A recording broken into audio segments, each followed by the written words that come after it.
He called me by name. Well, not my name, exactly, but still. "How is your current package treating you, Mrs. Faust? Are you happy with your choice of channels?" I told him I was not, that the selection was quite slim. "Do you find yourself ever wishing for the hottest premium channels, Mrs. Faust? Or your husband, the MLB network?"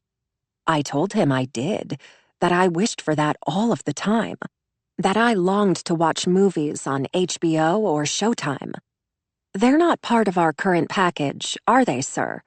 "Unfortunately, no, they're not, Mrs. Faust," he told me, "but we can change all that.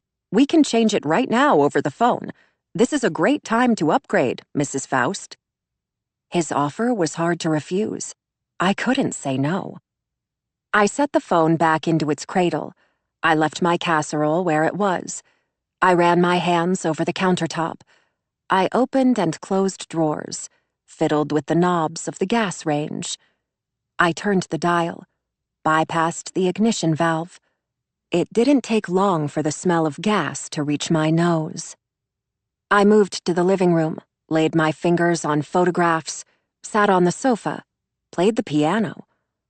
I turned and headed toward the stairs, where I gripped the handrail, climbed the steps up. The steps were wooden, sunken in the middle. They were old as the house was old. I moved down the hall, looked in each room. It didn't take long to figure out which bedroom was his. The bed was wide. A pair of his pants was draped over the edge of a laundry basket. Inside were his shirts, his socks, her bras. I thumbed the lace of her bra, dropped it back in the basket, dug through until I found a sweater.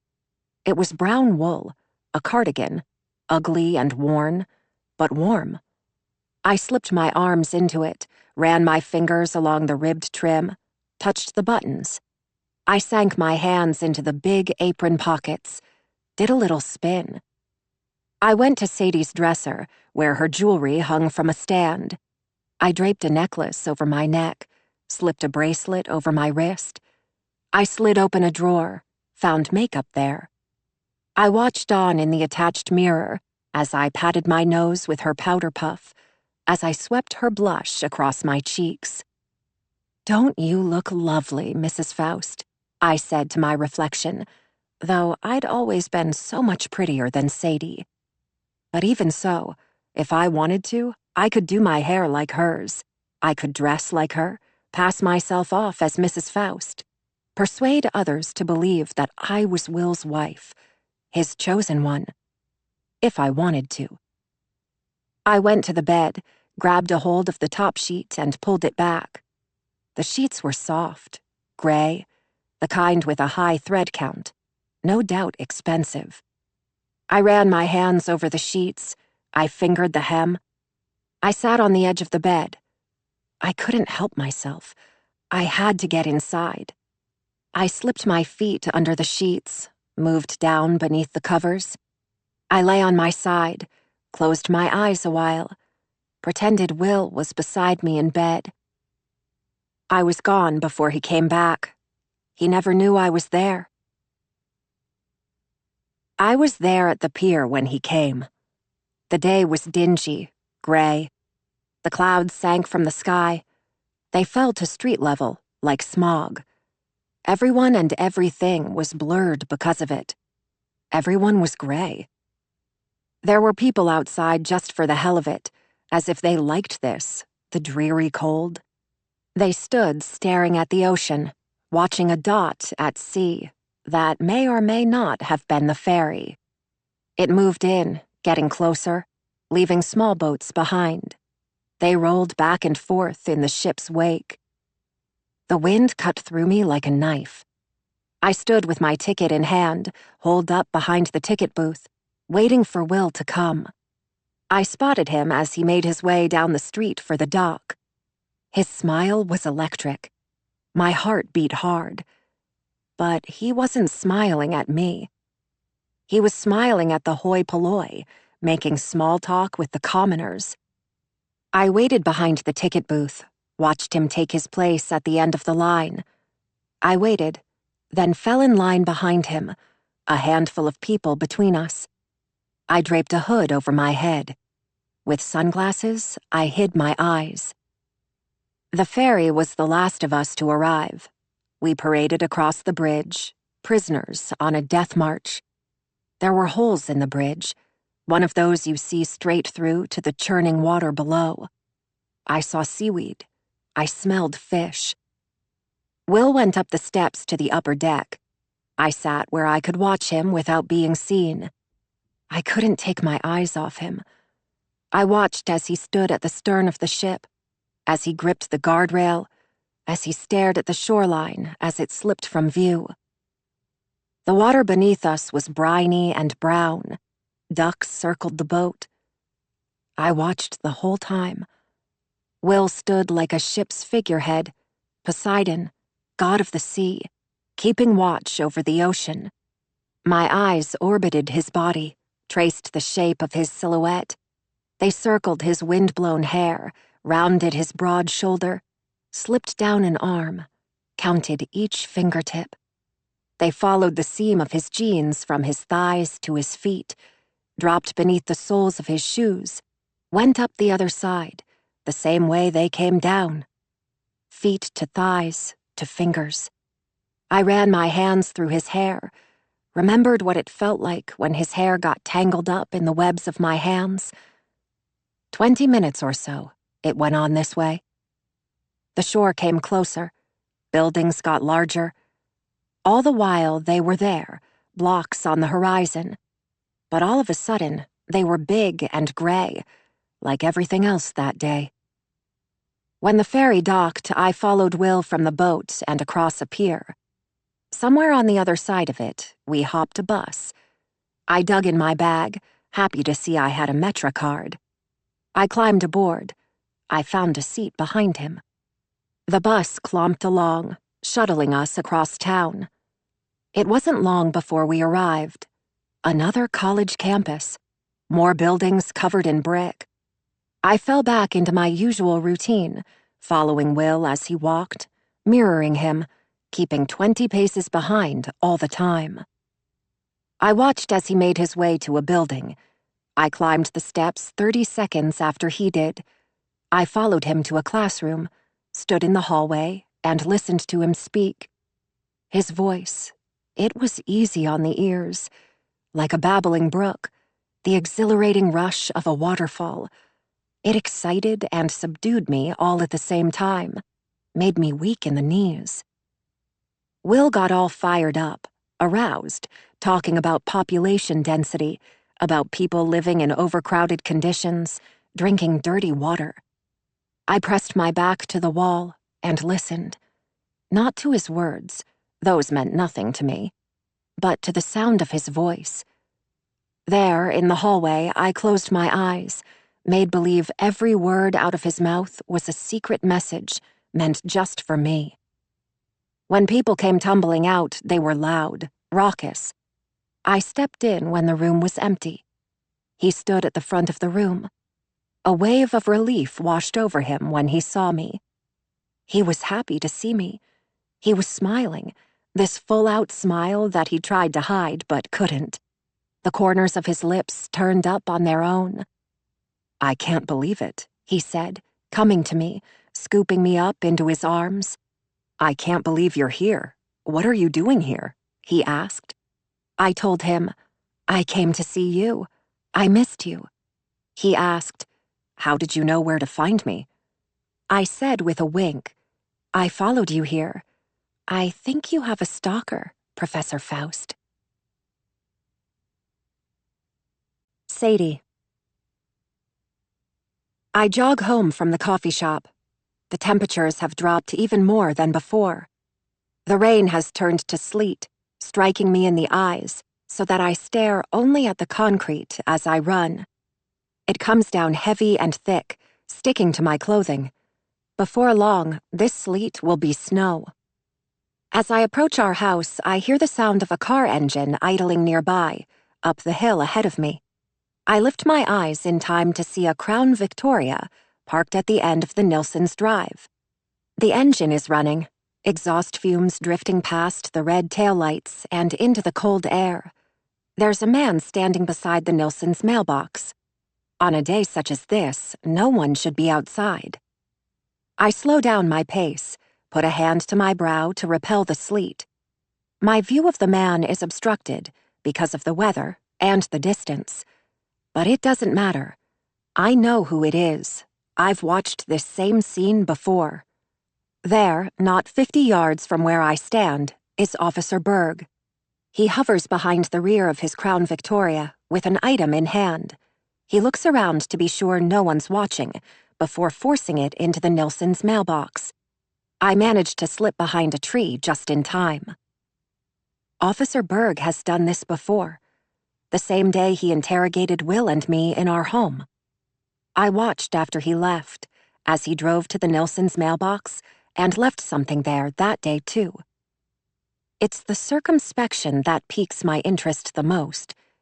What is he leaving in the Nilssons' mailbox that he doesn't want anyone else to know about? Berg closes the receptacle door and climbs back into his car. He pulls away, over the crest of the hill. Curiosity gets the best of me. I know I shouldn't, and yet I do. I push the wet hair from my face, jog up the street. I reach in and take the item from the mailbox, with none of the circumspection Officer Berg had.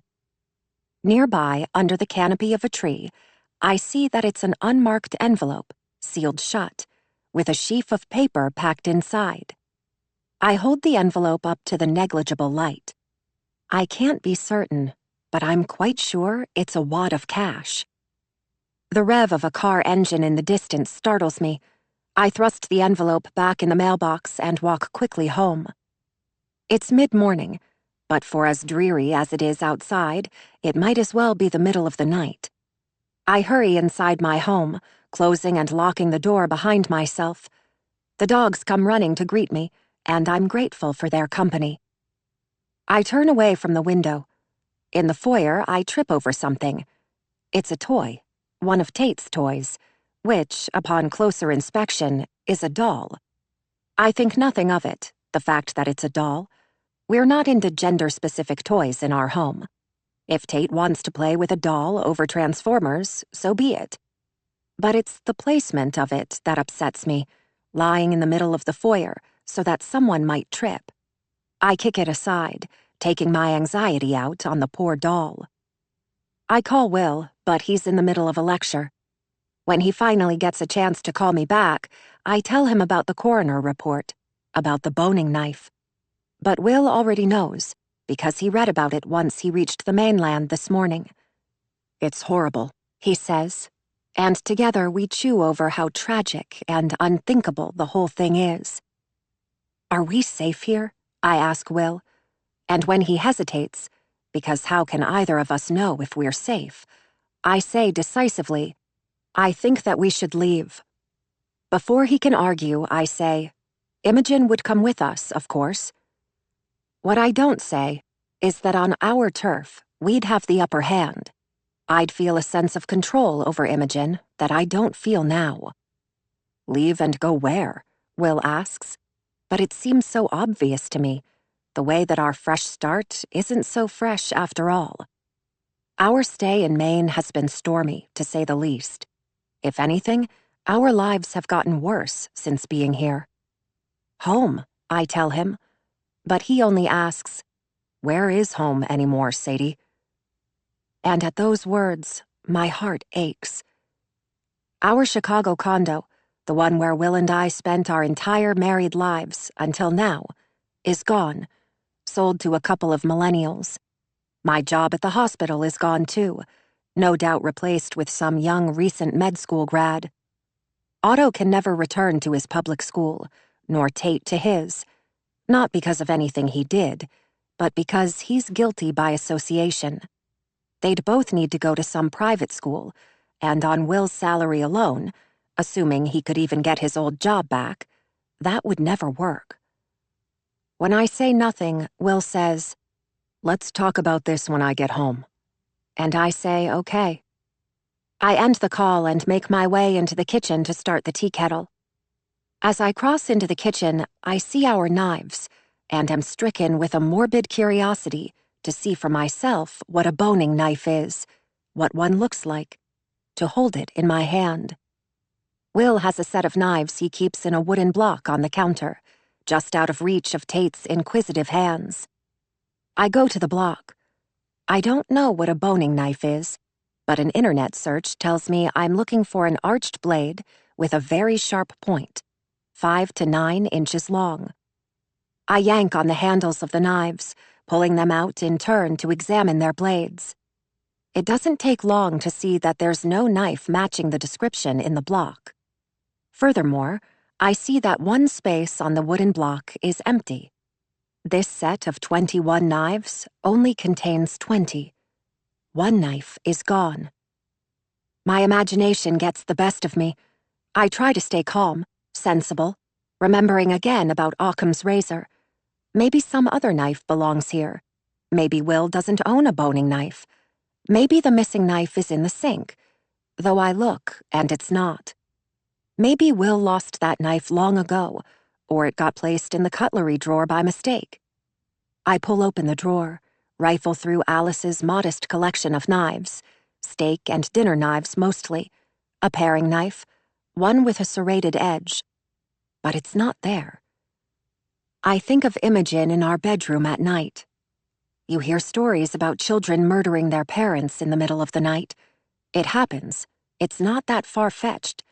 And Imogen is a hostile girl, a damaged girl. I don't know that I'd put it past her to take that knife to threaten me with. Or worse. I turn and step from the kitchen. I climb the steps to the second floor, my slick hand gripping the banister. I go to her room, planning to search it as I did the other night. But my plan is quickly derailed when I come to her door and realize there's no getting in without the padlock key. I curse, shaking on the door handle. I try another call to Will to tell him about the missing knife, but he's on his way home now, likely on the ferry, where reception is spotty. My call doesn't go through. I put my phone away, relieved to know that he'll be home soon. I find something to keep myself busy. I dust the house. I strip the sheets from the beds. I start to gather them in a pile to lug down to the laundry room. In our bedroom, I tug on the fitted sheet. As I do, something black comes skidding out from my side of the bed, something that had been wedged between the mattress and the bed frame for some time. As the object slews halfway across the bedroom floor, my first instinct is to think it's the remote control for the bedroom TV we rarely use. I go to pick it up. As I do, I realize that it's not a remote, but rather a phone, one which is neither Will's nor mine. I turn it over in my hands. There's nothing discernible about it. It's simply a phone, an older generation iPhone. Perhaps Alice's, I think, noting that the phone is, not surprisingly, dead. Alice herself has been dead for quite some time. Of course, the phone would be dead, too. Back downstairs in a drawer full of gadgets, I find a charger that fits. I plug it into an outlet in the living room wall, stretching the phone to the fireplace mantel. I go back to straightening the house, until Will arrives soon after, with Tate in tow. I greet them in the foyer, and Will sees it in my eyes straight away. Something is wrong. Both he and Tate are wet with snow. It's on their coats, on their hair, melting quickly. Tate stomps it from his feet, creating a puddle on the wood. He's trying to tell me a story about something that happened at school today, something he learned. He starts to sing a song, but I'm not listening, and neither is Will. "Take your shoes off," Will tells him, before helping Tate out of his coat. He hangs it from the hook in the darkened foyer, and it occurs to me that I should turn on a light. But I don't. "Do you like it, Mommy?" Tate asks about the song. "Days of the week, days of the week, days of the week," he sings in tune to the Addams Family theme song, clapping twice between each line. Though I hear him, I don't reply. "Do you like it?" he asks, louder this time, nearly screaming. I nod my head. but I'm just barely listening. I hear his song, but my mind can't process it because all I'm thinking about is the missing knife. Tate doesn't like the brush-off. His posture shifts. He throws his arms across himself and begins to pout. Will turns to me, wrapping his arms around me. It feels good, being held.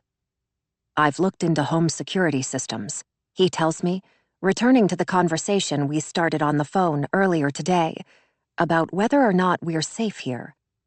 I set up an appointment to have one installed, and let's give Officer Berg a chance to get to the bottom of this before we cut and run. This is our home, Sadie.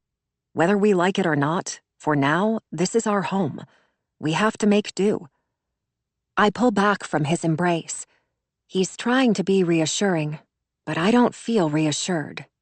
I meet his eye and ask, but what if a security system can't protect us?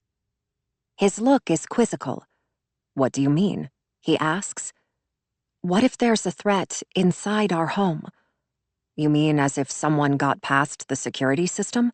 He asks, assuring me that we could keep the house armed at all times, that these things are monitored 24 hours a day. If the alarm was triggered, help would be on its way almost instantly. It's not an intruder I'm thinking about, I say. It's Imogen. Will shakes his head, disbelieving. Imogen? He asks, and I say yes. You can't possibly think, he begins, but I interrupt him. Our K-N-I-F-E, I tell him, spelling the word out for Tate's benefit. Tate can spell, but not well enough.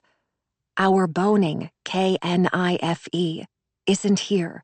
I can't find it, I say, admitting in a forced whisper, she scares me, Will.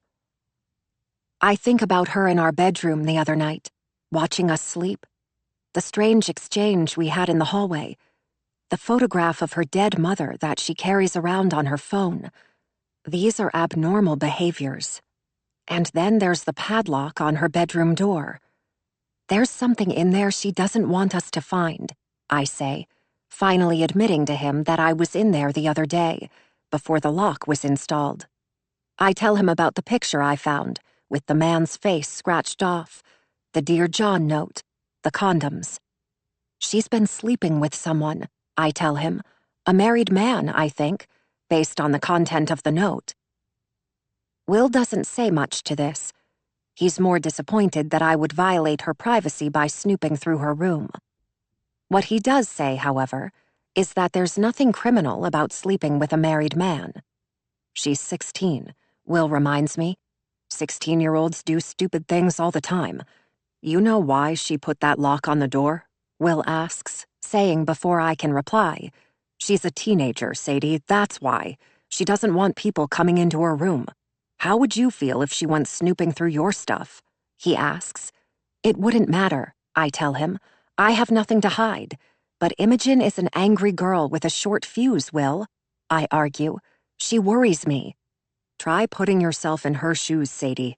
You don't think you'd be angry? He asks. And of course, I'd be grieving and uncomfortable. My mother dead by her own hand. Me forced to live with people I don't know. But would I be angry? We have no idea what Imogen saw that day, he asserts. If we'd seen what she must have seen, we'd be on a short fuse too. You can't unsee that. Besides, Will tells me, coming back to the knife. I used the boning knife just the other day to skin chicken for a casserole. You're all worked up for nothing, Sadie, he says, asking if I checked the dishwasher for the knife. I didn't. I didn't even think to look in the dishwasher. But it doesn't matter right now, because my mind has moved on from the knife and to the picture on Imogen's cell phone, the one of Alice dead. I know exactly what Imogen saw the day her mother died, though I'm reluctant to tell Will, because the last thing he needs to see is what Alice went through. And yet I tell him anyway, because it isn't right, it isn't normal for Imogen to have taken a picture of Alice post-mortem, and for her to be carrying it around. What is she doing with it anyway? Showing her friends?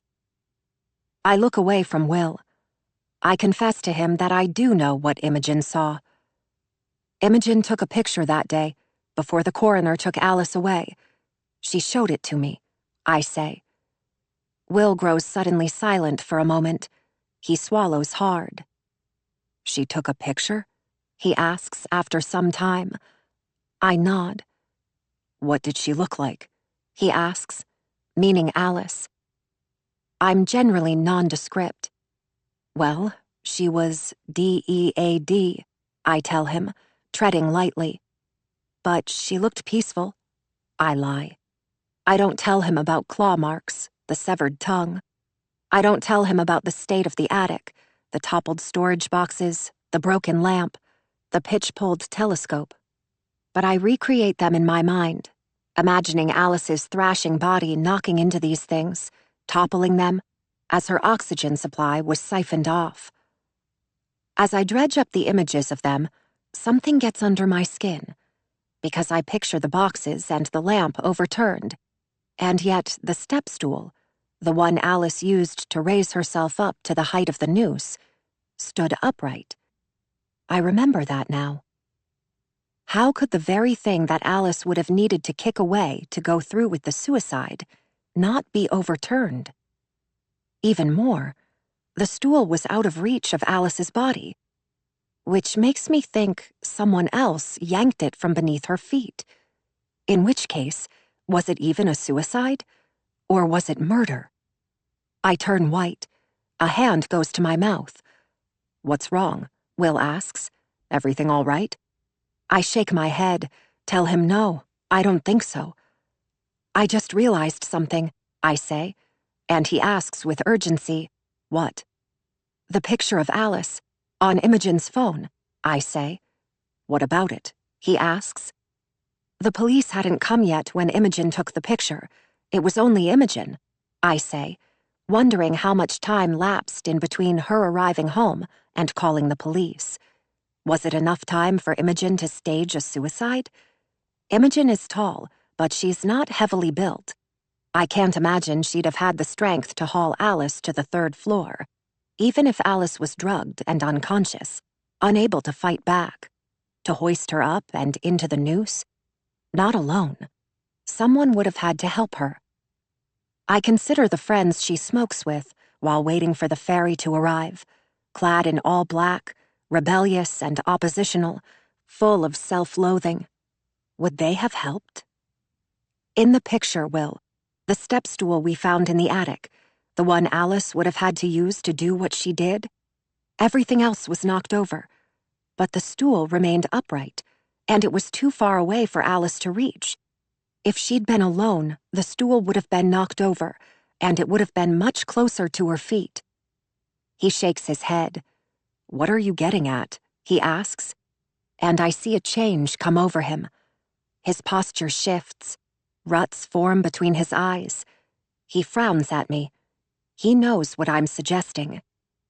How can we know for certain, I ask, that it was a suicide? There was no investigation, but there was also no note. Don't people who kill themselves usually leave a note? Officer Berg said it himself, remember? He told us he never pegged Alice for the type. How would Berg know? Will asks angrily, if Alice was the suicide type. It isn't like Will to get angry, but this is his sister we're talking about, his niece, his flesh and blood. I don't trust Imogen, I admit. She scares me, I say again. Listen to yourself, Sadie, Will says. First you accuse Imogen of taking our knife. Now you're saying she killed Alice. Will is too worked up to spell the words out, though he mouths them for Tate's benefit. You're all over the place. I know she hasn't exactly been welcoming, but she's done nothing to lead me to believe she's capable of murder, he says, seemingly having already forgotten about the writing on my car window just the other day. Die. Are you really suggesting that this was a murder made to look like a suicide? He asks, disbelieving. Before I can reply, Tate again begs, Please, Mommy, play with me. My eyes drop to his, and they look so sad, my heart aches. All right, Tate, I tell him, feeling guilty that Will and I are going on like this, ignoring him. What do you want to play? I ask him, voice softening, though my insides are still in a tizzy. Do you want to play charades or a board game? He tugs hard on my hand and is chanting, "Statue game! Statue game!" The wrenching on my hand has begun to hurt. It's wearing on my nerves, because not only is he pulling on my hand, hurting me, but he's trying to turn my body to make it go ways it doesn't want to go. It's subliminal, the way I yank my hand suddenly away, holding it above my head, out of reach of his.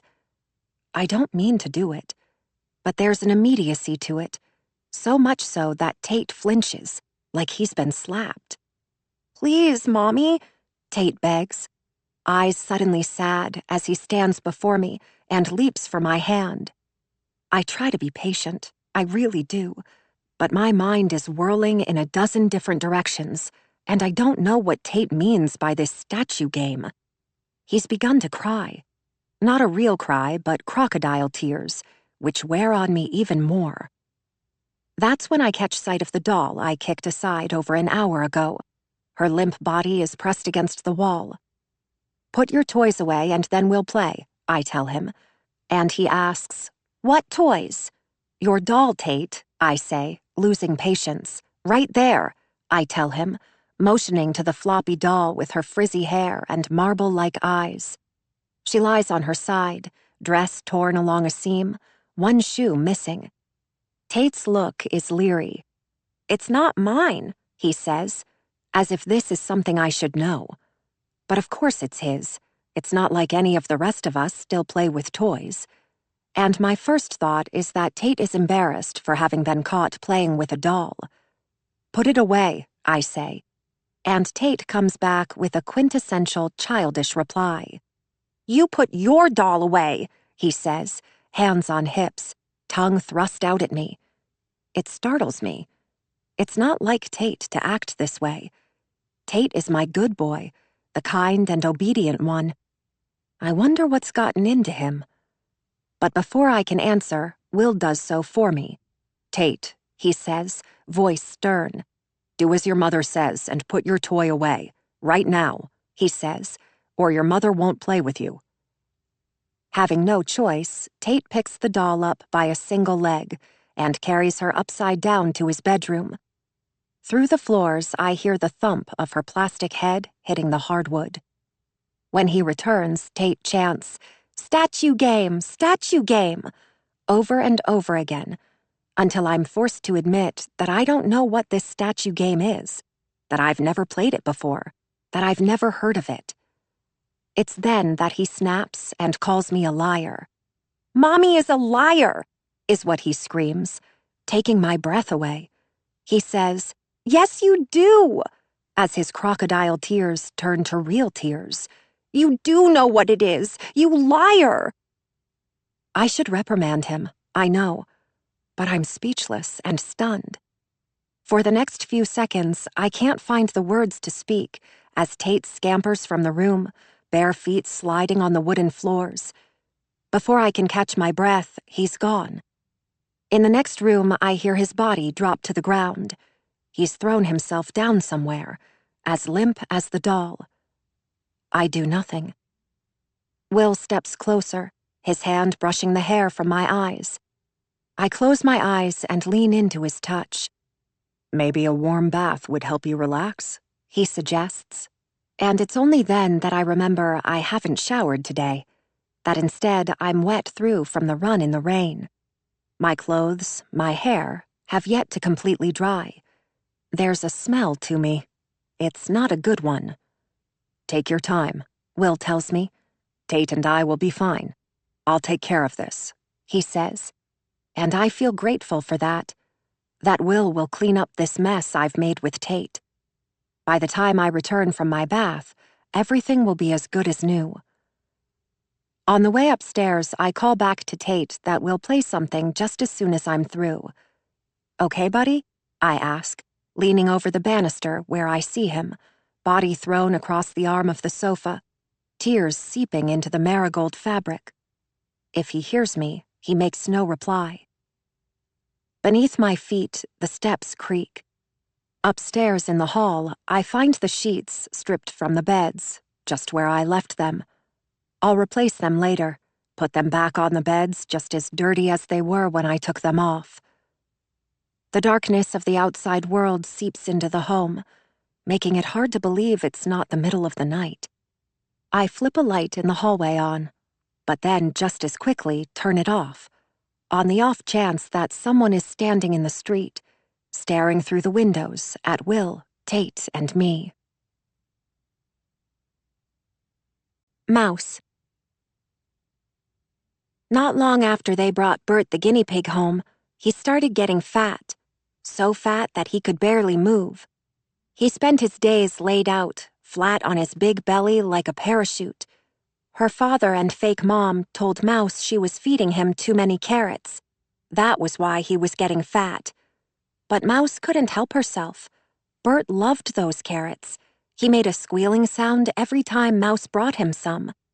Even though she knew she shouldn't, she kept on feeding him the carrots. But then one day, Bert gave birth to babies.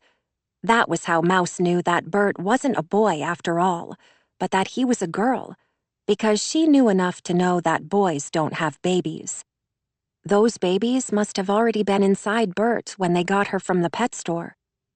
Mouse wasn't sure how to take care of guinea pig babies, but it didn't matter, because none of those babies survived. Not a single one. Mouse cried. She didn't like to see anything get hurt. She didn't like to see anything die. Mouse told her real mom what happened to Bert's babies. She told her what those babies looked like when they were born, and how hard it was for Bert to get those babies out of her insides. She asked her mother how those babies got inside of Bert, but Mouse's real mom didn't say. She asked her father, too. He told her he'd tell her another day, when she was older, but Mouse didn't want to know another day. She wanted to know that day. Fake mom told her that it was probably Bert's fault those babies died, because Bert didn't take care of them like a good mom should. But Mouse's father said to her in private that it wasn't really Bert's fault, because Bert probably just didn't know any better, because she had never been a mom before. And sometimes these things happen for no reason at all. They scooped up what was left of the babies and buried them in one big hole in the backyard. Mouse laid a carrot on top, just in case they would have liked carrots as much as Bert liked carrots. But Mouse saw the look on fake mom's face. She was happy those babies were dead. Mouse thought that maybe fake mom had something to do with Bert's babies dying, because she didn't like having one rodent in the house, let alone 5 or 6. She said that to Mouse all the time. Mouse couldn't help but think that it was fake mom who made Bert's babies die, rather than Bert. But she didn't dare say this, because she guessed there'd be hell to pay for that, too. Mouse learned a lot about animals from watching them through her bedroom window. She'd sit on the window seat and stare out into the trees that surrounded her house. There were lots of trees in the yard, which meant lots of animals. Because, as Mouse knew from the books she read, the trees had things that animals needed, like shelter and food. The trees made the animals come. Mouse was thankful for the trees. Mouse learned how the animals got along with one another. She learned what they ate.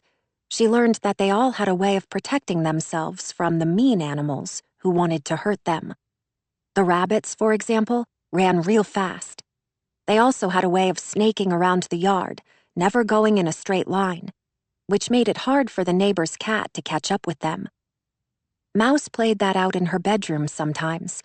She ran in a zigzag, leaping from desk to bed, pretending that someone, or something, was coming at her from behind, and she was trying to get away.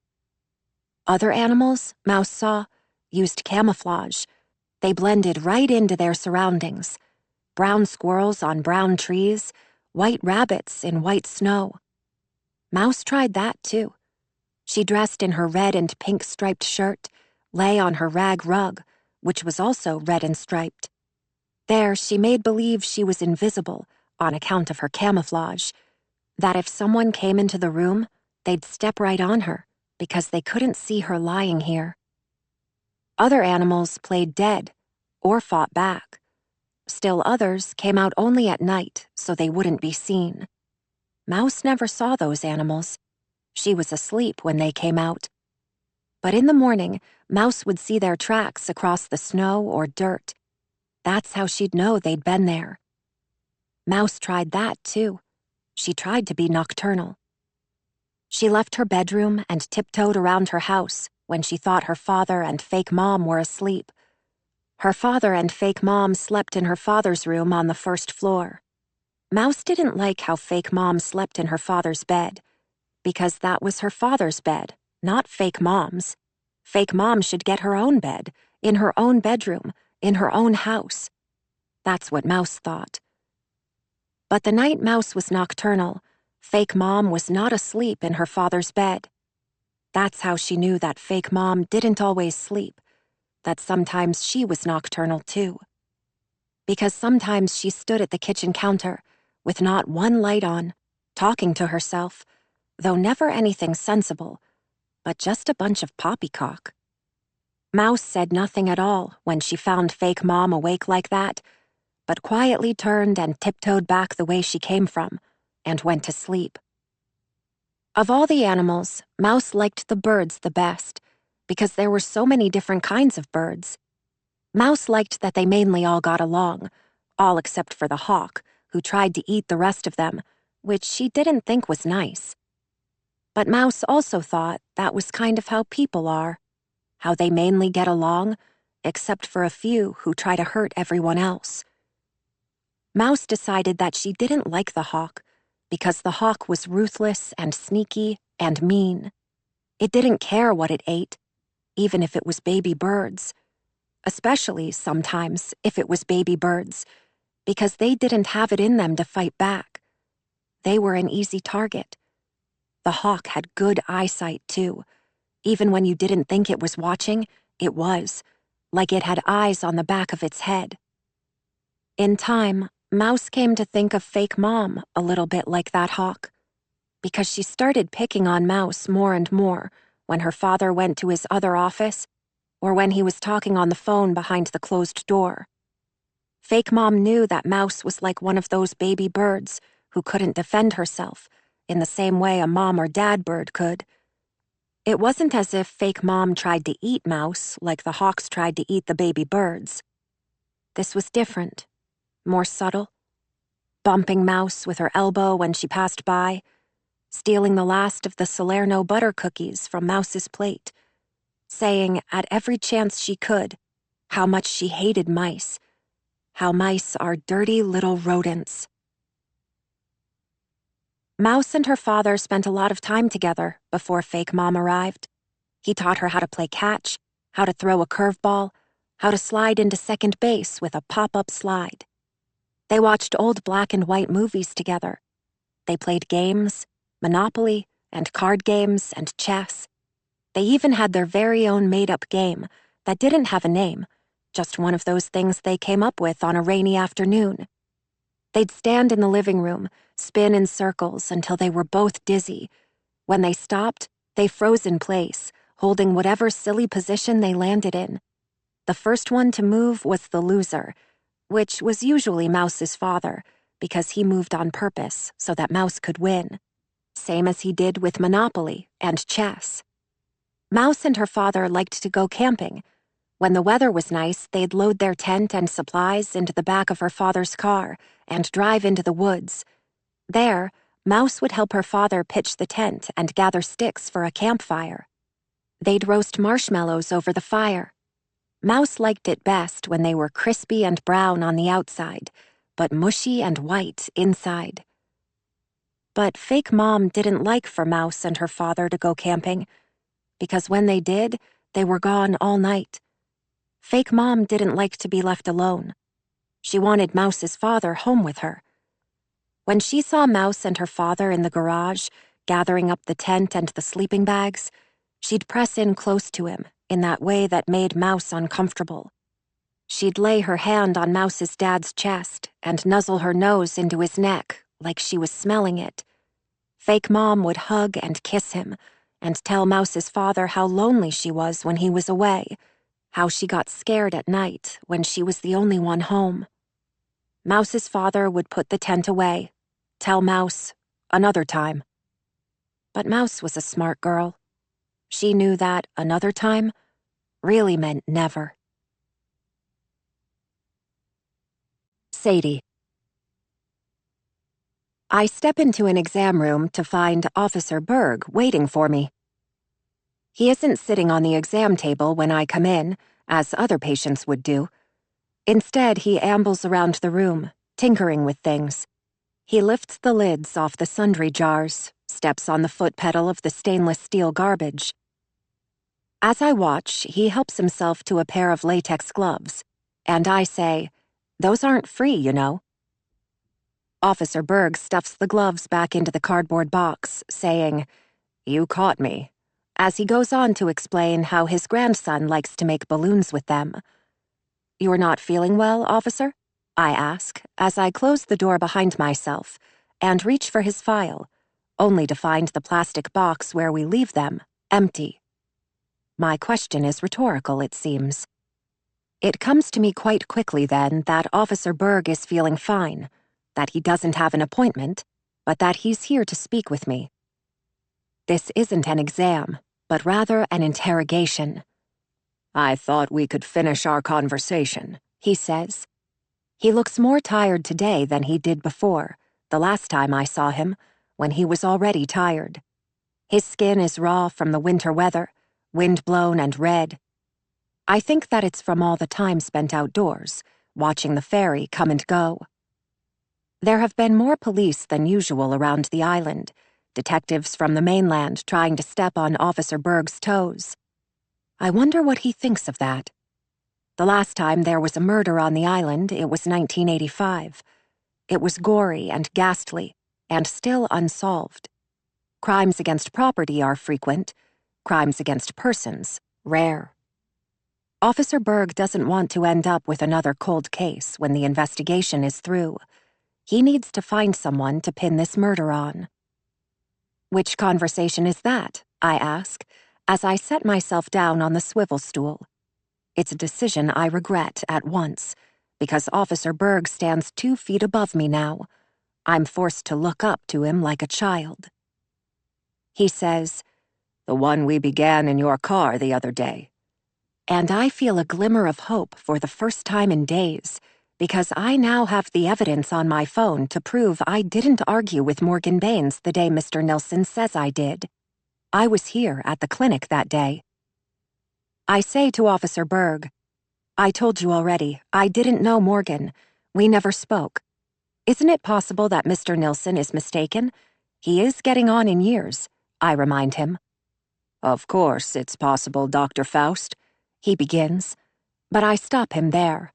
I'm not interested in his theories when I have proof.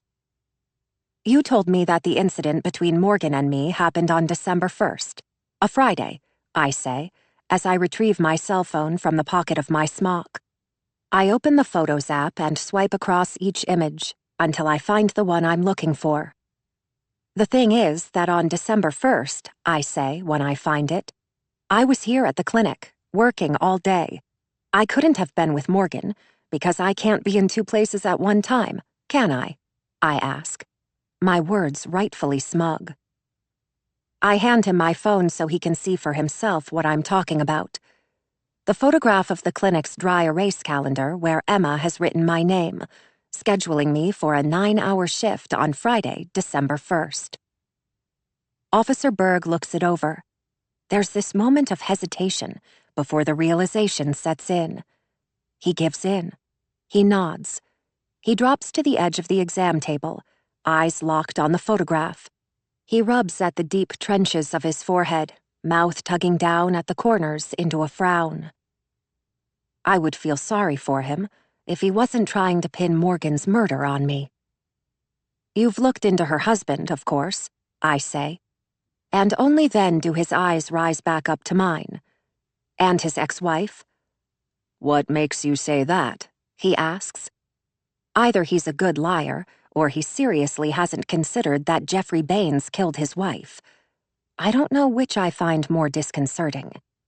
It just seems like that's a good place to start. Domestic violence is a major cause of death for women these days, isn't it, officer? I ask. More than half of women murdered die at the hands of a romantic partner. Yes, he confirms, if that's what you're asking. It is, I say. Isn't that a good enough reason to question her husband? Mr. Baines has an alibi. He was out of the country, as you know, at the time of the murder. There's proof of that, Dr. Faust. Video surveillance of Mr. Baines in Tokyo. His name on the airplane's manifest the following day. Hotel records. There are other ways, I say, but he doesn't take the bait.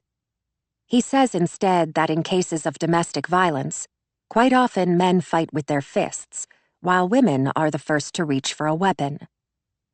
When I say nothing, he tells me, "Don't you know, Doctor? Women aren't always the victim. They can be the perpetrator as well. Though men are often stigmatized as wife-beaters, it works both ways. In fact, new studies suggest that women initiate more than half the violence in volatile relationships, and jealousy is the cause of most homicides in the United States." I don't know what that's supposed to mean. Anyway, he says, I didn't come to talk about Jeffrey Baines or his marriage. I came to talk about you, Dr. Faust. But I don't want to talk about myself. Mr. Baines was married before, I say, and he looks skeptically at me and tells me he knows. Have you considered she might have done this, Jeffrey's ex? I have an idea, he says. How about if I ask the questions for a change, Dr. Faust, and you answer? I've already answered your question, I remind him. And besides, I too, like Jeffrey, had an alibi at the time of Morgan's death. I was at home with Will. Officer Berg rises from the end of the exam table. You were with a patient when I arrived this morning. I had a few minutes to visit with Emma at the front desk, he tells me. Emma used to go to school with my youngest. We go quite a bit back. And he explains, in his usual blathering way, how Emma and his daughter Amy were friends for many years, and that he and his wife were in turn friends with Emma's mother and father. He gets to the point. I spoke to Emma while you were finishing up with your patient. I wanted to be sure I dotted my I's and crossed my T's, and it just so happened that I hadn't. Because when I was speaking to Emma, I saw for myself the same thing you just showed me, and I asked Emma about it, Dr. Faust, just to be sure, because we all make mistakes, don't we? I tell him, I don't know what you mean, but I feel my body tense up regardless, my boldness start to wane. I wanted to be sure that the schedule hadn't been changed, so I asked Emma about it. It was a long shot, of course, expecting her to remember anything that happened a week or two ago. Except that she did, because that day was unique. Emma's daughter had gotten sick at school and needed to be picked up. Stomach flu, he says. She'd thrown up at recess. Emma is a single mother, you know. She needed to go. Except that what Emma remembers from that day is that it was bedlam here at the clinic. A backlog of patients waiting to be seen. She couldn't leave. I rise to my feet. This essentially describes every day here, officer. We see nearly everyone who lives here on the island, not to mention that cold and flu season is in full swing. I don't know why this would be unique. Because that day, Dr. Faust, he says, even though your name was on the schedule, you weren't here the whole day. There's this gap in the middle where neither Joyce nor Emma can account for your whereabouts. What Emma remembers is you stepping out for lunch just after noon and arriving back somewhere in the vicinity of 3 p.m. It comes as a swift punch to my gut. That's a lie, I say, words curt, because that didn't happen. I swell with anger. Certainly Emma has mixed up her dates. Perhaps it was Thursday, November 30th, that her daughter was sick, a day that Dr. Sanders was scheduled to work and not me. But before I can suggest this to the officer, he says, 3 patients were rescheduled. 4 chose to wait. And Emma's daughter? She sat on a chair in the nurse's office until the end of the school day, because Emma was here, making excuses for your absence. That's not what happened, I tell him. You have proof to the contrary? Officer Berg asks. Which, of course, I don't. Nothing concrete. You could call the school, I managed to think up just then. Check with the school nurse to see which day Emma's daughter was sick, because I'd bet my life on it, officer.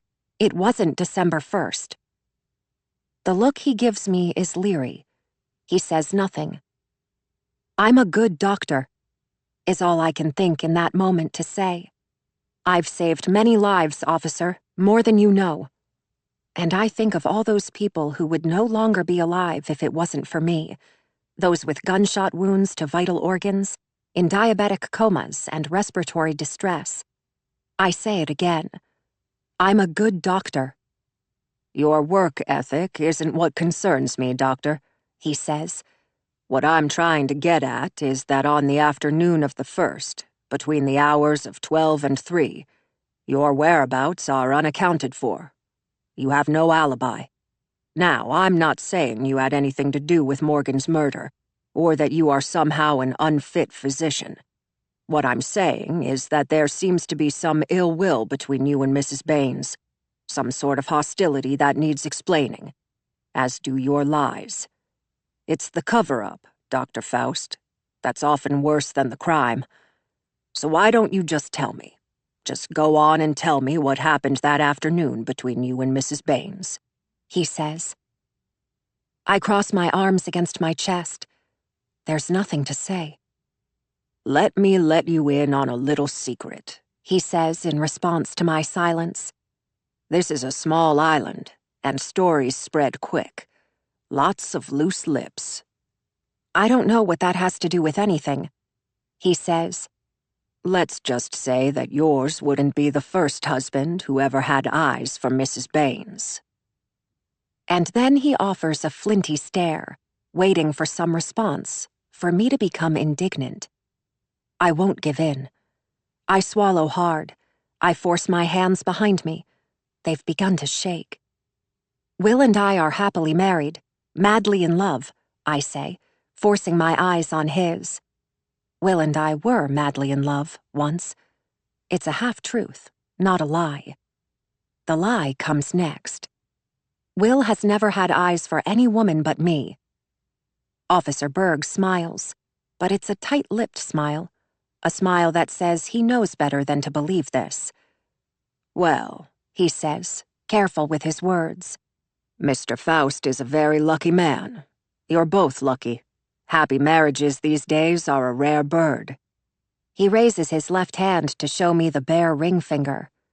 Married twice, he confesses. Divorced twice. No more weddings for me. Anyhow, he says, maybe I misinterpreted what they said. My willpower isn't strong. I know I shouldn't, and yet I do. I take the bait. What who said? I ask.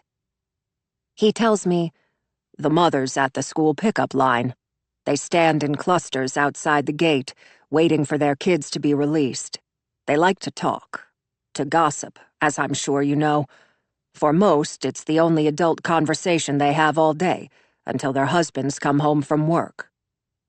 It strikes me as a very misogynistic thing to say, that women gossip, that husbands work. I wonder what Officer Berg thinks of Will's and my arrangement. I don't ask. He goes on to say, it's just that, when I questioned them, they alluded to the fact that your husband and Mrs. Baines were quite... What's the word they used? He thinks aloud, deciding, chummy. Yes, that's it. Chummy. He said that they were quite chummy. My reply is immediate. You've met him. Will is outgoing, easy to get along with. Everyone likes him. This doesn't surprise me. No, he asks, because the details, he tells me, Surprised me a bit. The way these women said they would stand close, their conversations hushed, whispering words so that no one else could hear. One of the women had a picture. She took a picture of Will and Morgan? I interject, incredulous. Not only is she gossiping about my husband, but she's taking photos of him? For what purpose? Calm down, Dr. Faust, he says, though it's patronizing the way he says it. On the surface, I am calm, though inside my heart is racing. She took a picture of her son coming out of school. He'd received the principal's award, he explains, finding the photo that this woman shared and showing it to me. Her son stands in the foreground, maybe 10 years old, a mop of flaxen hair that hangs into his eyes, his winter coat unzipped, shoe untied.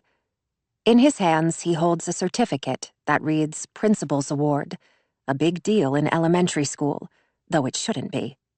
Because by the end of the year, everyone gets one. But for the kids, it's a big deal. The boy's grin is wide. He's proud of his certificate. My eyes move to the background. There stand Will and Morgan, just as Officer Berg described. They stand close in a way that makes my stomach churn. He's turned toward her, facing her, his hand on her arm. There's sadness on her face, in her eyes. It's plain to see.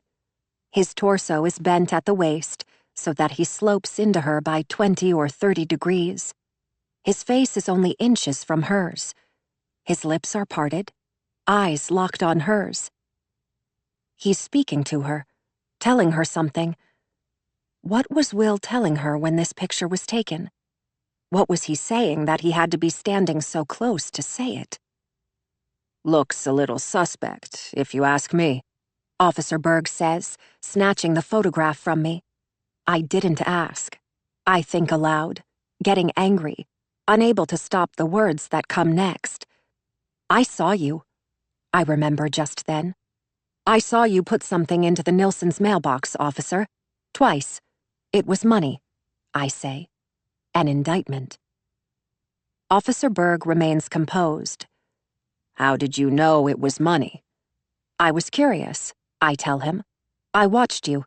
After you left, I went to see. Mail fraud is a federal crime. It carries a hefty penalty, Dr. Faust. Up to 5 years in prison, a steep fine. But this wasn't mail, was it? Mail goes through the postal service. This didn't. You put it there, which, in and of itself, is a crime, I believe. To this, he says nothing. What was it, officer? A kickback? Hush money? Because there seems no other logical explanation why Officer Berg would secretly place an envelope of bills in the Nilssons' mailbox, and all at once, puzzle pieces drop into place. Did you pay Mr. Nilsson to lie? I ask, dismayed. To say he saw me when he didn't? Because without a murderer, Officer Berg needed only a scapegoat, someone to blame for the crime of killing Morgan Baines. He chose me. Berg leans against the countertop. He wrings his hands before him. I take a deep breath and gather myself, spinning the conversation in a different direction. How much does obstruction of justice go for these days? I ask. Pardon me? I make sure my question is clear this time. How much did you pay Mr. Nilsson to lie for you? I ask. A beat of silence passes by. All the while he watches me, surprise turning to sadness. I almost wish that was the case, Doctor, he says, lowering his head. But no, unfortunately not. The Nilssons have fallen on hard times. They're nearly broke. Their son got in some trouble, and George and Poppy spent half their savings to help him out. Now there's talk that the city might take their home if George can't find a way to pay his municipal taxes on time. Poor George. He sighs. But George is a proud man. It'd kill him to ask for help. I keep my donations anonymous, so it doesn't feel like a handout. I'd appreciate it if you didn't say anything, he says. He takes a step closer to me and says, Look, Dr. Faust, between you and me, I don't think you're capable of murder. But the truth is that spouses don't always make the most viable alibis. They're subject to bias. There's a motive to lie. The fact that you and your husband both claim you were at home when Morgan was killed isn't an impenetrable alibi. A prosecutor may see right through that. Add to that witness statements, and we have ourselves a bit of a problem. I say nothing. If you help me, I will do everything I can to help you. What do you want from me? I ask. He says, the truth. But I've already told him the truth. I've been nothing but honest with you, I say. You're certain of that? He asks. I tell him I am. He stares a while. And then, in time, he tips his hat at me, and he leaves. Sadie. At night, I find it hard to sleep. I spend most of the restless night awake, on alert, waiting for Imogen to creep into the bedroom. Every sound worries me, thinking it's the opening of a bedroom door, footsteps padding across the floor. It's not. It's just the house showing its age, water through pipes, the furnace quickly dying. I try to talk myself down, reminding myself that Imogen only came into our room the one time, because of something I'd done. It wasn't unprovoked. I tell myself she wouldn't come again, but that doesn't come close to allaying my concerns.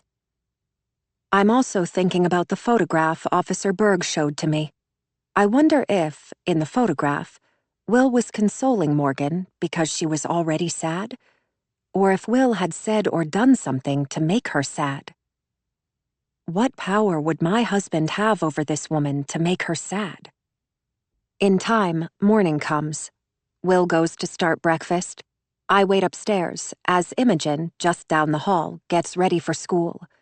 I hear her moving about before she clomps down the stairs, her feet heavy and embittered, spiteful. Downstairs, I hear her talking to Will. I move into the upstairs hall to listen. But, try as I might, I can't make out their words. The front door opens and then slams closed. Imogen is gone. Will is standing in the kitchen when I come downstairs. The boys are at the table, eating a French toast breakfast that he's made. Do you have a second? Will asks, and I follow him from the room to where we can speak in private. His face is inexpressive, his long hair pulled back into a tidy bun. He leans against a wall. He holds my gaze. I spoke to Imogen this morning, he tells me, about your concerns. And it's his word choice that gets on my nerves. Your, as in mine, not our, concerns.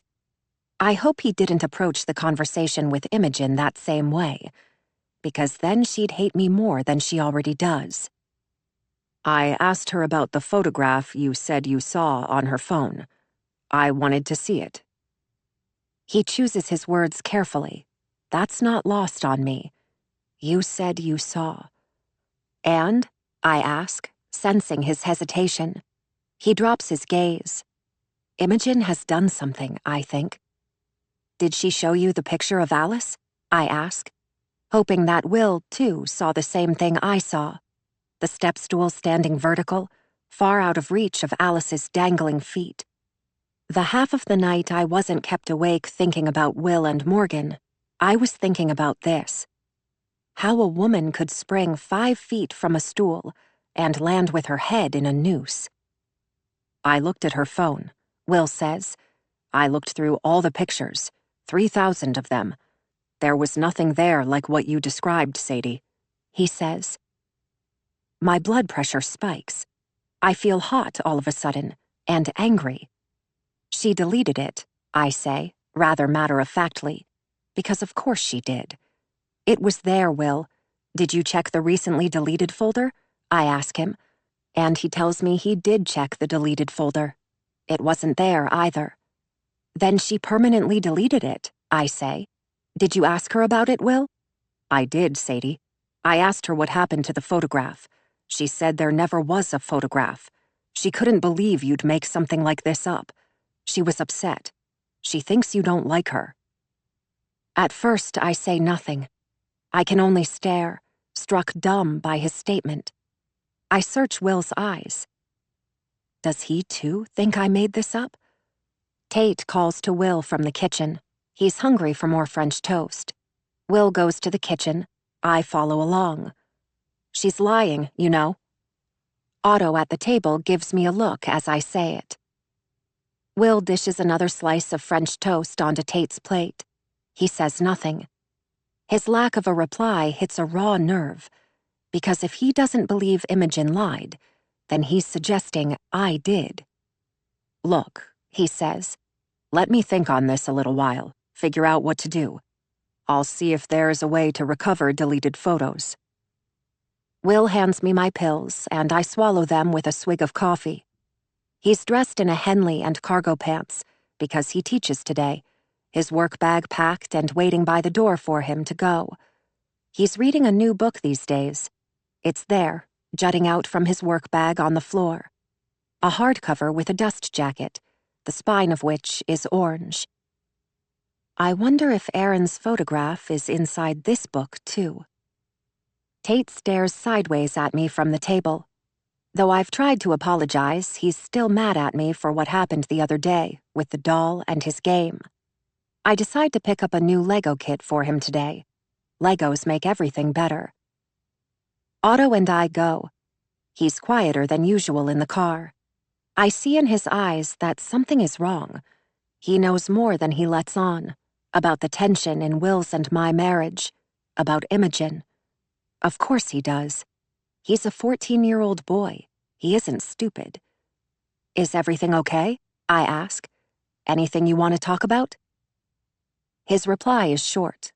Nope, he says, looking away. I drive him to the dock and drop him off, searching the waterfront for Imogen. She isn't here.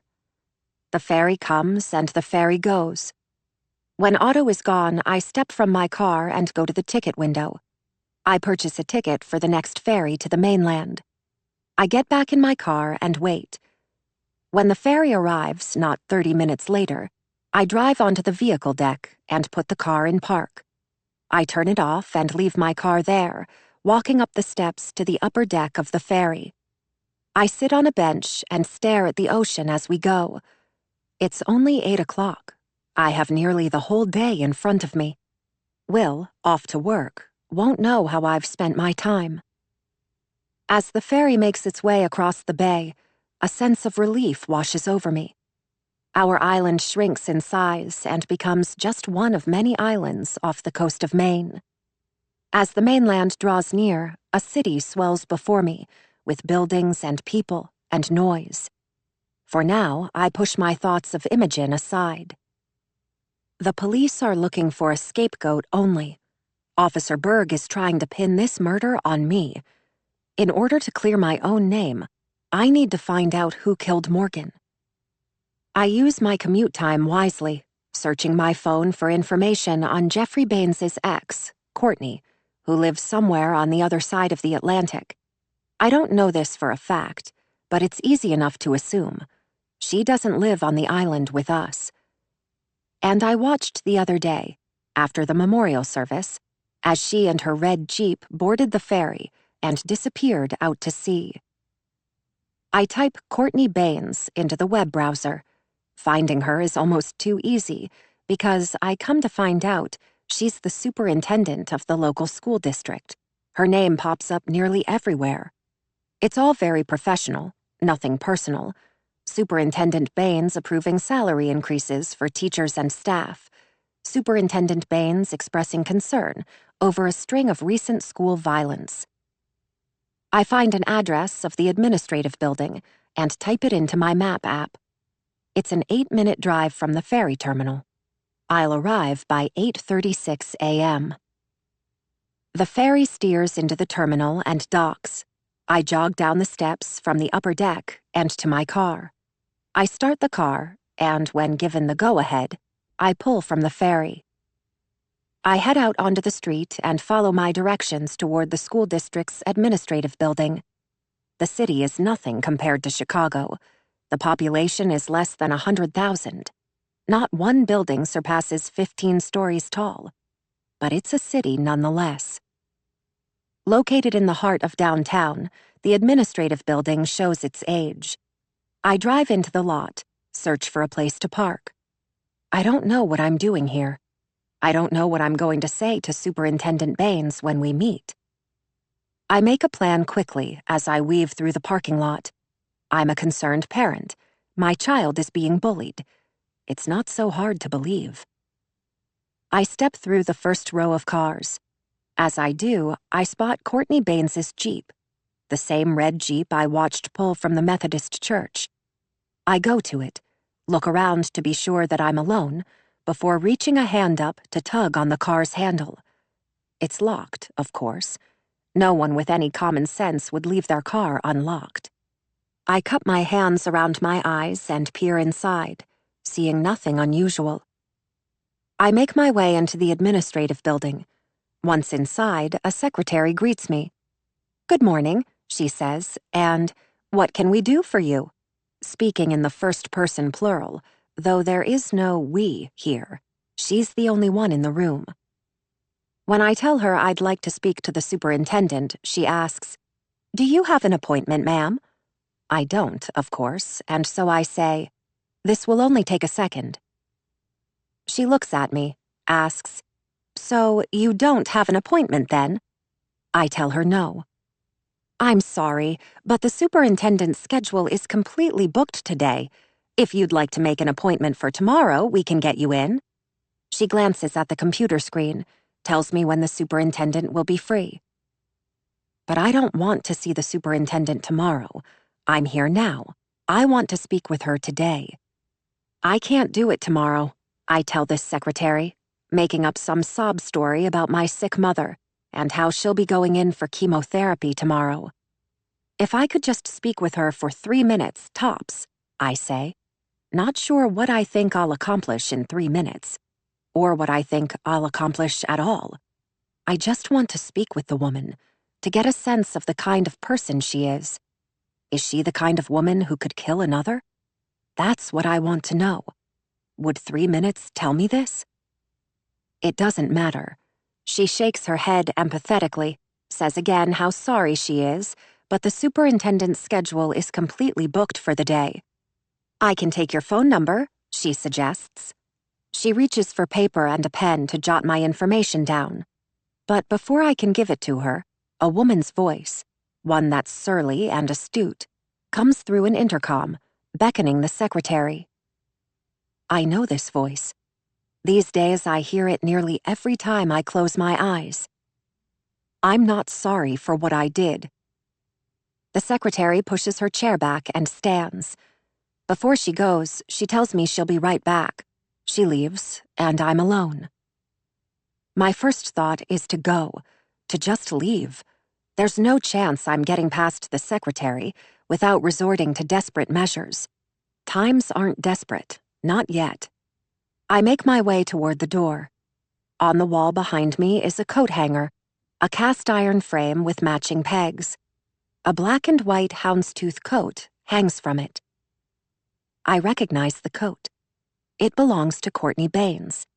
It's the same coat she wore the day she slipped out of Morgan's memorial service and hurried to her car. I take a deep breath. I listen for the sounds of voices, of footsteps.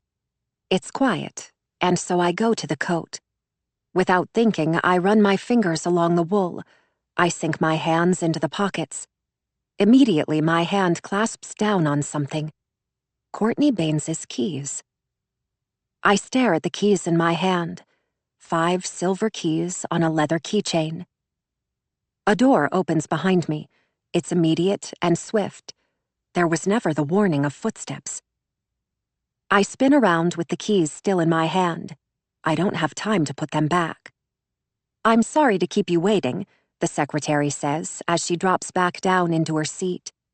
There's a stack of papers in her hands now, and I'm grateful for this, because it's the papers she's looking at, not me. I step quickly away from the coat rack. I fold the keys into my fist. "Where were we?" she asks, and I remind her. I leave her a name and a number, and ask that the superintendent call me when she has time. Neither the name nor the number belongs to me. "Thanks for all your help," I say, turning to leave. It isn't with forethought that I let myself into the Jeep. The thought didn't cross my mind until I was standing beside the car with the keys in my hand. But it would be ludicrous not to act on this, because what this is destiny, a series of events outside of my control. I unlock the driver's door. I get into the car. I search quickly, looking for nothing in particular, but rather insight into the woman's life. She listens to country music, stockpiles McDonald's napkins, reads Good Housekeeping magazine. The latest copy is there on the passenger's seat, mixed up in a pile of mail. To my great disappointment, there's no evidence of a murderer here. I put the keys into the ignition. I start the car. There's a navigation panel on the dashboard. I press the menu button, and, when it prompts me to, I direct the system to home. Not my home, but Courtney Baines's home. And just like that, I have an address on Brackett Street, less than 3 miles away. I have no choice but to go. Mouse. What Mouse came to learn about fake mom was that there were 2 sides to her, like a coin. When Mouse's father was around, fake mom took an hour in the morning to get dressed, to curl her hair. She wore a pretty hot pink lipstick and perfume. She made breakfast for Mouse and her father before he went to work. Fake mom didn't make cereal like Mouse was used to eating, but something else like pancakes, crepes, eggs Benedict. Mouse had never had crepes or eggs Benedict before. The only breakfast her father ever made her was cereal. When Mouse's father was around, fake mom spoke with a voice that was soft, sweet, and warm. She called Mouse things like sweetie, and darling, and doll. "You want powdered sugar on your crepes, doll?" Fake mom would ask, holding the shaker of it in her hand, ready to douse the crepes with a heap of delicious powdered sugar, the kind that melted in Mouse's mouth. Mouse would shake her head, though she really did want that powdered sugar. But even at 6 years old, Mouse knew that nice things came with a price sometimes, one she didn't want to pay. She started missing her father's cold cereal, because that never came with a price, only milk and a spoon. When Mouse's father was around, fake mom was kind. But Mouse's father wasn't always around. He had the kind of job where he traveled a lot. When he left on one of his business trips, he was gone for days. Until that first time he left her with fake mom, Mouse had never been alone with her for long. Mouse didn't want to be left alone with her. But she didn't tell her father this, because she knew how much her father loved fake mom. She didn't want to hurt his feelings. Instead, she held on to his arm as he said his goodbyes. She thought that if she held on real tight, he wouldn't go. Or if he did, that he'd bring her with him. She was small. She could fit in his suitcase. She wouldn't make a peep. But he didn't do either. "I'll be back in a few days," her father promised her. He didn't tell her exactly how many was a few. He pulled his arm gently away, kissed Mouse on the forehead before he left. "You and I are going to get along just fine," fake mom said, stroking Mouse's brown hair with her hand. Mouse stood in the doorway, trying not to cry, as fake mom's tacky hand tugged on her hairs from her head. She didn't think fake mom meant to pull her hair, but maybe she did. And either way, it made Mouse wince. She took a step forward, trying to stop her father before he could leave. Fake mom's hand went to Mouse's shoulder, and she squeezed real tight, not letting go. That, Mouse knew, she meant to do. Mouse carefully raised her eyes to fake mom. not sure what she would find when she did. Slanted eyes, an angry stare. That was what she thought she'd see. It was neither, but rather a frightening smile, the kind that made her insides hurt. "If you know what's good for you, you will stop where you are and say goodbye to your father," Fake Mom ordered. Mouse complied. They watched as her father's car pulled out of the drive. They stood in the doorway as the car rounded a bend down the street. It disappeared somewhere Mouse couldn't see. Only then did Fake Mom's grip on Mouse's shoulder lessen slightly. As soon as he was gone from sight, Fake Mom turned mean. In the blink of an eye, that soft, sweet, warm voice went cold. Fake Mom turned away from the door. She slammed it closed with the bottom of her foot. She hollered at Mouse to stop looking for her father, that her father was gone. "He isn't coming back, not anytime soon. You better just deal with it," she said, before telling her to get away from the door. Fake Mom's eyes moved around the room, looking for some transgression she could get angry about. Any transgression. She found it in Mr. Bear, Mouse's beloved brown bear, who sat perched in the corner of the sofa, positioned with the remote control under his tiny furry hand. Mr. Bear was watching TV, just the same as he did every day, all the same shows that Mouse liked to watch. But Fake Mom didn't want the bear to watch TV. She didn't want the bear anywhere she could see him. She snatched it from the corner of the sofa by a single arm, telling Mouse that she needed to put her stupid toys away before she threw them in the trash. She shook the living daylights out of the bear before hurling him to the ground. Mouse looked at her beloved bear lying on the ground. He looked to Mouse like he was asleep, or maybe he was dead, on account of Fake Mom shaking him so much. Even Mouse knew you weren't supposed to do that to a living thing. Mouse knew she should shut her mouth. She knew she should do as told, but she couldn't stop herself. Without meaning for them to, words came out. "Mr. Bear isn't stupid," she yelled as she reached for her bear, clutching him to her chest, consoling him. Mouse ran her own hand over the stuffed animal's downy fur and cooed into his ear. "Shh, it's okay, Mr. Bear." "Don't you talk back to me," Fake Mom said. "Your father isn't here now, and so you listen to me. I'm in charge. You pick up after yourself when I'm here, you little rodent," she said. "Do you hear me, Mouse?" she asked, right before she started to laugh. "Mouse," she called her mockingly this time. She said how much she hated mice, how they're pests. She told Mouse that they carry feces around on their feet, that they spread germs, that they make people sick. She asked, "How'd you get a nickname like that, you dirty little rodent?" But Mouse didn't know, and so Mouse didn't say. That made Fake Mom angry. "Do you hear me?" she asked, getting down into Mouse's face. Mouse wasn't a tall girl. She was small, only about 3.5 feet tall. She barely reached Fake Mom's waist, right where she tucked those pretty shirts into the waistband of her jeans. "You answer me when I ask you a question," Fake Mom said, pointing a finger at Mouse's nose, so close that she swatted her.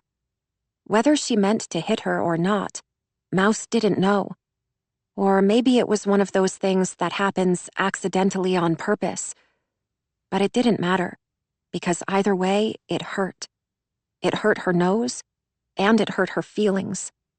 "I don't know why Daddy calls me that," she said honestly. "He just does." "Are you being sassy with me, you little rodent? Don't you ever be sassy with me," Fake Mom said, grabbing Mouse by the wrist. She shook her like she had the bear, until Mouse's head and wrist hurt. Mouse tried to tug her arm away, but it only made Fake Mom hold tighter, long fingernails digging into the skin. When she finally did let go, Mouse saw the red impression of Fake Mom's hand there on hers. There were crescent-shaped indentations in her skin from Fake Mom's fingernails. Her eyes welled with tears because it hurt, both her head and her hand, but even more, her heart. It made her sad when fake mom shook her like that, and also scared. No one had ever talked to or touched Mouse like that, and Mouse didn't like it. It made a drop of pee sneak out from her insides and slide down a leg, where it got absorbed in the fabric of her pants. Fake mom laughed when she saw Mouse's little quivering lip, the tears pooling in her eyes. She asked, "What are you going to do? Cry like a little baby? Well, isn't that just dandy?" she said. "A sassy little crybaby. How's that for an oxymoron?" She laughed. And though Mouse knew many things, she didn't know that word, oxymoron. But she knew what moron meant, because she heard kids call one another that at school. So that was what Mouse thought, that fake mom had called her a moron, which wouldn't have even been the meanest thing she did that day. Fake mom told Mouse to go somewhere where she couldn't see her, because she was sick of looking at her sassy crybaby face. "And don't you come back until I tell you you can come back," she said. Mouse carried her bear sadly up to her bedroom and gently closed the door. She laid Mr. Bear on the bed and hummed a lullaby into his ear. Then she lay down beside him and cried. Mouse knew even then that she wouldn't tell her father what fake mom had said and done. She wouldn't even tell her real mom. It wasn't like her to be a tattletale, but more so, she knew how much her father loved fake mom. She could see it in his eyes every time he looked at her. Mouse didn't want his feelings to be hurt, because he would be sad if he knew what fake mom had done, even sadder than Mouse felt. Mouse was an empathetic little girl. She didn't ever want to make anyone sad, especially her father. Sadie. I commit the address to memory. I get in my own car and drive to Courtney's home. I parallel park on the street, sliding easily between two cars. I step from my car. I bring Courtney's keys with me. Ordinarily, I wouldn't do something like this, but my back is to a wall. I knock before attempting to let myself inside. No one comes to the door. I finger the keys in my hands. It could be any one of them. I try the first key. It doesn't fit. I glance over my shoulder, seeing a woman and her dog near the end of the park where it meets with the street. The woman is bent at the waist, cleaning the dog's mess from the snow with a plastic bag. She doesn't see me. I fiddle with the second key. This one fits. The knob turns and the door opens, and I find myself standing in the doorway of Courtney Baines's home. I step inside. I close the door. The interior of the house is charming. It bursts with character. Arched doorways, wall niches, and wooden built-ins. But it's also neglected and unloved. There isn't much in the way of things. The house is unkempt. Stacks of mail are strewn across the sofa, 2 empty coffee cups on the wooden floor. A basket of unfolded laundry waits at the base of the stairs. Kids' toys wither in a corner of the room. They haven't been played with in a while. But there are photographs. They hang from the wall slightly askew, a layer of dust coating the top ledge of them. I go to the pictures, nearly run my hands through the dust. But then, in the nick of time, I think of fingerprints, of evidence, and pull quickly back. I search my coat pockets for a pair of winter gloves and slip them on. The photographs are of Jeffrey, Courtney, and their little girl. This strikes me as odd. If Will and I had gone through with a divorce in the aftermath of his affair, I would have rid my home of photographs of him, so I wouldn't be reminded of him every day. Not only does Courtney keep family photographs in her home, but there are wedding photographs too. Romantic scenes of Jeffrey and her kissing. I wonder what this means. If she still has feelings for him. Is she in denial about his affair? The divorce? His remarriage? Does she think there's a chance they might get back together again? Or is she only pining for the love they once had? I wander the halls, looking in bedrooms, in bathrooms, in the kitchen. The home is 3 narrow floors tall, each room as Spartan as the next. In the child's bedroom, the bed is covered with woodland creatures, deer and squirrels and such. There's a rug on the floor. Another room is an office with a desk inside. I go to the desk, pull the drawers out at random. I'm not looking for anything in particular, but there are things I see, like felt-tip pens and reams of paper, and a box of stationery. I return downstairs. I open and close the refrigerator door. I peel back a curtain and look outside to be sure no one is coming. How long do I have until Courtney realizes that her keys are missing? I sit lightly on the sofa, paying attention not to disturb the careful order of things. I thumb through the mail, keeping it in the same order that it is, in case there's some method to the madness that I can't see. It's bills and junk mail mostly. But there are other things too, like legal petitions. State of Maine is typed across the envelopes, and that's what makes me peel the flaps back, slide the documents out with my gloved hands. I was never very good with legalese, but words like child endangerment and immediate physical custody leap out at me. It takes but a minute to realize Jeffrey and Morgan Baines were attempting to gain full custody of his and Courtney's child. The thought of someone taking Otto or Tate from me makes me instantly upset. If someone tried to take my children from me, I don't know what I'd do. But if I know one thing, it's that getting between a woman and her child will never end well. I slide the documents back into their envelopes, but not before first snapping a photo of them on my phone. I put the mail back how it was. I rise from the sofa and slip back out the front door, done with my search for now. I'm not sure if what I found is enough to suspect Courtney of murder, but it is enough to raise questions. I drop the keys into a zipped compartment in my bag. I'll dispose of them later. People lose their keys all the time, don't they? It's not such an unusual thing. I'm halfway to my car parked on the other side of the street when my cell phone rings. I pull it from my bag and answer the call. "Mrs. Faust?" the caller asks. Not everyone knows that I'm a doctor. "Yes," I say. "This is she." The woman on the other end of the line informs me that she's calling from the high school. My mind goes instinctively to Otto. I think of our short exchange as we drove to the dock this morning. Something was bothering him, but he wouldn't say what. Was he trying to tell me something?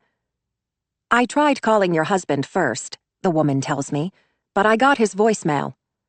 I look at my watch. Will is in the middle of a lecture. "I wanted to check on Imogen. Her teachers marked her absent today. Did someone forget to call her in?" this woman asks. And, feeling relieved the call isn't about Otto, I sigh and tell her no, that Imogen must be playing hooky. I won't bother myself with making up lies for Imogen's absence. Her tone isn't kind. She explains to me that Imogen is required to be in school, and that she is quickly closing in on the number of unexcused absences allowed in a school year. "It's your responsibility, Mrs. Faust, to make sure Imogen is in school," she says. A meeting will be scheduled with Will and me, Imogen, teachers, and administrators. An intervention of sorts. If that fails, the school will be forced to follow legal protocol. I end the call and climb into my car. Before I pull out, I send Imogen a text. "Where are you?" I ask. I don't expect a reply. And yet, one comes. "Find me," it reads. Imogen is playing games with me. A series of photos comes next. Headstones, a bleak landscape, a bottle of prescription pills. They're Alice's old pills, used to manage fibromyalgia pain, an antidepressant that doubles as a nerve blocker. Her name is on the label. I have to get to Imogen before she does something stupid with them, before she makes a careless decision she can't take back. I speed away, forcing the legal documents I found in Courtney's home out of my mind for now. Finding Morgan's killer will have to wait. Mouse. Fake Mom didn't give Mouse any dinner that night, but Mouse heard her down in the kitchen, making something for herself. She smelled the scent of it coming up to the second floor through the floor vents, slipping under the crack of Mouse's bedroom door. Mouse didn't know what it was, but the smell of it got her tummy rumbling in a good way. She wanted to eat, but she couldn't because Fake Mom never offered to share. By bedtime, Mouse was hungry, but she knew better than to ask about dinner because Fake Mom told her explicitly that she did not want to see her until she said it was okay. And Fake Mom never said it was okay. As the sun set and the sky went dark, Mouse tried to ignore the hunger pangs. She heard Fake Mom moving about downstairs for a long time after she had finished eating, doing the dishes, watching TV. But then the house got quiet. A door closed, and Fake Mom, Mouse thought, had gone to bed. Mouse pulled her own door open an inch. She stood just behind the door, holding her breath, making sure that the house stayed quiet, that Fake Mom hadn't only gone in the bedroom to come right back out again, that Fake Mom wasn't trying to trick her into coming down. Mouse knew she should go to sleep. She tried going to sleep. She wanted to go to sleep. But she was hungry. And, even worse than that, she had to use the bathroom, which was downstairs. Mouse had to go really badly. She'd been holding it for a long time, and didn't think she could hold it much longer. She certainly couldn't hold it the whole night. But she also didn't want to have an accident in her bedroom because she was 6 years old, too old to have accidents in her bedroom. But Mouse wasn't allowed to leave her bedroom until Fake Mom said she could. So she pressed her legs together real tight and willed the pee to stay inside of her. She used her hand, too, squeezing it into her crotch like a cork, thinking that might hold the pee in. But in time, her stomach hurt too much because she was both hungry and had to pee. Mouse coaxed herself into going downstairs. It wasn't easy to do. Mouse wasn't the kind of girl who liked breaking rules. Mouse was the kind of girl who liked to obey the rules, to never get in trouble. But she remembered, Fake Mom didn't tell her she had to go to her bedroom. Mouse had decided to do that. What Fake Mom had said was, "Go somewhere I can't see you." If Fake Mom was asleep, Mouse decided, then she wouldn't see Mouse on the first floor, not unless she could see with her eyes closed. In which case, Mouse wasn't breaking any rules. Mouse opened her bedroom door all the way. It groaned as she did, and Mouse felt her insides freeze, wondering if that would be enough to rouse Fake Mom from sleep. She counted to 50 in her head. And then, when the house stayed quiet, no sign of Fake Mom waking up, she went. Mouse crept down the steps, across the living room. She tiptoed toward the kitchen. Just shy of the kitchen was a hallway that veered off and toward the room Fake Mom was in. Mouse peeked around the corner, trying to get a glimpse of the door, grateful to find it all the way closed. Mouse had to pee more than she was hungry. She went toward the bathroom first, but the bathroom was just a few feet away from her father and Fake Mom's room, and that made Mouse scared as heck.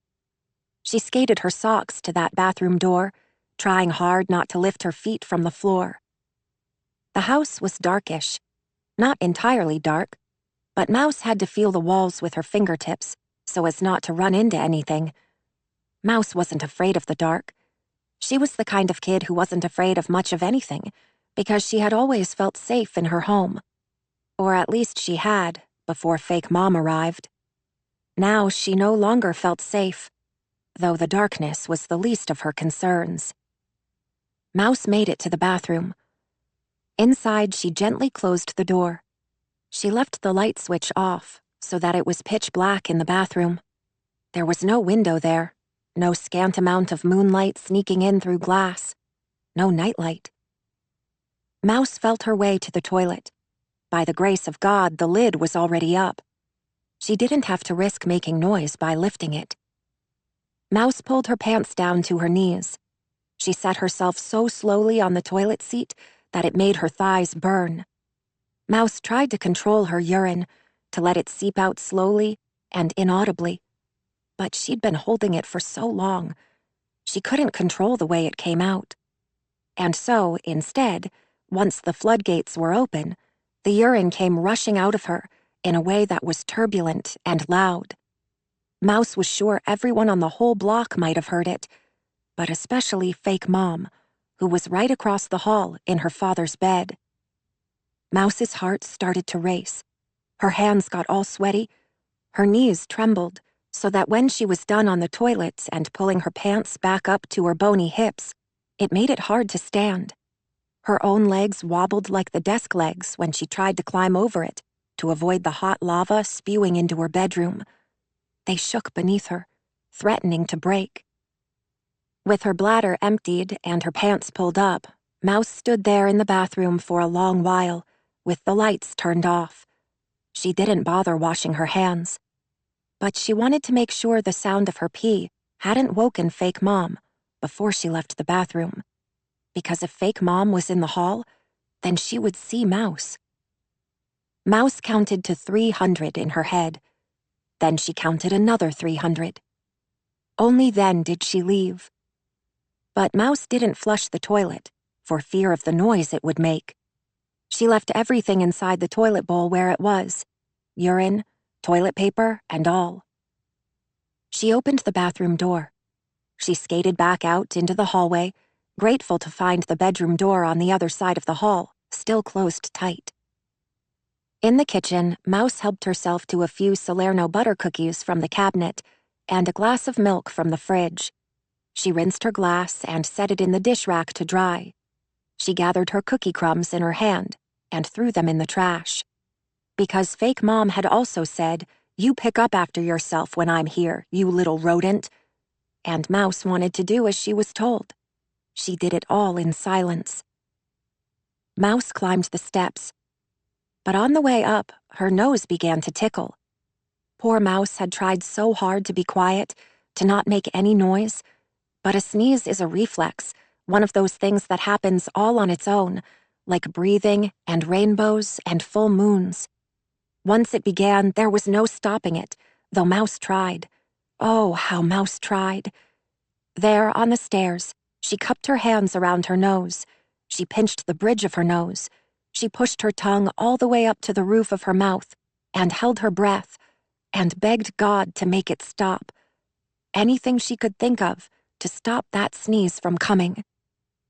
But still, the sneeze came. Sadie. The space is typical for a cemetery. I drive along the narrow graveled path and park my car at the chapel. I open the car door as a gust of wind rushes in to greet me. I climb out and walk across the graded land, sliding between headstones and full-grown trees. The plot where Alice is buried has yet to be covered with grass. It's a fresh grave, filled in with dirt and scattered with snow. There is no headstone, not until the land settles and it can be installed. For now, Alice is identifiable only by a section and lot number. Imogen sits on her knees on the snowy earth. She hears my footsteps approaching and turns. When she looks at me, I can see that she's been crying. The black eyeliner she so painstakingly applies is smeared across her cheeks. Her eyes are red, swollen. Her lower lip trembles. She bites on it to make it stop. She doesn't want me to see her vulnerable side. She looks suddenly younger than her 16 years, but also damaged and angry. "Took you fucking long enough," she says. Truth be told, there was a moment on the way here that I thought about not coming at all. I put in a call to Will to let him know about the photos Imogen sent to me, but again the call went unanswered. I was headed back to the ferry when my conscience got the better of me, and I knew I had to come. The bottle of prescription pills remains closed, lying beside Imogen on the ground. What are you doing with those, Imogen? I ask, and she shrugs nonchalantly. Figured they had to be good for something, she says. They didn't do shit for Mom, but maybe they could help me. How many did you take? I ask. None yet, she says.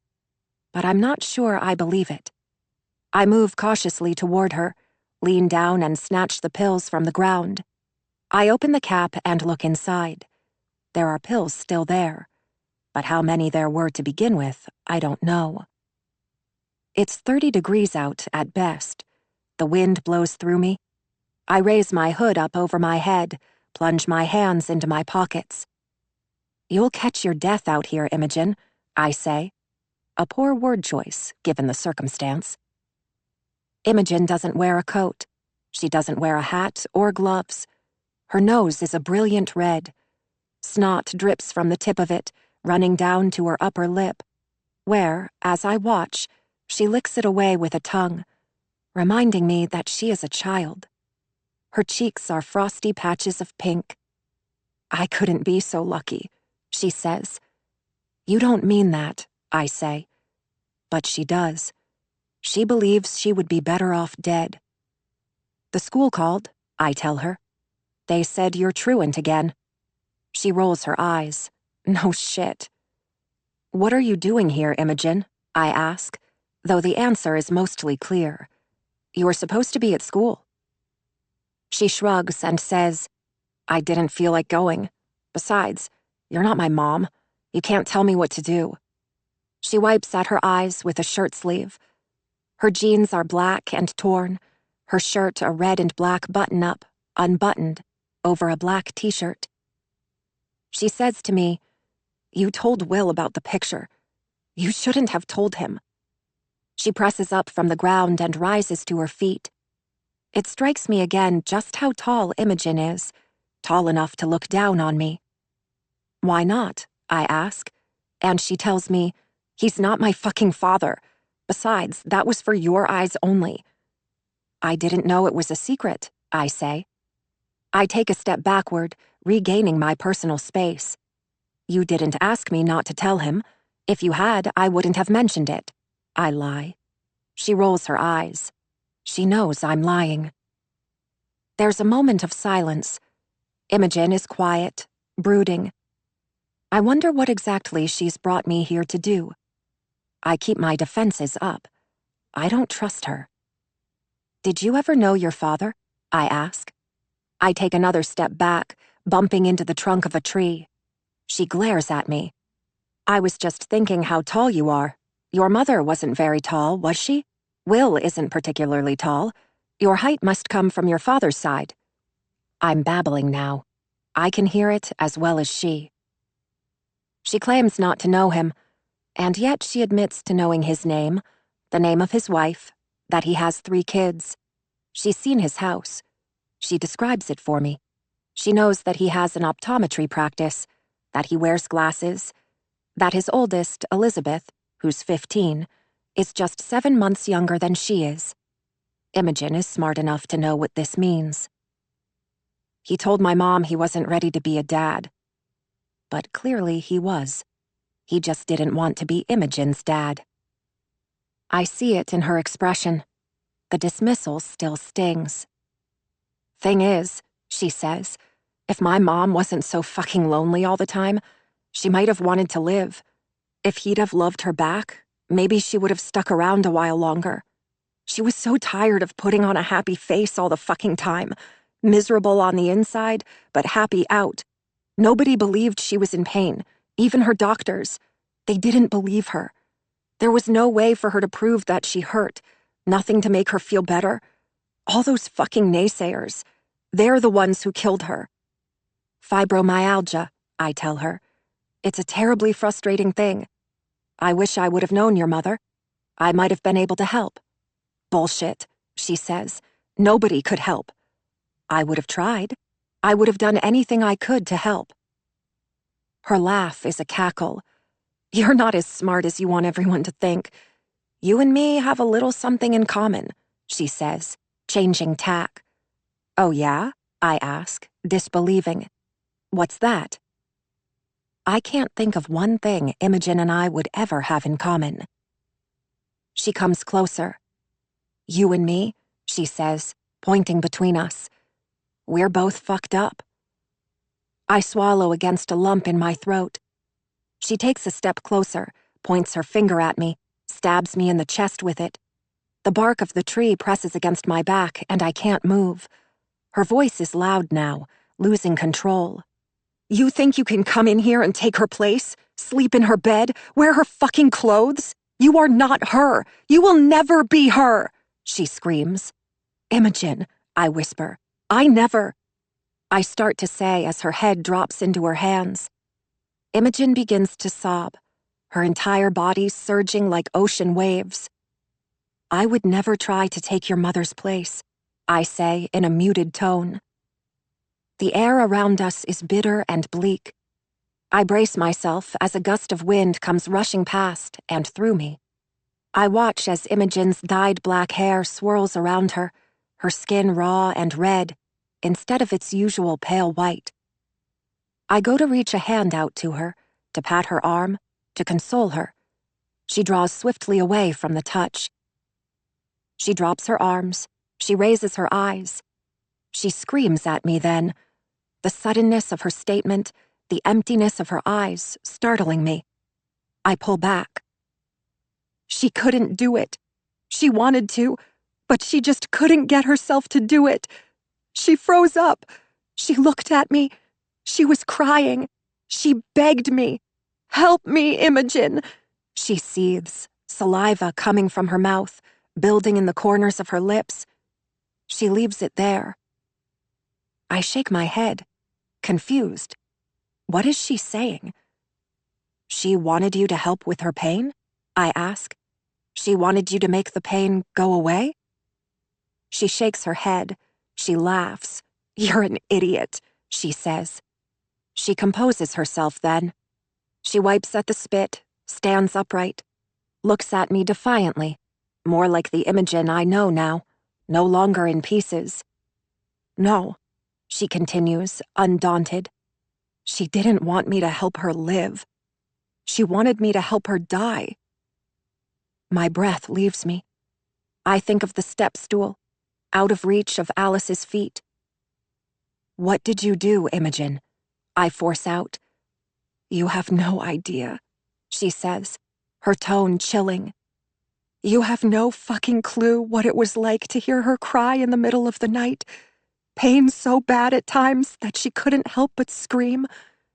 She'd get all excited about some new doctor, some new treatment, only for it to fucking fail again, her hopes dashed. It was hopeless. She wasn't getting any better. She was never going to get any better. No one should have to live like that. Imogen, with tears dripping from her eyes, starts at the beginning and goes through it again. The day began like any other day. She woke up, she went to school. Most days, Alice would be waiting in the foyer when she came home. But that day, Alice wasn't there. Imogen called out to her. There was no reply.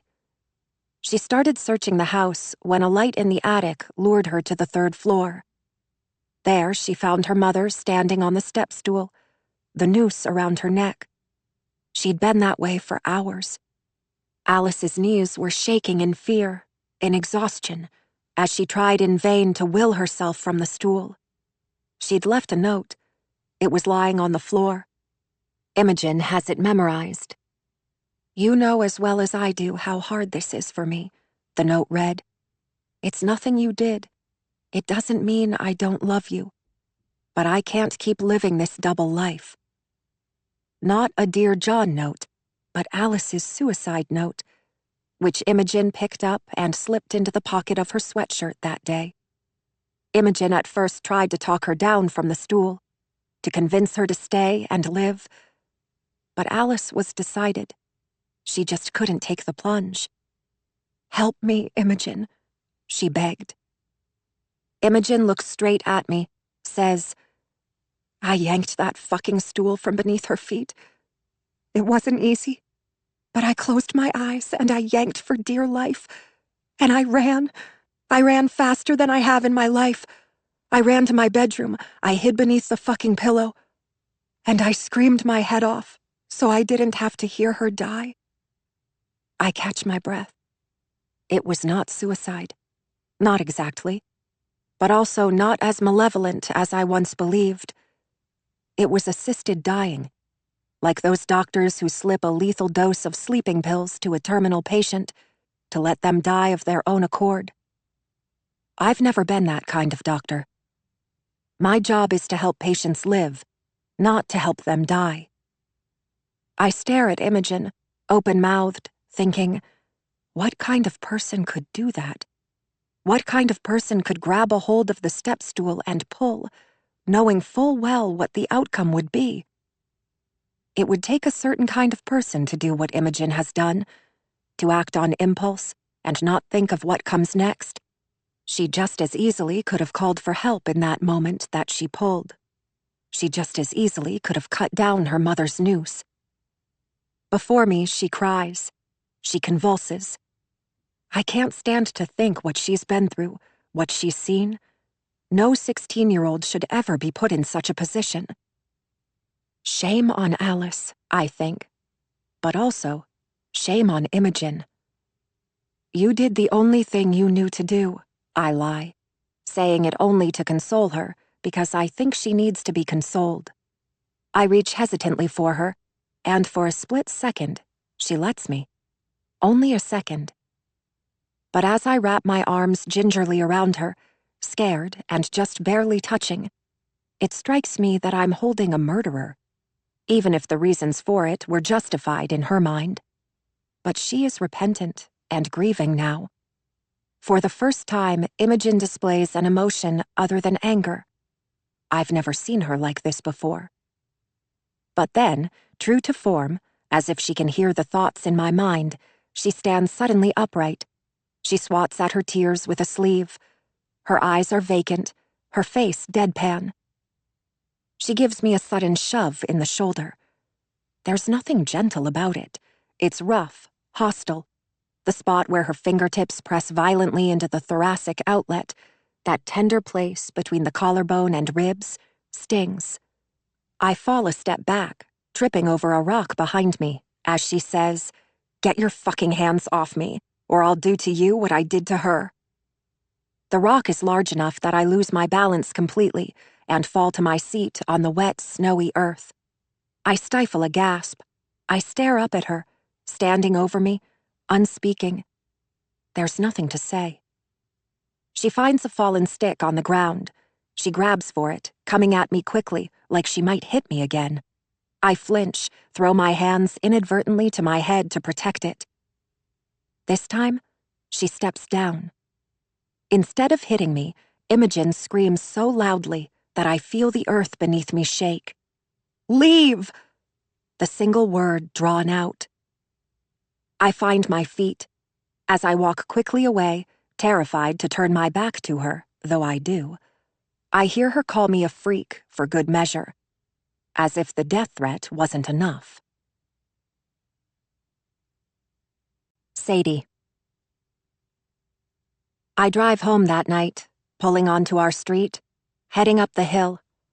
It was hours ago that I left Imogen at the cemetery. It was early afternoon then, and now it's night. It's dark outside. Time has gotten away from me. There are 2 calls on my phone that I've missed, both from Will, wondering where I am. When I see him, I'll tell him how I spent the day, about my conversation with Imogen at the cemetery. But I won't tell him everything, because what would he think of me if he knew I stole a woman's keys and broke into her home?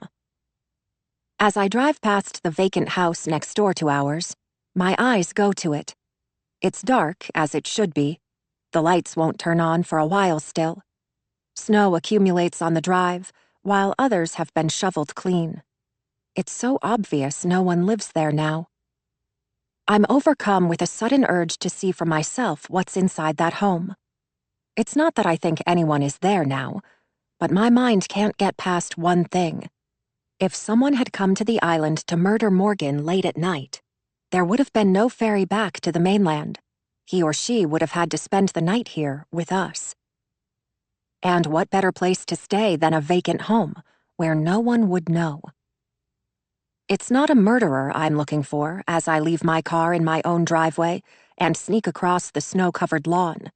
It's evidence that someone has been here. I look over my shoulder as I go, wondering if anyone is watching me, if anyone knows I'm here. There are footprints in the snow. I follow them. The house next door is a cottage. It's small. I go to the door first and knock. I don't expect anyone to answer, but I do it anyway, because it would be foolish not to. No one answers the door, and so I press my face to the glass and look in. I see nothing out of the ordinary, just a living room with furniture draped in plastic. I make my way around the periphery of the home. I don't know what I'm looking for, but I'm looking for something. A way in, conceivably. And sure enough, after a little searching, a few failed attempts, dwindling hope, it's there. The window well cover on the back of the home is not secure. I lift it up and it easily gives. I dust off the snow. I remove the whole thing and set it aside, hands trembling as I do. I carefully lower myself down into the window well. It's a tight fit. I have to contort my body in an odd way to get to the window. The screen, when I get to it, is torn. Not just a little, but enough for a whole body to get through. I tug on the window behind it, thinking it won't give. Surely this can't be so easy. But to my surprise, it does. The window into the basement is unlocked.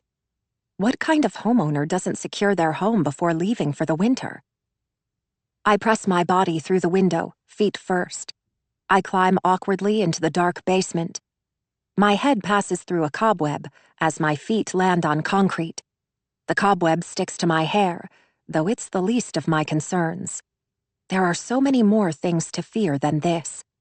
My heart pounds inside my chest as I glance around the basement to be certain I'm alone. I don't see anyone, but it's too dark to really know. I inch across the basement, find the unfinished steps to the first floor. I go slowly, dragging my feet, careful not to make any noise as I climb. At the top of the steps, I set my hand on a door handle. My hand is sweaty, shaking, and suddenly I'm wondering why I thought it was such a good idea to come here.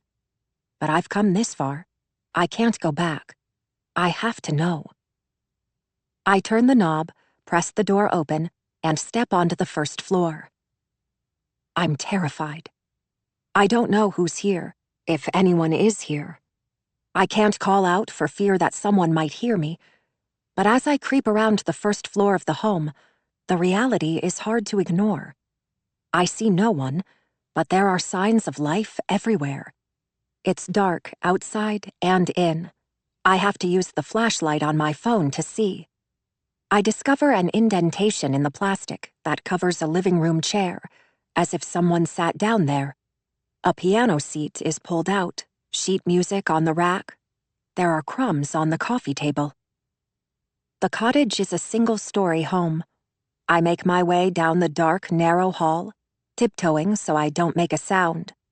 I hold my breath as I go, taking short, shallow breaths, only when I have to, only when the burn of carbon dioxide in my lungs is more than I can bear. I come to the first room and look inside, shining my flashlight along the four walls. The room is small, a bedroom that has been converted into a sewing room. A seamstress lives here. The next room is a small bedroom crammed with ornate antique furniture that's buried beneath plastic. The carpeting is thick, plush. My feet sink into it, and I feel guilty for wearing my shoes inside, as if that's the worst of my infractions. But there's also breaking and entering. I leave that room and step into the largest bedroom of the three, the master bedroom. The room is spacious in comparison, but that's not the reason my eyes do a double take when I step inside. The sun has set outside. Only a faint hint of blue creeps in through the windows. The blue hour, it's called, when the residual sunlight takes on a blue tone and turns the world to blue. I shine my flashlight into the room. I see the ceiling fan, the blades of which are formed into the shape of palm leaves. The ceiling is a tray ceiling. And I've seen it before. I've dreamed of this room. I dreamed of myself lying in this bed, or a bed similar to this, hot and sweating beneath that fan, in the crevice that is still in the center of the bed. I stared at the fan, willed it to move, to push a gust of cold air onto my hot body. But it didn't, because the next thing I knew, I was standing beside the bed, watching myself sleep. This bed, unlike the other furniture in the house, isn't covered with plastic. The plastic that should be on the bed lies in a heap on the floor, on the other side of the bed. Someone has been sleeping in this bed. Someone was here. I don't bother with the basement window well this time. I head straight out the front door.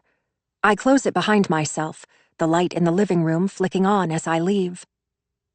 As I run back home, I convince myself that the ceiling, the bed, the fan weren't the very same as they were in my dream. They were similar, yes, but not the same. Dreams have a way of fading fast, and so the true details of it were likely gone before I ever opened my eyes. And besides, it was dark in that cottage. I didn't get a good look at the ceiling or the fan. But, without a shred of doubt, the plastic was pulled from that bed. The homeowner covered the bed just like all the other furniture in the home. But then someone else removed it. Once in my own yard, I look at my cell phone. It's dying. The battery percentage hovers at around 2%. I put in a call to Officer Berg. He'll be able to search for fingerprints and figure out who's been there. God willing, he'll find Morgan's murderer. I have a minute or two at best before the phone dies. My call goes to voicemail. I leave a quick message. I ask him to call me. I don't tell him why. Before I can end the call, my cell phone dies. I drop the dead phone into my coat pocket. I step across the driveway, moving toward the porch. The house, from the outside, is dark. Will has forgotten to leave the porch light on for me. There are lights on inside, but I can't see the boys from here. There's a warmness about the house. Heat spews from the vents, gray against the near blackness of night. Outside, it's windy and cold. The snow that's fallen over the last few days blows about, creating snowdrifts on the driveways and streets. The sky is clear. There's no threat of snow tonight, but forecasters are going hog wild about a storm that's to arrive late tomorrow, the first substantial storm of the season. A noise from behind me startles me. It's a grinding noise, something discordant. I'm not 10 feet from the porch when I hear it. I spin, and at first I don't see him because his body is blocked by a formidable tree. But then he steps forward, away from the tree, and I see him moving, slowly, deliberately, a snow shovel dragging behind him and through the street. The snow shovel is the sound that I hear. Metal on concrete. He holds on to the shaft of the shovel with a gloved hand, scraping the blade across the street. Jeffrey Baines. Will is in the house making dinner. The kitchen is in the rear of the house. He wouldn't hear me if I screamed. At the end of our drive, Jeffrey turns and makes his way toward me. There's something bedraggled about him. His hair stands on end. His dark eyes are rheumy and red-rimmed. His glasses are missing. He looks nothing like the suave, affable man I met at the memorial service the other day. Rather, he looks like something the cat dragged in. My eyes go to the shovel. It's the kind of thing that's versatile. It has dual purposes, because not only could he hit me over the head and kill me with it, but he could use it to bury my body. Does he know I watched him and Courtney at the memorial service? That I was in her home? I'm stricken with a sudden terror. What if there are security cameras inside her home? One of those fancy new doorbells with the camera to let you know who's at your door when you're not there? Jeffrey, I say, inching backward. I try not to let my imagination get the best of me. There could be so many reasons why he's here, So many other reasons than the one I imagine. "You're home," I say, because I've only just realized that his home is no longer a crime scene. Jeffrey senses my fear. He hears it in my voice. He sees it in my body language. My feet retreat, though it's inappreciable the way that they do. But still, his eyes drop to them. He sees the movement. Like a dog, he can smell my fear. "I was shoveling my drive. I saw you pull up," he says. And I reply, "Oh," realizing that if he did, if he saw my car pull into the drive 15 or 20 minutes ago, he may have seen me force my way into the home next door. He may have heard the voicemail I left for Officer Berg. "Where's your daughter?" I ask. He says, "She's busy with her toys." As I look across the street, I see a light on in a second-floor window. The shades are open, the bedroom bright. I see the little girl's silhouette as she bounds around the room with a teddy bear on her shoulders, as if giving him a piggyback ride. The little girl is laughing to herself, to her bear. It only adds to my unease.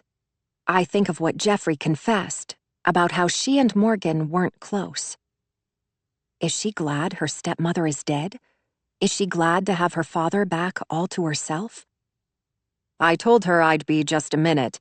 Am I keeping you from something?" Jeffrey asks, running a gloved hand through his hair.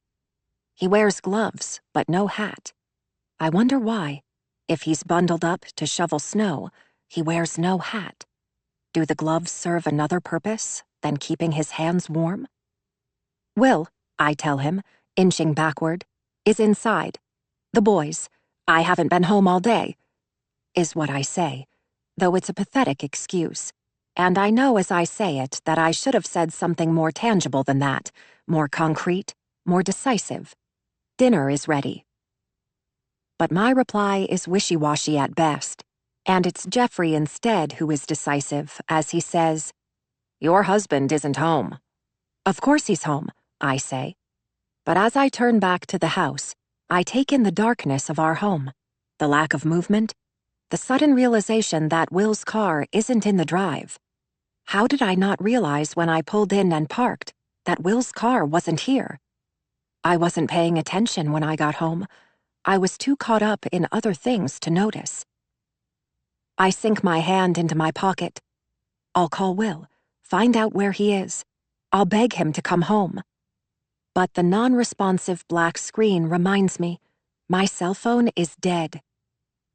My face must whiten. Jeffrey asks, "Is everything all right, Sadie?" And as tears of panic prick my eyes, I force them back. I swallow against a lump in my throat and say, Yes, of course, everything is fine." I lie and tell him then, "It's been a busy day. It slipped my mind. Will had to pick our son up from a friend's house. He lives just around the block," I say, pointing arbitrarily behind me, hoping Jeffrey might assume it will be a quick trip for Will. There and back in a matter of minutes. He'll be home soon. I tell Jeffrey, "I better get inside, get dinner started. It was nice seeing you," though I'm terrified to turn my back to him. But there's no other way. I have to get inside, close the door, and lock the deadbolt behind myself. I hear the dogs bark. I see their faces pressed to the windows that flank the front door. But where they are, trapped inside, they can't help me. I hold my breath as I turn. I grind my teeth, steel myself for the agonizing pain of the square blade against the back of my head. I've barely moved when a heavy, gloved hand falls to my shoulder. "There was something I wanted to ask before you go." The tone of his voice is oppressive as he says it. It's chilling. Between my legs, my pelvic floor weakens. Urine seeps into my underpants. I turn reluctantly back to see the shovel rooted to the ground now. Jeffrey leans on it, uses it for support, tugs on the cuff of his gloves to be sure they're on tight. "Yes?" I ask, voice quivering. Headlights veer this way and that through the trees, but they're in the distance, moving away instead of drawing near. Where is Will? Jeffrey tells me that he's come to talk to me about his dead wife. What about her?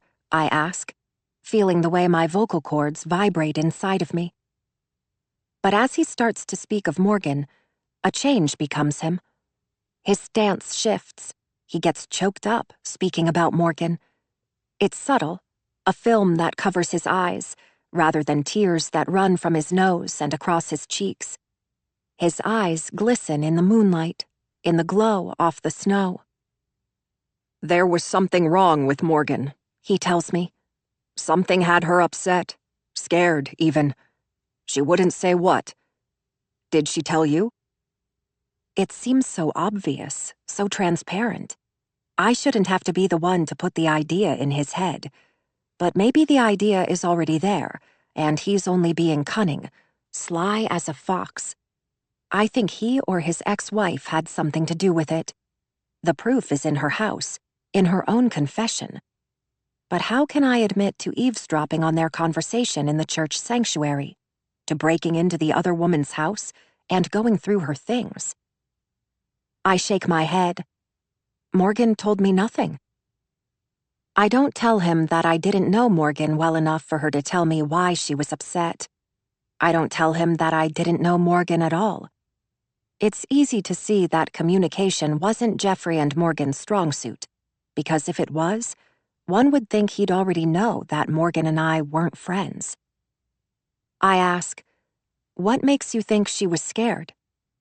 My company has gone global recently. I've spent a great deal of time overseas. It's been difficult, to say the least. The time away from home, yes, but more so the difficulties of learning a new language, culture, of trying to integrate into a foreign country, succeed at my job. I'd been under a lot of pressure. I don't know why I'm telling you all this, he says, apologetically almost. There's a hint of vulnerability there. I don't know what to say to him, and so I say nothing. I don't know why he's telling me this either. Jeffrey goes on. I guess I'm just trying to say that I was overworked, burned out, completely overwhelmed with work. I haven't been home much lately. Any time spent at home was often beset with jet lag. But something had Morgan upset. I asked what it was, but she was selfless to a fault. She wouldn't tell me. She said it was nothing. She wouldn't burden me with whatever it was. I asked, he admits, saddened. But I didn't ask enough. It strikes me that this isn't the face of a madman I see. This is the face of a grieving widower. I heard on the news that there were threatening notes, I say. There were, he says. Yes, the police found notes in our home. Forgive me for saying this, it's not my business, but your ex-wife, is it possible she had hard feelings about a new woman in your life? You think Courtney did this? Sent the threats? Murdered Morgan? He shakes his head, says decisively, No, no way. Courtney is the type to fly off the handle, yes. She's rash. She has a temper. She does stupid things. And then he goes on to tell me about some night Courtney came to the island with the sole intent of stealing her own child.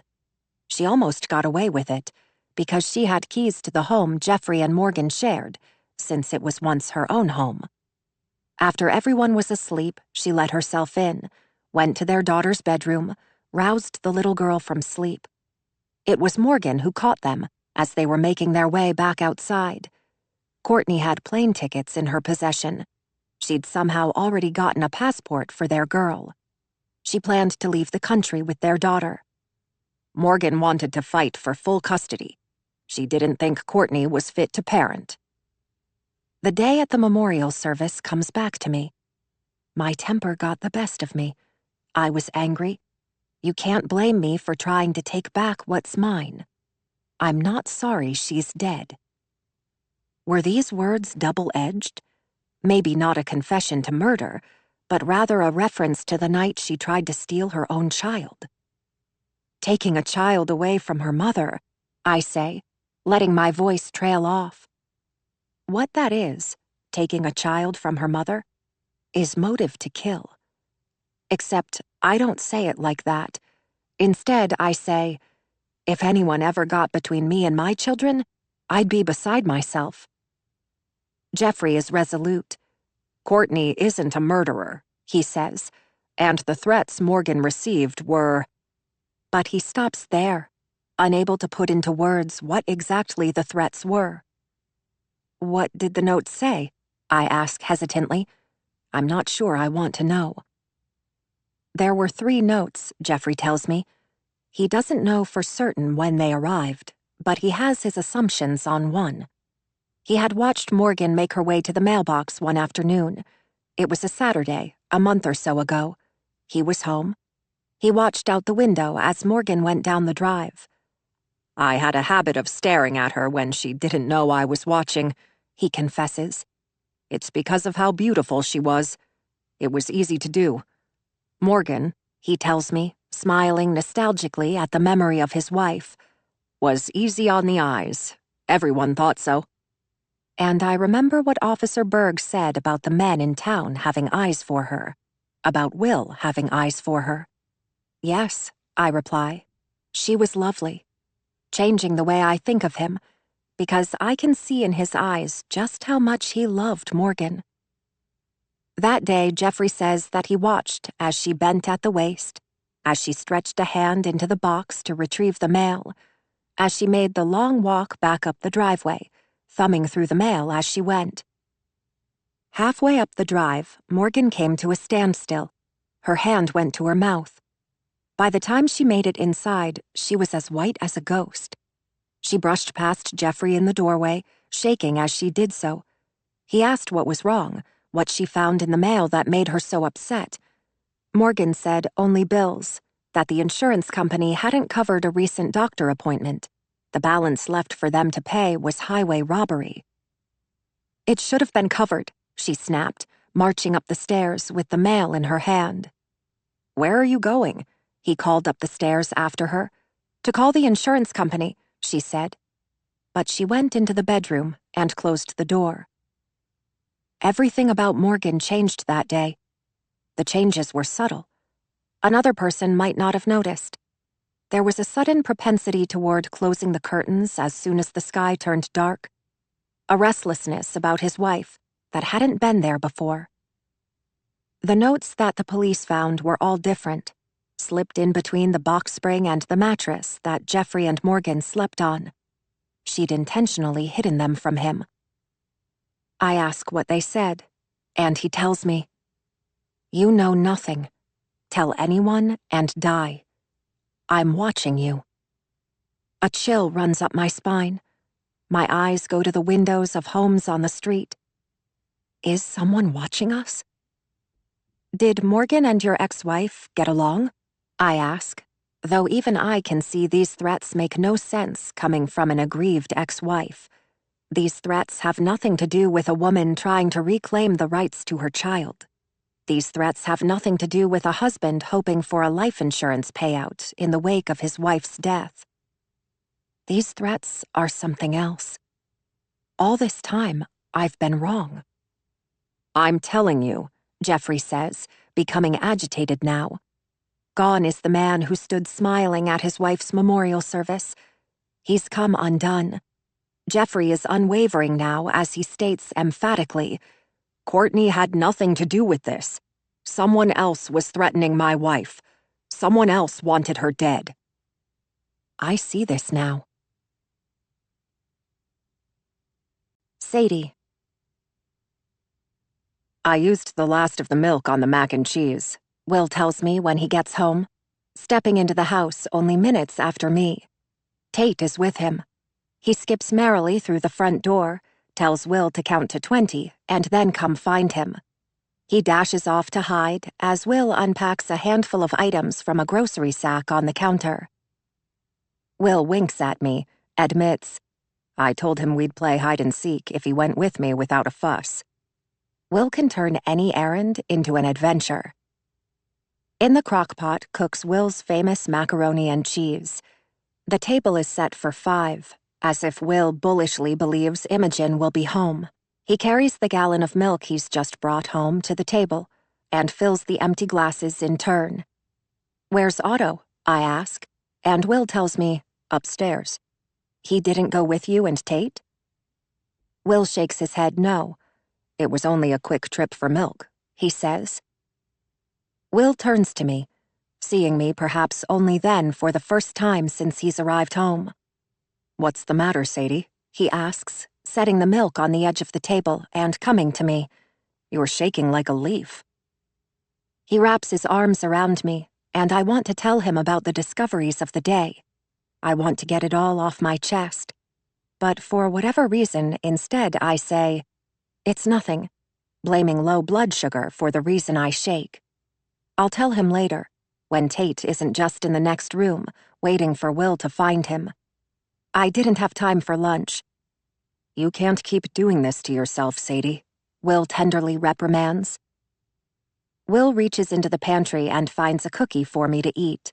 He hands it to me, saying, just don't tell the boys about this. No cookies before dinner. It'll ruin your appetite.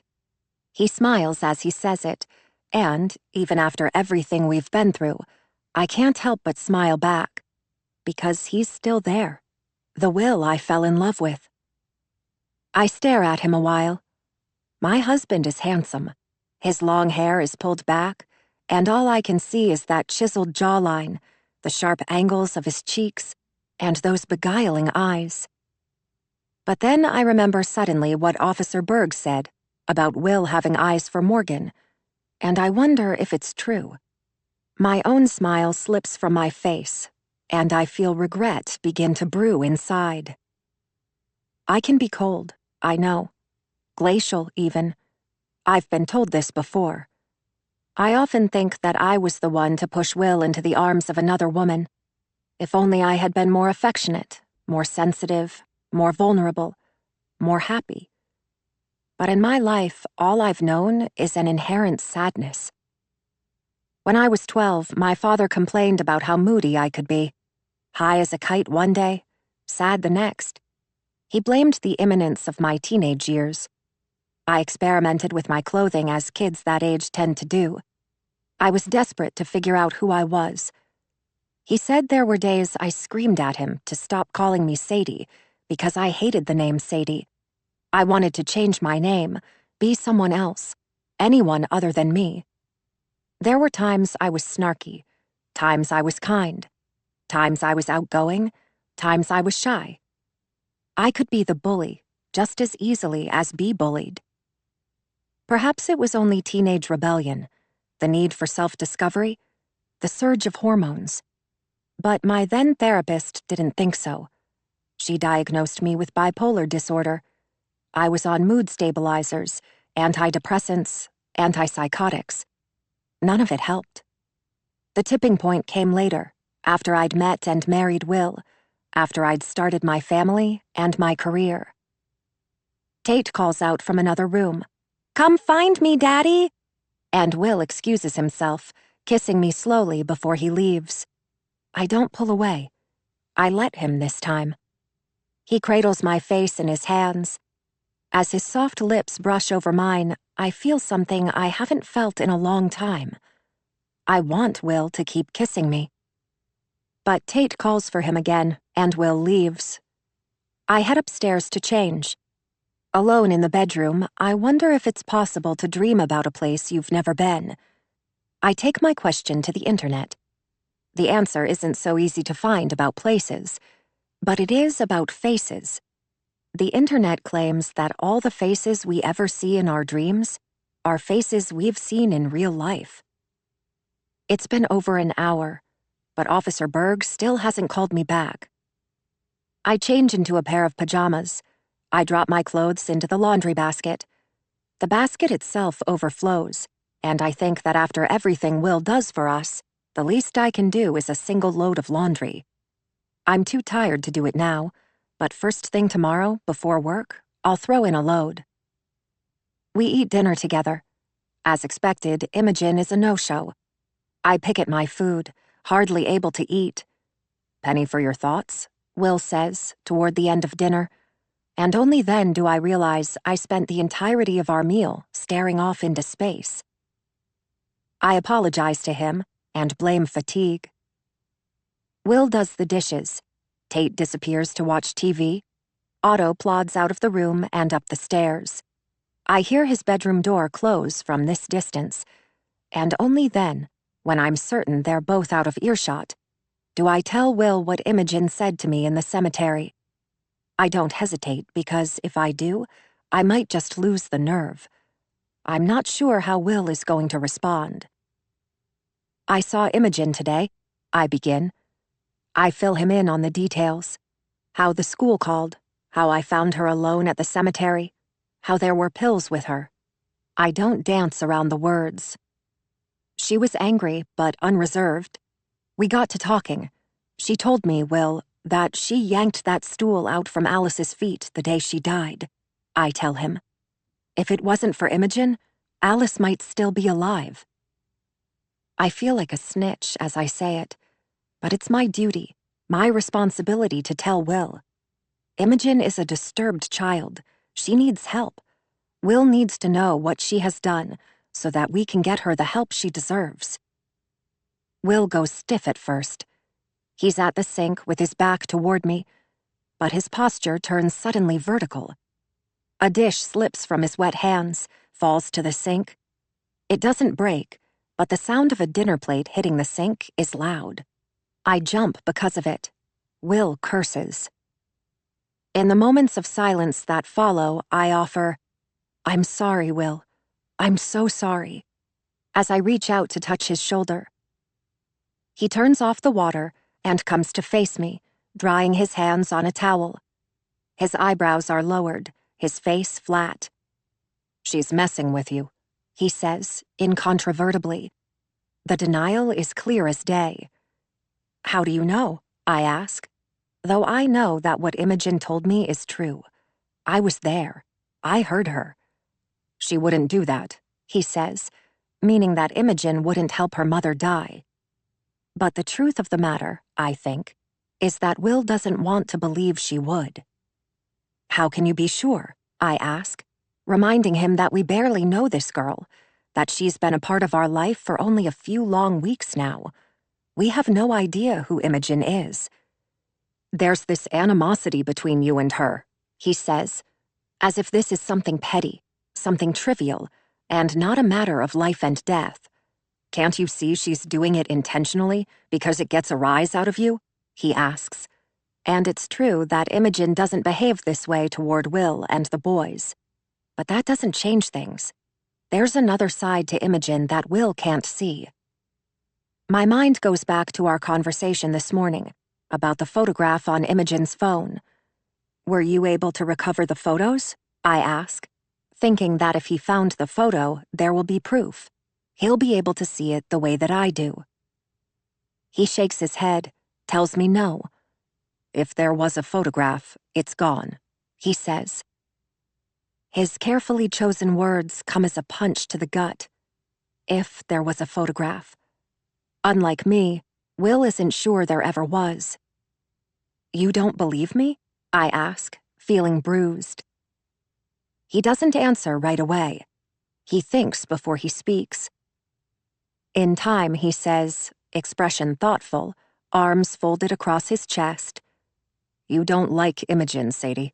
She scares you, you said. You didn't want to come here to Maine, and now you want to leave. I think you're looking for a reason. He begins, tiptoeing around the truth. His truth. That I'm manufacturing a reason to leave. I hold up a hand and stop him there. I don't need to hear the rest of it. Only one thing matters. He doesn't believe me. I turn on my heels and leave. Sadie. I spend another fitful night tossing and turning in bed. I give up the fight near 5 a.m., slipping quietly from bed. The dogs follow, eager for an early breakfast. On the way out the bedroom door, I reach for the basket of laundry I left for myself to clean, hoisting it onto my hip. I walk out into the hall and down the stairs. I'm approaching the landing when my bare foot lands on something sharp. It pokes me in the arch of the foot. I sink to the steps to see what it is. resting the laundry basket on my lap. In the darkness, I feel blindly for the offending item, taking it into the light of the kitchen to see. It's a small silver pendant on a rope chain, now coiled into a mound on my palm. It's broken, snipped in two, not at the clasp, but in the center of the chain, so that it can't go back together again. Such a shame, I think. I clasp the pendant between my fingers, seeing the one side is blank. I turn it over. There on the other side is an M, someone's initial. But whose? Hers isn't the first name that comes to me. I think of Michelle and Mandy and Maggie first. But then the thought arrives, crashing into me, knocking the wind from my lungs. M is for Morgan. In the kitchen, I suck in a sudden breath. Did this necklace belong to Morgan? I can't say with certainty, but my gut thinks so. What is this necklace doing in our home? There isn't one good reason why it would be here. Only reasons I'm too scared to consider. I leave it on the countertop as I turn and make my way to the laundry room. My hands are shaking now, though I tell myself it's theoretical only. The necklace could just as well belong to a Michelle as it could to Morgan Baines. Perhaps Otto has a crush on some girl and plans to give this to her. A girl named Michelle. I upend the basket and laundry comes tumbling out, onto the floor. I sort the laundry, separating the whites and colors into piles. I grab armfuls of it and begin thrusting it into the washing machine. Too much for one load. But I want to get it done. I'm not thinking about any one thing in particular, but many things. Though the thing that trumps all is how I can get my marriage, my family, back on track. Because there was once a time when we were happy. Maine was meant to be a new beginning, a fresh start. Instead, it's had a detrimental effect on everything. Will's and my marriage, our family, our lives. It's time that we leave, go somewhere else. Not back to Chicago, but somewhere new. We'll sell the house, take Imogen with us. I think of the places we could go, so many possibilities. If only I could convince Will to leave. My mind is elsewhere, not on the laundry. I'm hardly paying attention to the laundry at all, other than this quick, forceful way I jam things into the machine, slamming the door. I reach for the detergent on a nearby shelf. Only then do I catch sight of a few items that sneaked out, escapees from the washing machine, lying limp on the laundry room floor. I bend at the waist to retrieve them, ready to open the door and toss them back in. It's as I stand, hunched over, scooping the items into my hand, that I see it. At first, I blame the poor lighting in the laundry room for what it is I see. Blood, on a washcloth. A great deal of it, though I try to convince myself that it's not blood. The stain is not as red as it is brown, because of the way blood changes color as it dries. But still, it's blood. Undeniably blood. It would be so easy to say that Will had cut himself shaving, or that Tate had a scraped knee, or, worst-case scenario, Otto or Imogen had picked up a habit of cutting. Save for the amount of blood on the washcloth. Not merely a dab or a trace, but the washcloth had been wet through with it, and allowed to dry. I turn it over in my hand. The blood has seeped to both sides. I let the washcloth fall from my hand. My heart is in my throat. I feel like I can't breathe. I've had the wind knocked out of me. As I rise quickly to stand upright, gravity forces all the blood in me down to my trunk. There it pools, unable to make its way back up to my brain. I become dizzy. Everything before me begins to blur. Black specks dance before my eyes. I set my hand on the wall to balance myself before lowering slowly to the ground. There I sit, beside the blood-stained washcloth, seeing only it, not touching it now because of all the DNA evidence that must be on that rag. Morgan's blood, her murderer's fingerprints. and now mine. I don't know how this bloody washcloth came to be inside our home, but someone put it here. The options are few. I lose track of time.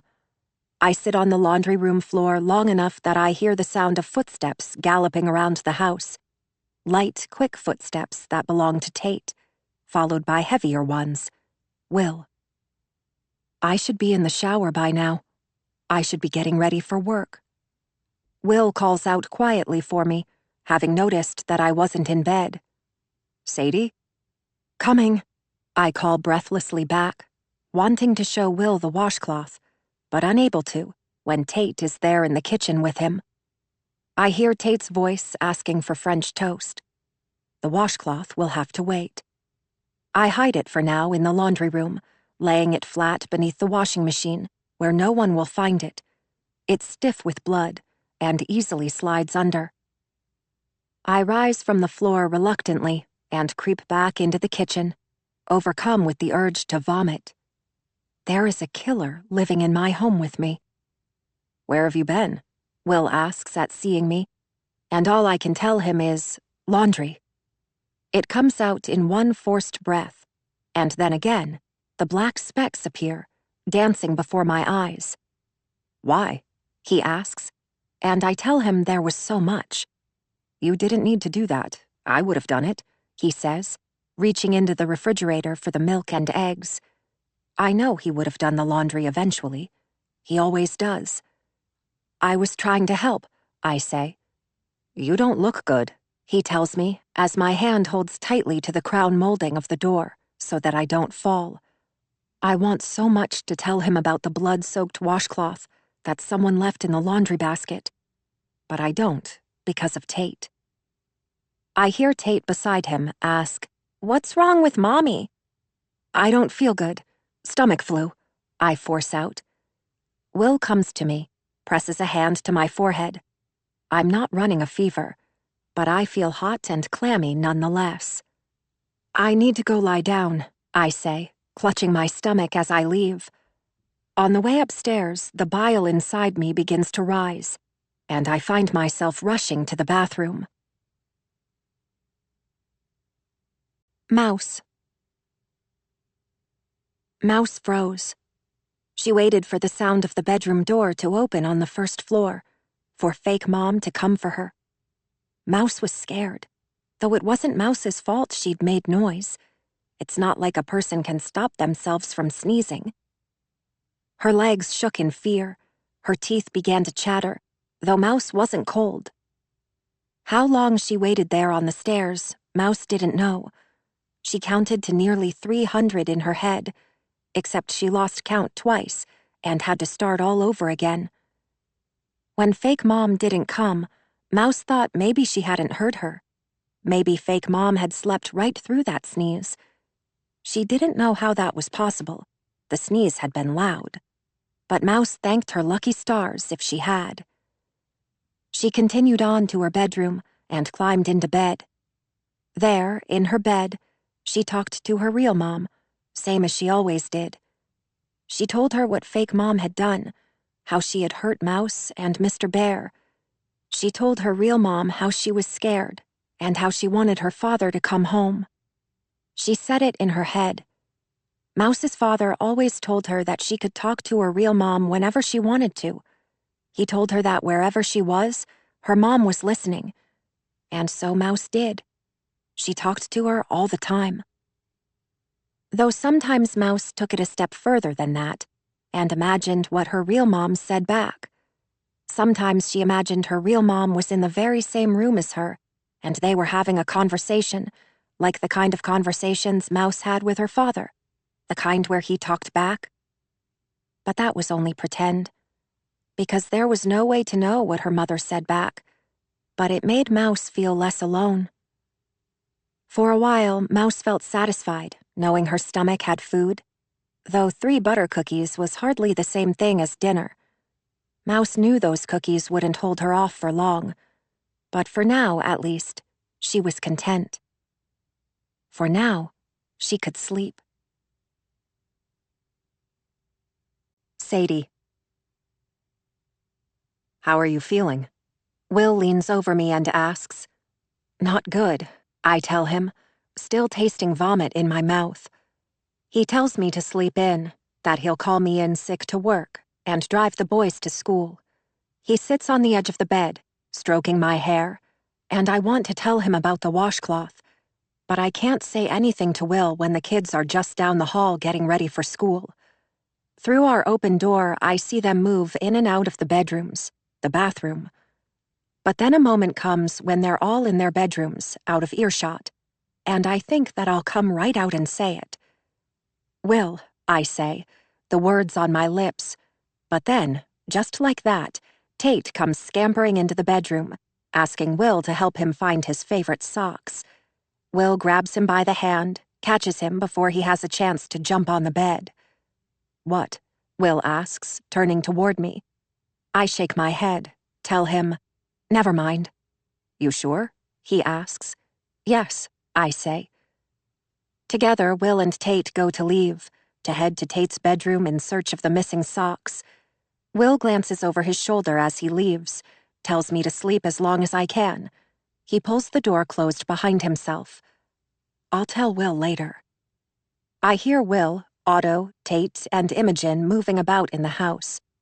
From upstairs, I hear ordinary, everyday conversations ensue about ham and cheese sandwiches and history tests. Their words come to me through the floor vents. Tate tosses out a riddle, and by God, it's Imogen who answers it. Imogen who knows that in the one-story blue house where everything is blue, blue walls, blue floor, blue desk and chairs, the stairs are not blue, because there are no stairs. How did you know? Tate asks her. I just knew. That's a good one, Tater Tot, Will declares, his nickname for Tate, as he tells him to find his backpack before they're late for school. The wind outside is ferocious. It flogs the clapboard siding, threatening to tear it right off the house. It's cold in the house now, the kind of cold that gets under the skin. I can't warm up. Let's get going, guys, Will calls, and I rise from the bed and stand at the door, listening as Tate noses around the coat closet for his hat and boots. I hear Imogen's voice in the foyer with them. She is riding along to the ferry with them, and I don't know why. Maybe it's only the weather's doing, but I can't help but notice the irony of it. She'll let Will drive her to the ferry, but not me. Suddenly, all I hear is feet, like the rush of animals, before the front door opens and then closes again, and the house is nearly still. The only sounds are the whistling of the furnace, the rush of water through pipes, the wind scourging the outside of our home. It's only after they're gone that I rise from bed and leave the room. I've only just stepped into the hallway when something catches my eye. Two things, actually, though it's the doll's marble-like eyes that get my attention first. It's the same doll of Tate's that I found in the foyer the other day, the one he carried roughly to his room at Will's request. She's perched at the edge of the hallway, where the wooden floor meets the wall. She sits nicely on her bum, wearing floral leggings and a knit print. Her frizzy hair lies over her shoulders in two neat braids, hands set in her lap. Someone has found her missing shoe. Beside the doll's feet is a pencil and paper. I go to it, reaching for the scrap of paper. I brace myself, knowing what it is before I look. I turn the paper over in my hand, seeing exactly what I expected to see on the other side. The same crying, dismembered body as on the drawings I found in the attic. Beside the dismembered body, an angry woman clutches a knife. Charcoal blobs fill in the excess white space. Tears or blood, though I don't know which. Maybe both. I wonder if these were here early this morning when I carried the laundry down. But it was dark then. I wouldn't have seen if they were. And on the way back up, I was nauseous, running to the toilet, barely getting there in time. I wouldn't have noticed them then, either. I wonder if Will saw these things before he left. But the doll he'll have assumed was Tate's, and the drawings were upside down. He wouldn't have seen the content. These things terrify me, because I think that if they do belong to Otto, He is regressing. It's a defense mechanism, a way to cope, taking on childish behavior to avoid facing a problem head-on. My own therapist used to say this about me, telling me I acted like a child at times when I didn't want to tackle adult issues in my life. Perhaps Otto is doing the very same thing. But why? On the surface, he seems happy enough, but he's the quiet type. I never know what's going on inside his mind. I think back on that therapist of mine. I was never very fond of her. I didn't like the way she made me feel silly and small, the way she denigrated me when I expressed my feelings. It wasn't just that. She also confused me with other patients. Once I sank down into her leather swivel armchair and crossed my legs, took a sip of the water she always left on the table for me. She asked what had been happening lately, in that way she always did. Tell me what's been happening. Before I could reply, she began to counsel me on how to sever ties with some married man I was seeing, though I wasn't seeing a married man. I was married already, to Will. I blanched in embarrassment for her other client, the one whose secrets she'd just shared. There is no married man, I explained. She asked, No? You broke it off already? There was never a married man. I stopped seeing her soon after. Otto had a therapist back in Chicago. We swore we'd pick up the therapy when we moved to Maine. We never did. But I think it's time we do. I step past the doll. I go downstairs. I take the drawing with me. A plate of French toast sits on the kitchen counter.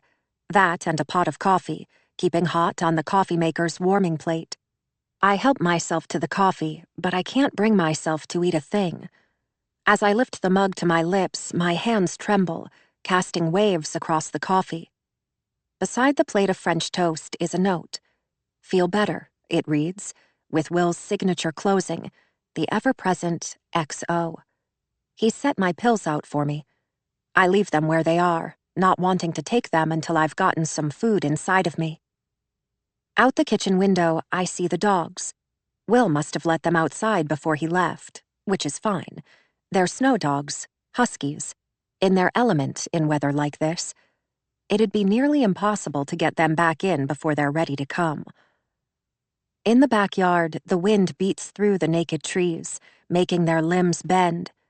It's snowing, a heavy snow. I hadn't expected so much. I'm surprised that school wasn't canceled today, but I'm also grateful for it because I need this time alone. The snow doesn't fall vertically because of the wind.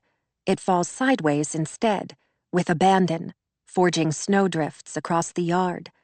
The sill of the kitchen window begins to collect with snow, burying me alive inside. I feel the weight of it on my chest. It's harder to breathe. I take a careful sip of the coffee, noticing that the pendant necklace I left on the counter early this morning is gone. I search the floor, behind the canisters, the junk drawer where we keep random things. The necklace is nowhere. Someone has taken it. I picture it lying there how I left it, the dainty chain coiled into a mound, with the M on top. The fact that it's now missing only adds to my suspicion. This morning, while I lay in bed, the four of them, Will, Otto, Tate, and Imogen, were in the kitchen together. It would have been so easy for Imogen to slip that necklace from the countertop when no one was looking. I consider the threatening notes Morgan received. Would Imogen have sent those? Why, I wonder, at first. And then, just as quickly, why not? I think of the way Imogen treats me, the way she scares me. If she could do this to me, she could just as easily do it to Morgan. I leave the drawing where it is and carry my coffee to the laundry room. There I see that this morning, after I went back to bed, Will finished the laundry for me. The piles of clothes I left are gone. They've been replaced, instead, with an empty laundry basket and a clean tile floor. I drop to my hands and knees beside the washing machine, looking beneath, grateful to find the blood-stained washcloth still there, and yet just as horrified as I was at seeing it for the first time. All the emotions come rushing back to me, and I know that I have to tell Will about this. I leave the washcloth where it is. I go back to the kitchen to wait. I sit at the table. Otto's drawing sits 6 feet away, the eyes of the decapitated head staring at me. I can't stand to look at it. I wait until nearly 9 o'clock to call Will, knowing that by then he'll have taken Tate to school. He'll have dropped him off. He will be alone by now, and we'll be able to speak in private. When Will answers, he's on the ferry, heading to campus. He asks how I'm feeling as he answers the call. I tell him, not good. I hear the sound of the wind whipping around him, gusting into the handset. He's outside, standing on the outer deck of the ferry, getting peppered with snow. Will could be inside, in the nicely heated cabin, but he isn't. Instead, he's relinquished his seat indoors for someone else. And I think that this is so classic Will, to be selfless. We need to talk, Will, I say. And though he tells me that it's loud on the ferry, that this isn't the best time, I say it again. We need to talk. Can I call when I get to campus? He asks. Will talks loudly through the phone, trying to counter the noise of the wind. I say no. I tell him this is important, that this can't wait. What is it? He asks. And I come outright and say that I think Imogen had something to do with Morgan's murder. His sigh is long, exasperated, but he humors me nonetheless, asking why I think this now. I found a bloody washcloth, Will, in the laundry, completely saturated in blood. From the other end of the line comes an ear-splitting silence. I go on, because he says nothing. I feel the words rattle in my throat. Before me, my hands have turned sweaty, though inside I'm so cold I shake. I tell him how I discovered it as I was doing the laundry, how I found the washcloth and hid it beneath the washing machine, because I didn't know what else to do with it. Where is this washcloth now? He asks, concern in his voice. Still under the washing machine. The thing is, Will, I'm thinking about turning the washcloth over to Officer Berg. Whoa, he says. Stop right there, Sadie. You're not making any sense. Are you sure it's blood? I'm sure. Will tries to make excuses. Maybe someone had wiped up a spill with it. Paint, mud, some mess the dogs made. Maybe dog shit, he says. And it's so unlike Will to be crass like that. But perhaps, like me, he's scared. Maybe one of the boys cut himself, he suggests. And he reminds me then of the time Otto was small and ran the pad of his thumb across the razor's sharp blade, just to see what it would feel like, though he had been told before to never touch Daddy's razor. The razor sliced through his skin.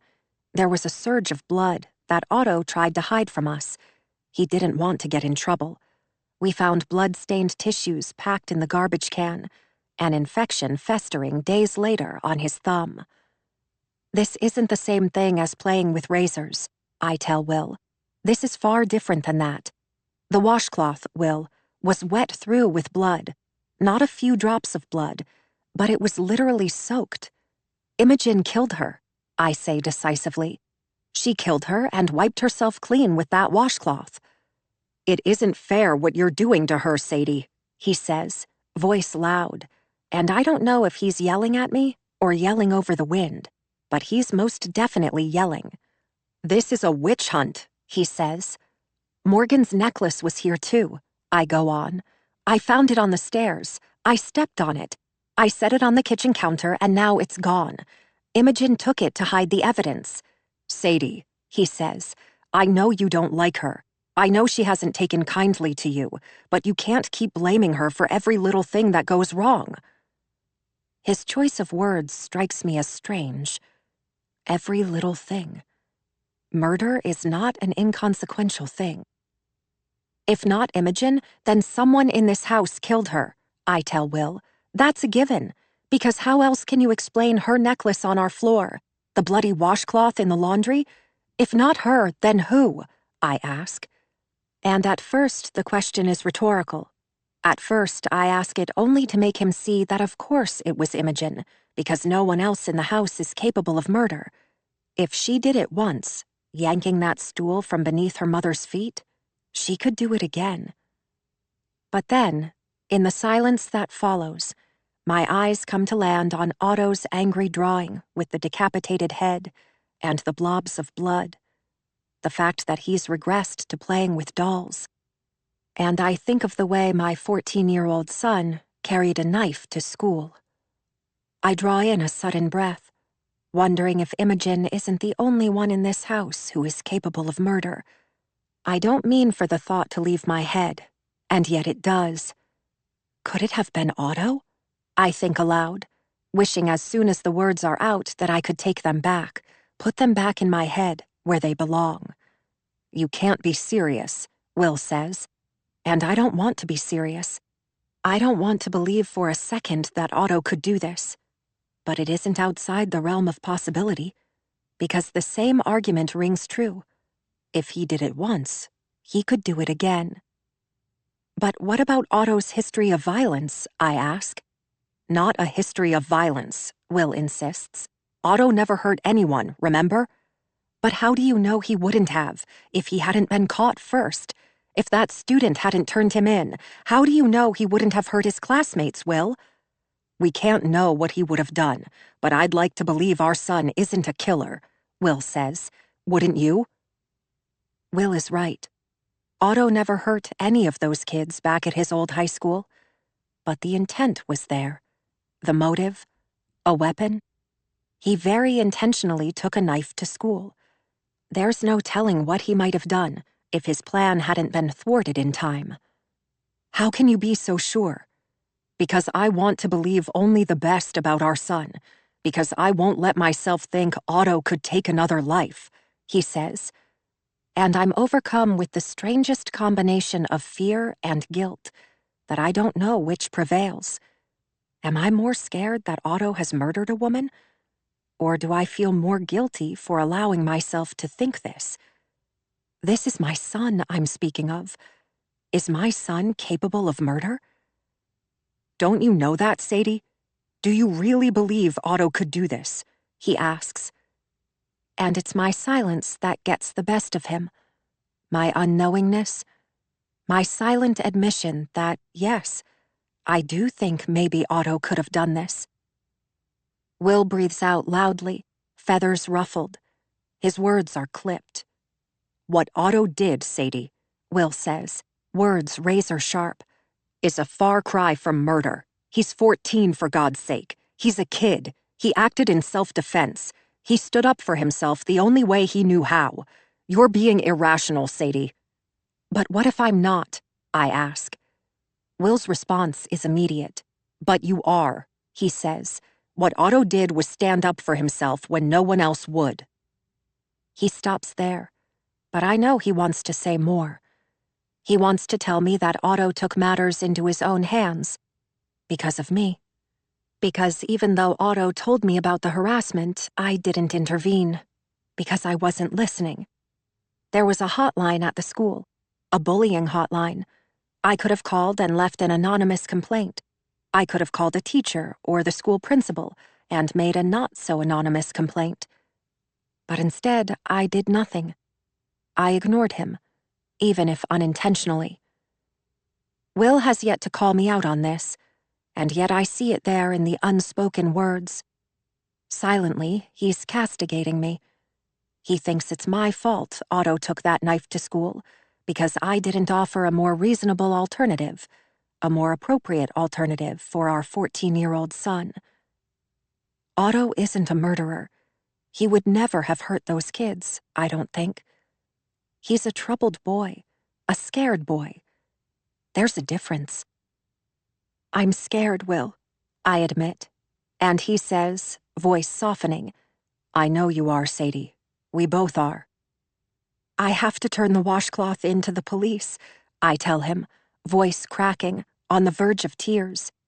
And only then does Will relent, because of the tone of my voice.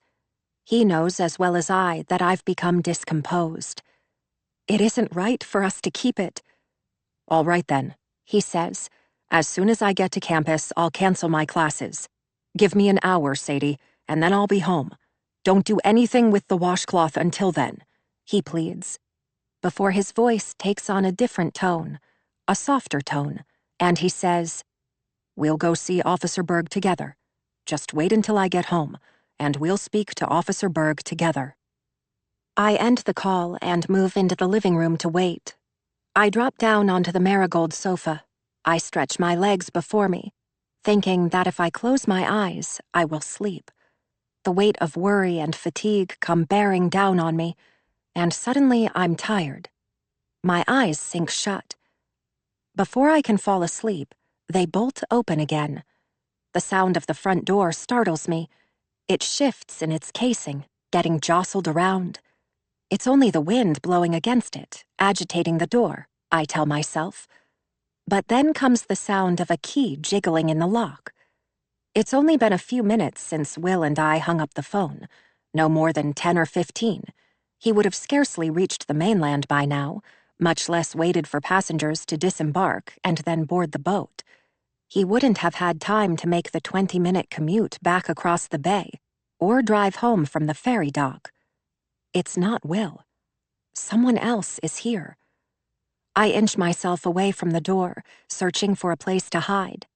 But before I've gone a step or two, the door presses violently open. It ricochets off the rubber stopper on the other side.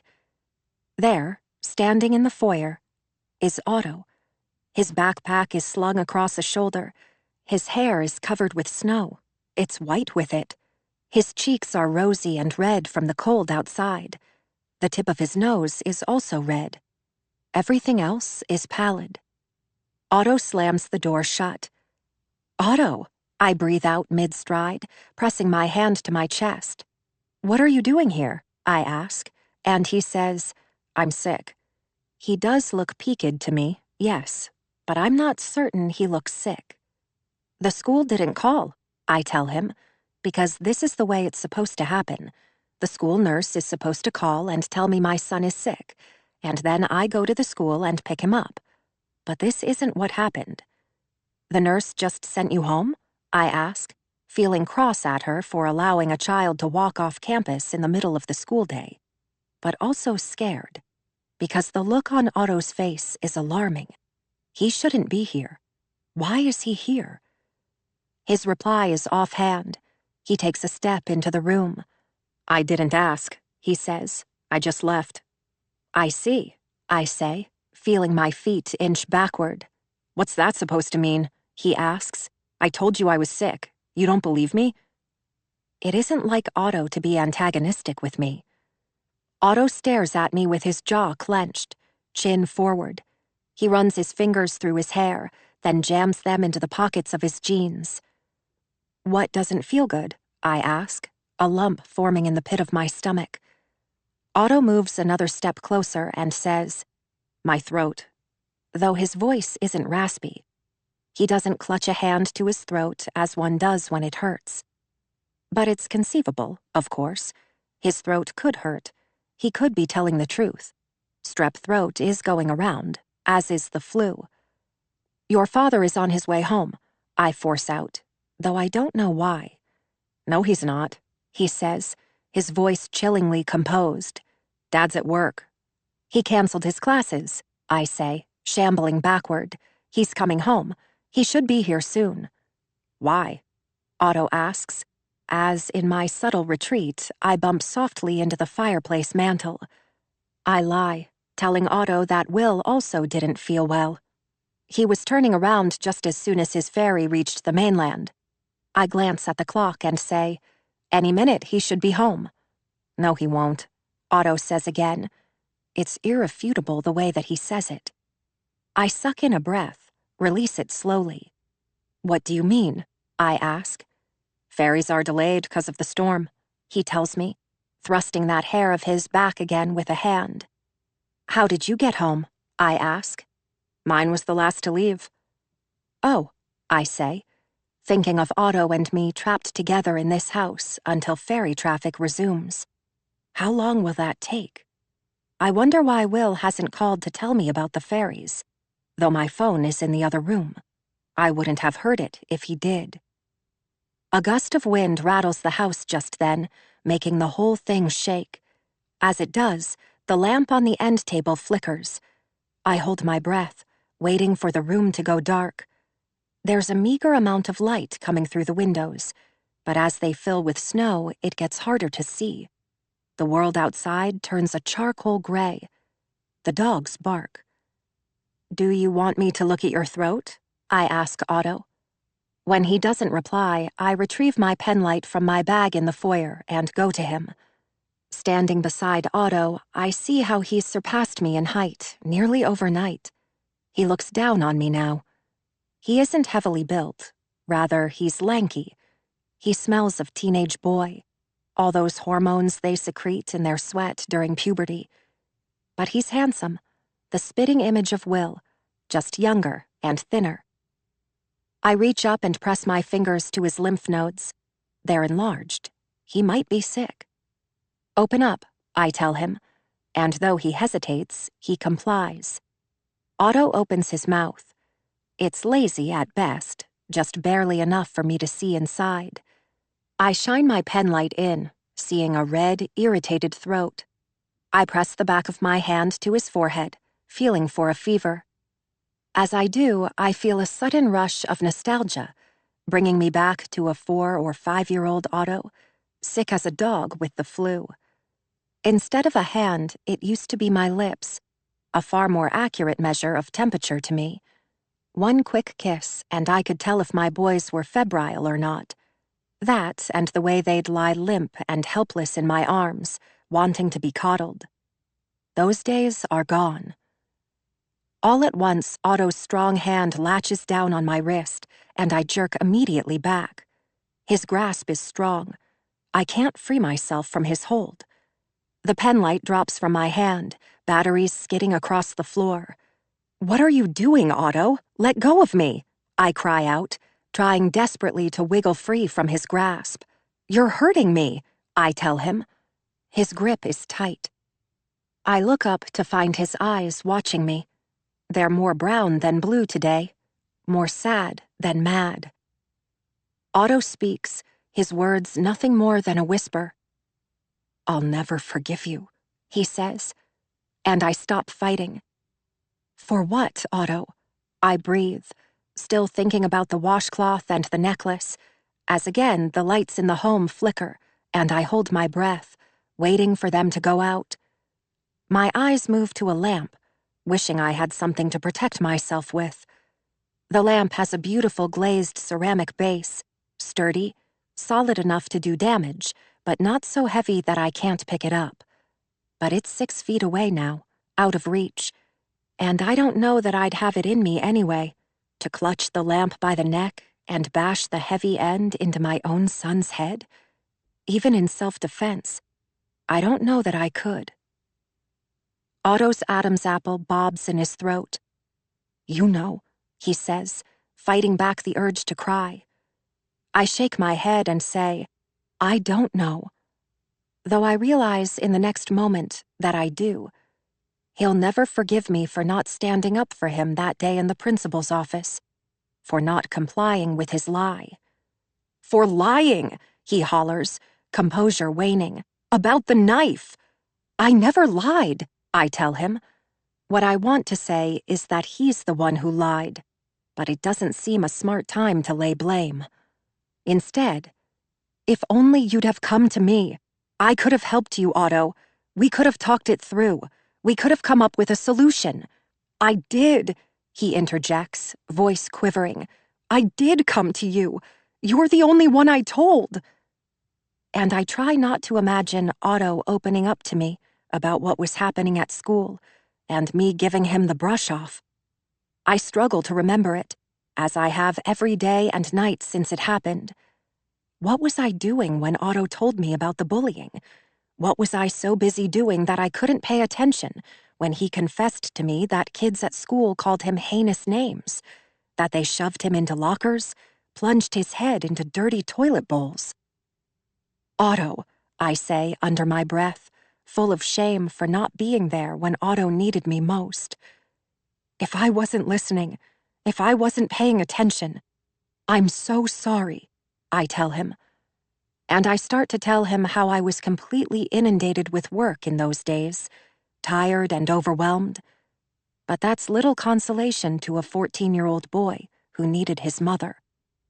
I don't make excuses for my behavior. It wouldn't feel right. Before I can say more, Otto is speaking, and for the first time there are details I've never heard before. How we were outside when he told me about the bullying, how it was late at night, how Otto couldn't sleep. He came looking for me. He tells me he found me outside on our building's fire escape, just outside the kitchen window, dressed in all black, smoking a cigarette. The details? They're ludicrous. I don't smoke, Otto, I tell him. You know that. And heights. I shake my head, shuddering. I don't need to say more. He knows what I mean. I'm acrophobic. I've always been. We lived on the 6th floor of our condo in Chicago, the top floor of a printer's row mid-rise. I never took the elevator, only the stairs. I never stepped foot on the balcony where Will spent his mornings, sipping coffee and enjoying the sweeping city views. Come with me, Will used to say, smiling mischievously while tugging on my hand. I'll keep you safe. Don't I always keep you safe? He asked. But I never went with him. But you were, Otto claims. And I ask, how did you know I was there if it was the middle of the night? How did you see me? The flame, from the cigarette lighter. But I don't own a cigarette lighter, because I don't smoke. But I go quiet anyway. I let him go on. Otto says that he climbed out the window and sat beside me. It had taken him weeks to work up the courage to come and tell me. Otto says I went ballistic when he told me what the kids were doing to him at school, that I was totally worked up. We plotted revenge. We made a list of the best ways. The best ways for what? I ask. He says it unambiguously, like it's the most obvious thing in the world. The best way to kill them, he says. Who? The kids at school, he tells me. Because even the kids that didn't mock him still laughed. And so, he and I decided that night that they all needed to go. I blanch. I humor him only because I think that this is cathartic somehow for Otto. And how were we going to do that? I ask. Not certain I want to know the ways he and I supposedly came up with to kill his classmates. Because they're Otto's ideas, every last one of them. And I want to believe that somewhere inside of him is still my son. He shrugs his shoulders and says, I don't know, a whole bunch of ways. We talked about starting the school on fire, using lighter fluid or gasoline. You said I could poison the cafeteria food. We talked about that for a while. For a while, that seemed like the way to go. Take out a whole bunch of them at once. How did we plan to do that?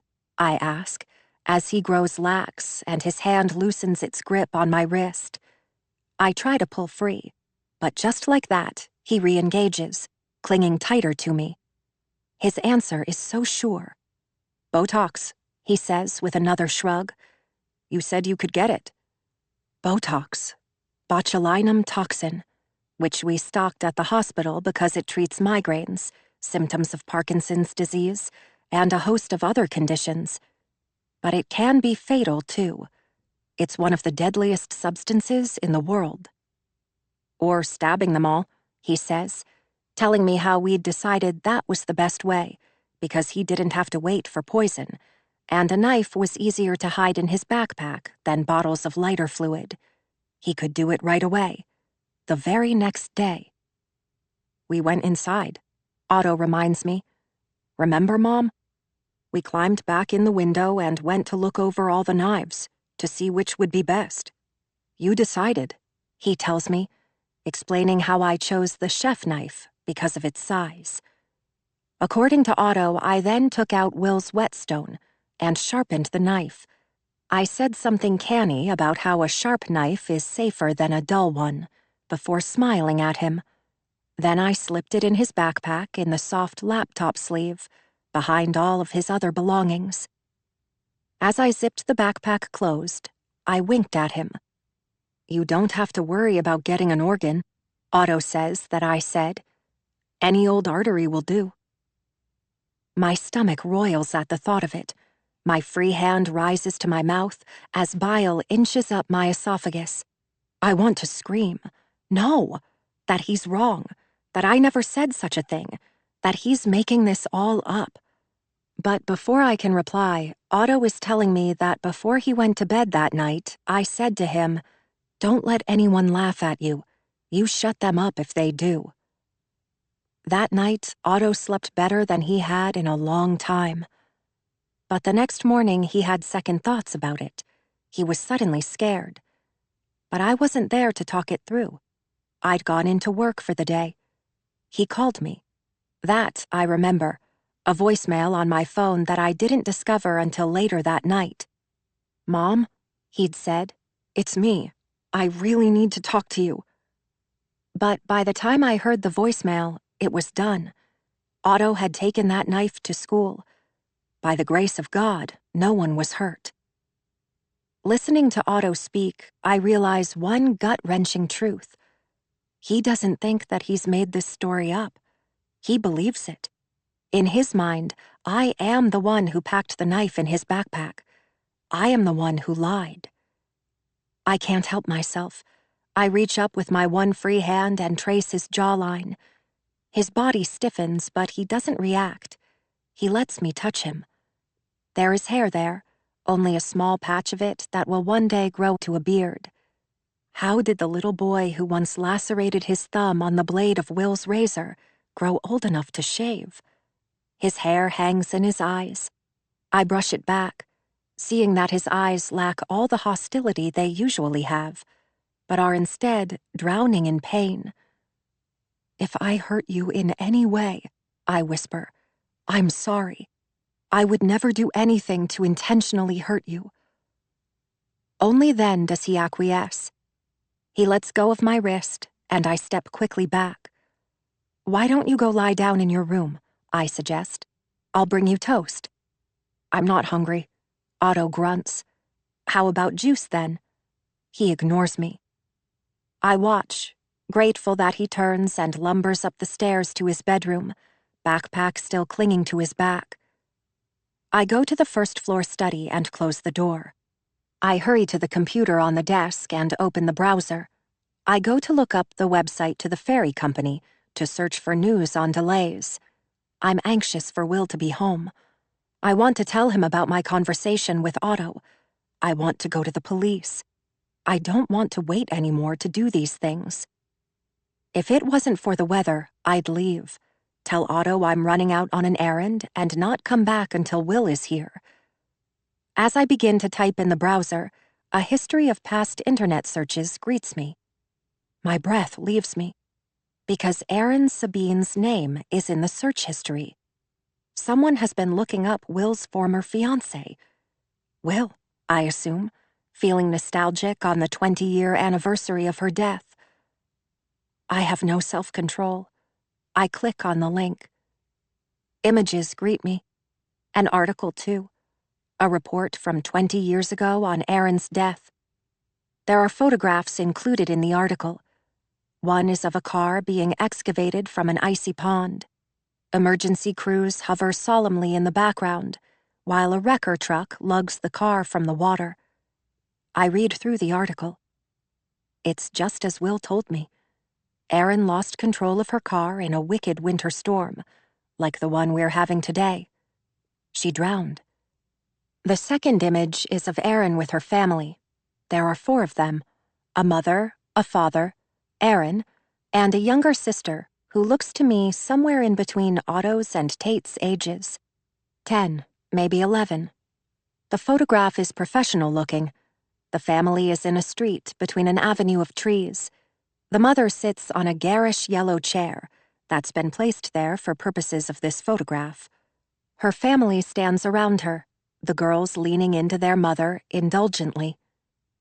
It's the mother I can't take my eyes off of.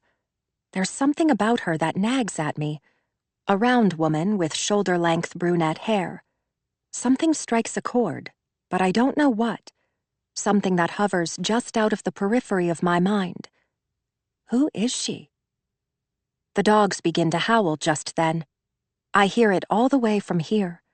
They've finally had enough of this storm. They want to come inside. I rise from the desk.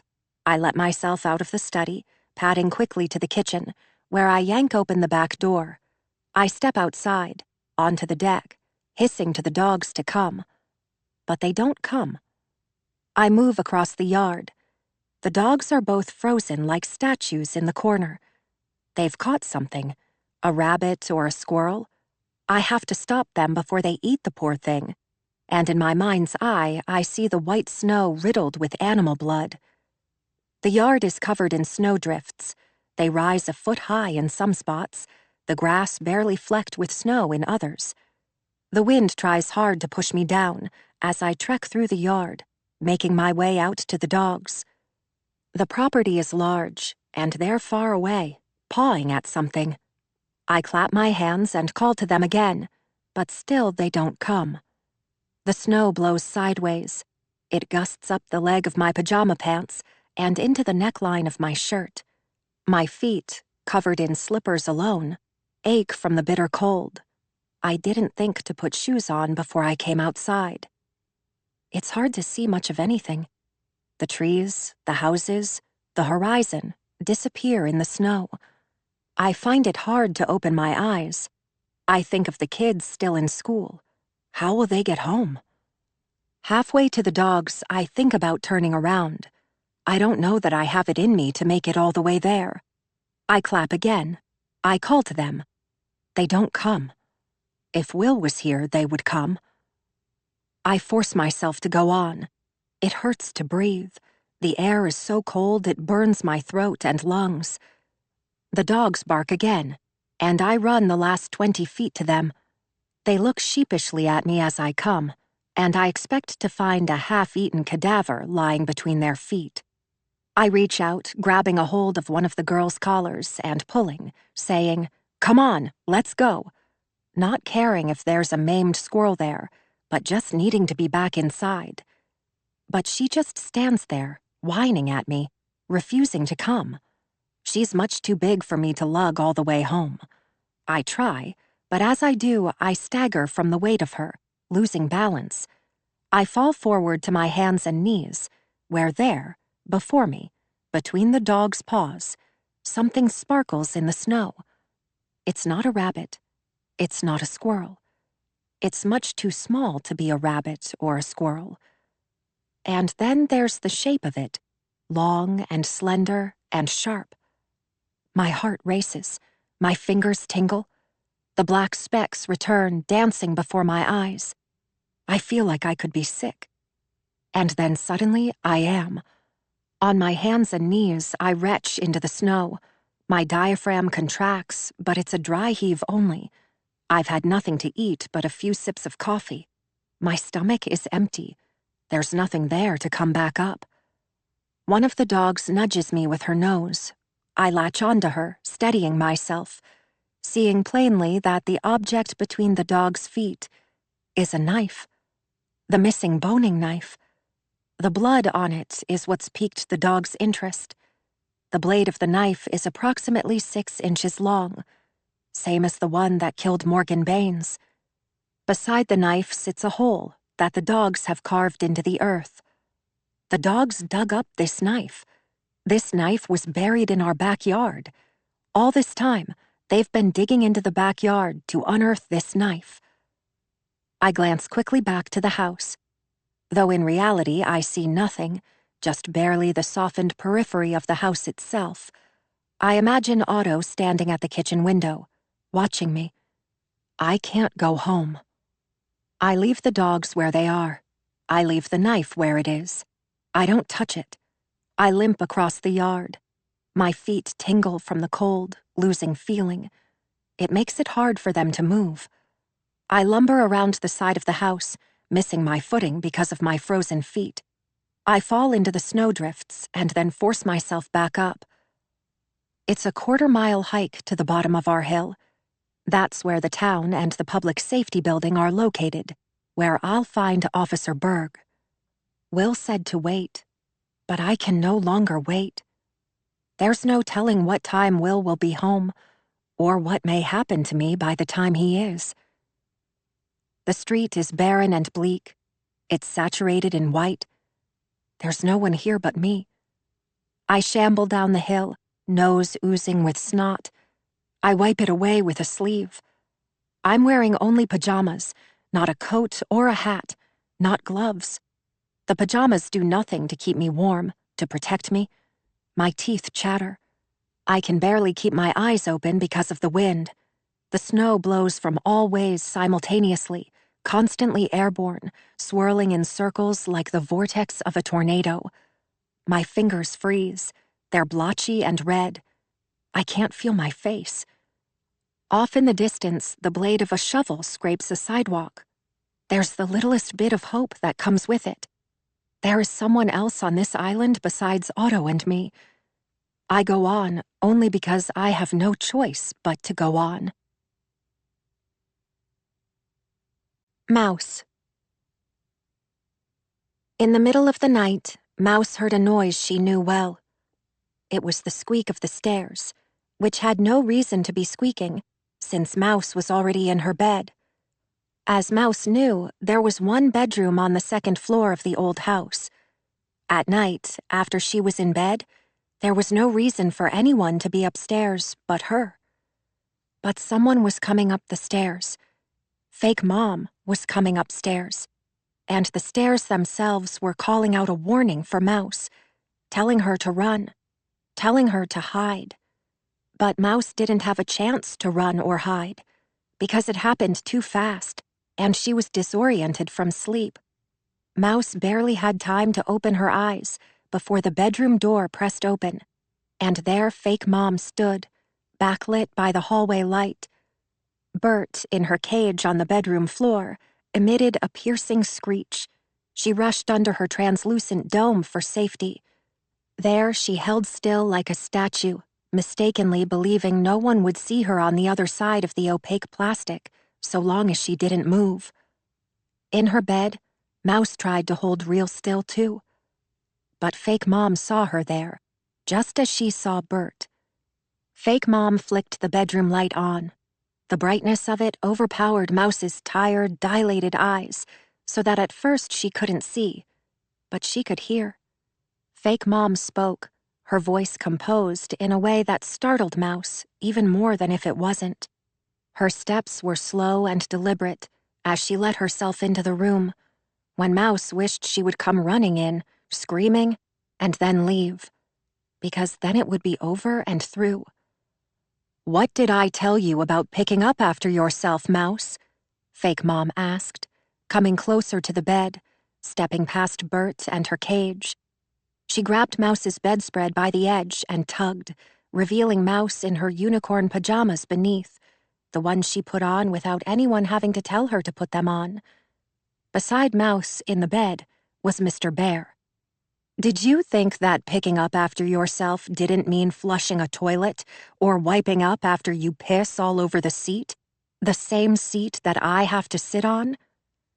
Mouse's blood ran cold. She didn't have to think about what Fake Mom was talking about. She knew.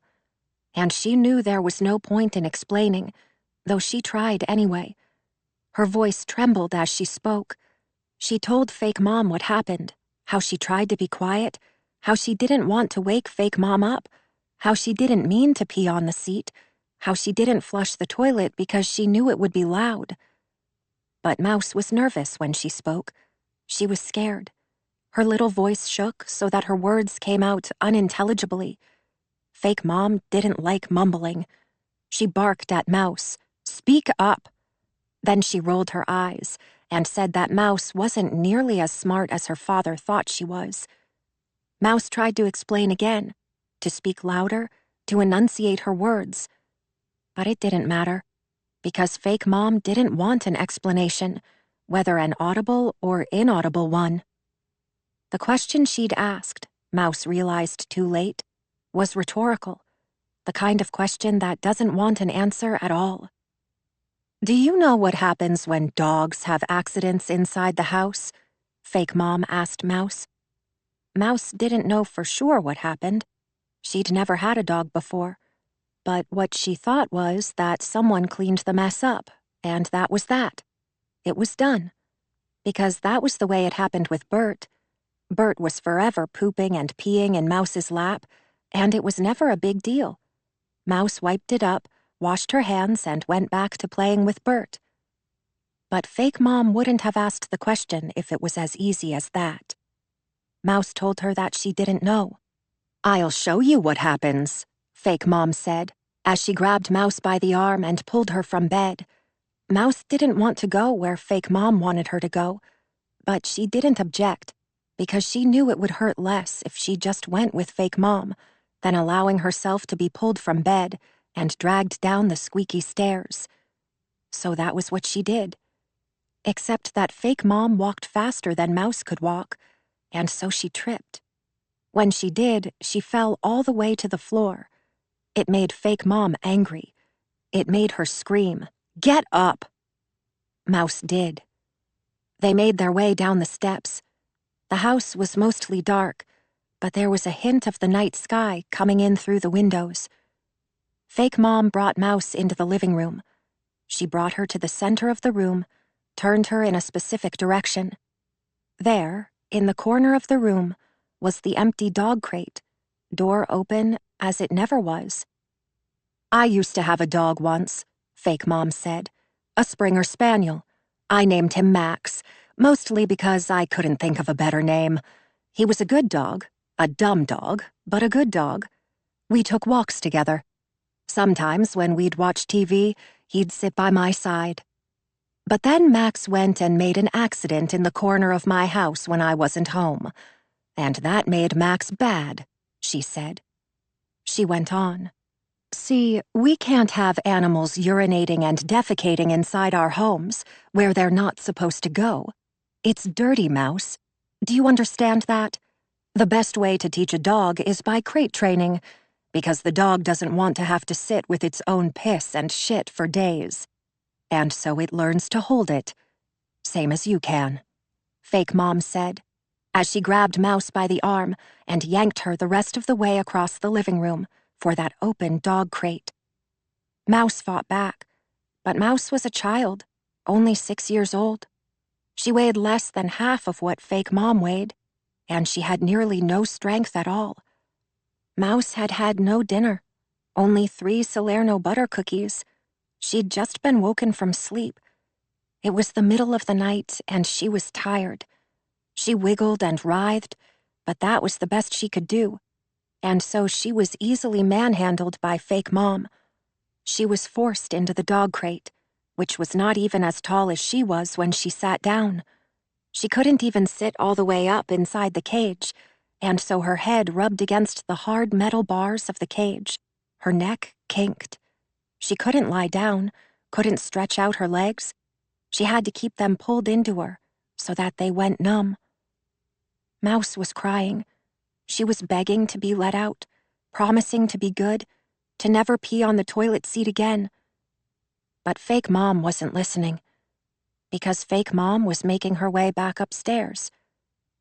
Mouse didn't know why. She thought maybe fake Mom was going back up to get her poor Mr. Bear. But when fake Mom returned, she didn't have the bear. She had Bert. It made Mouse shriek, seeing her sweet guinea pig in fake Mom's hands. Bert never did like to be held by anyone other than Mouse. She was kicking her tiny feet in fake Mom's grasp, squealing her high-pitched squeal, louder than Mouse had ever heard her before.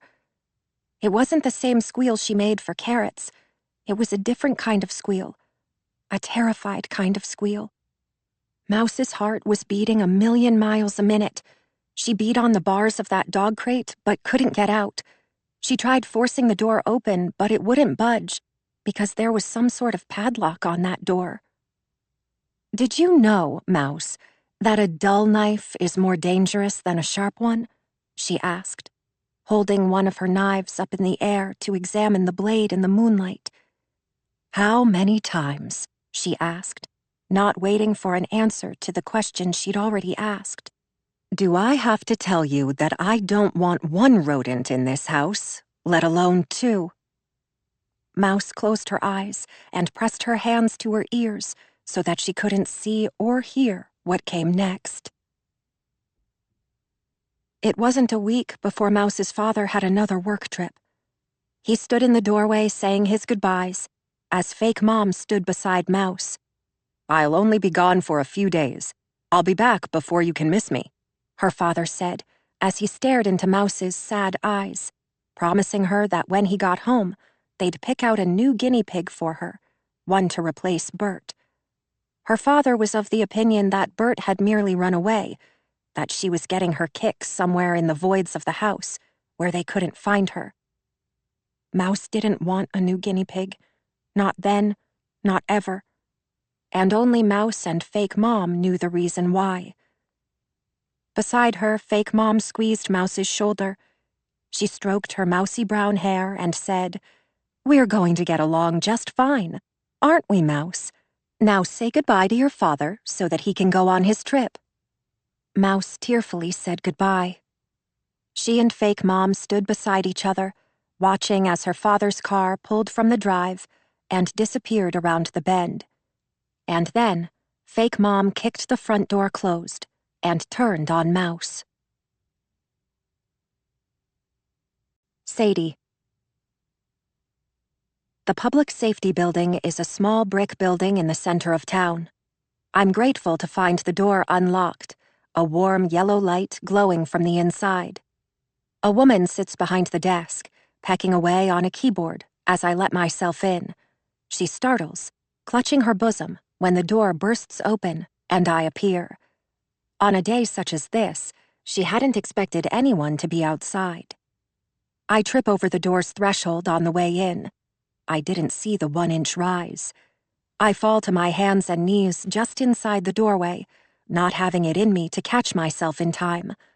The floor isn't as yielding as the snow.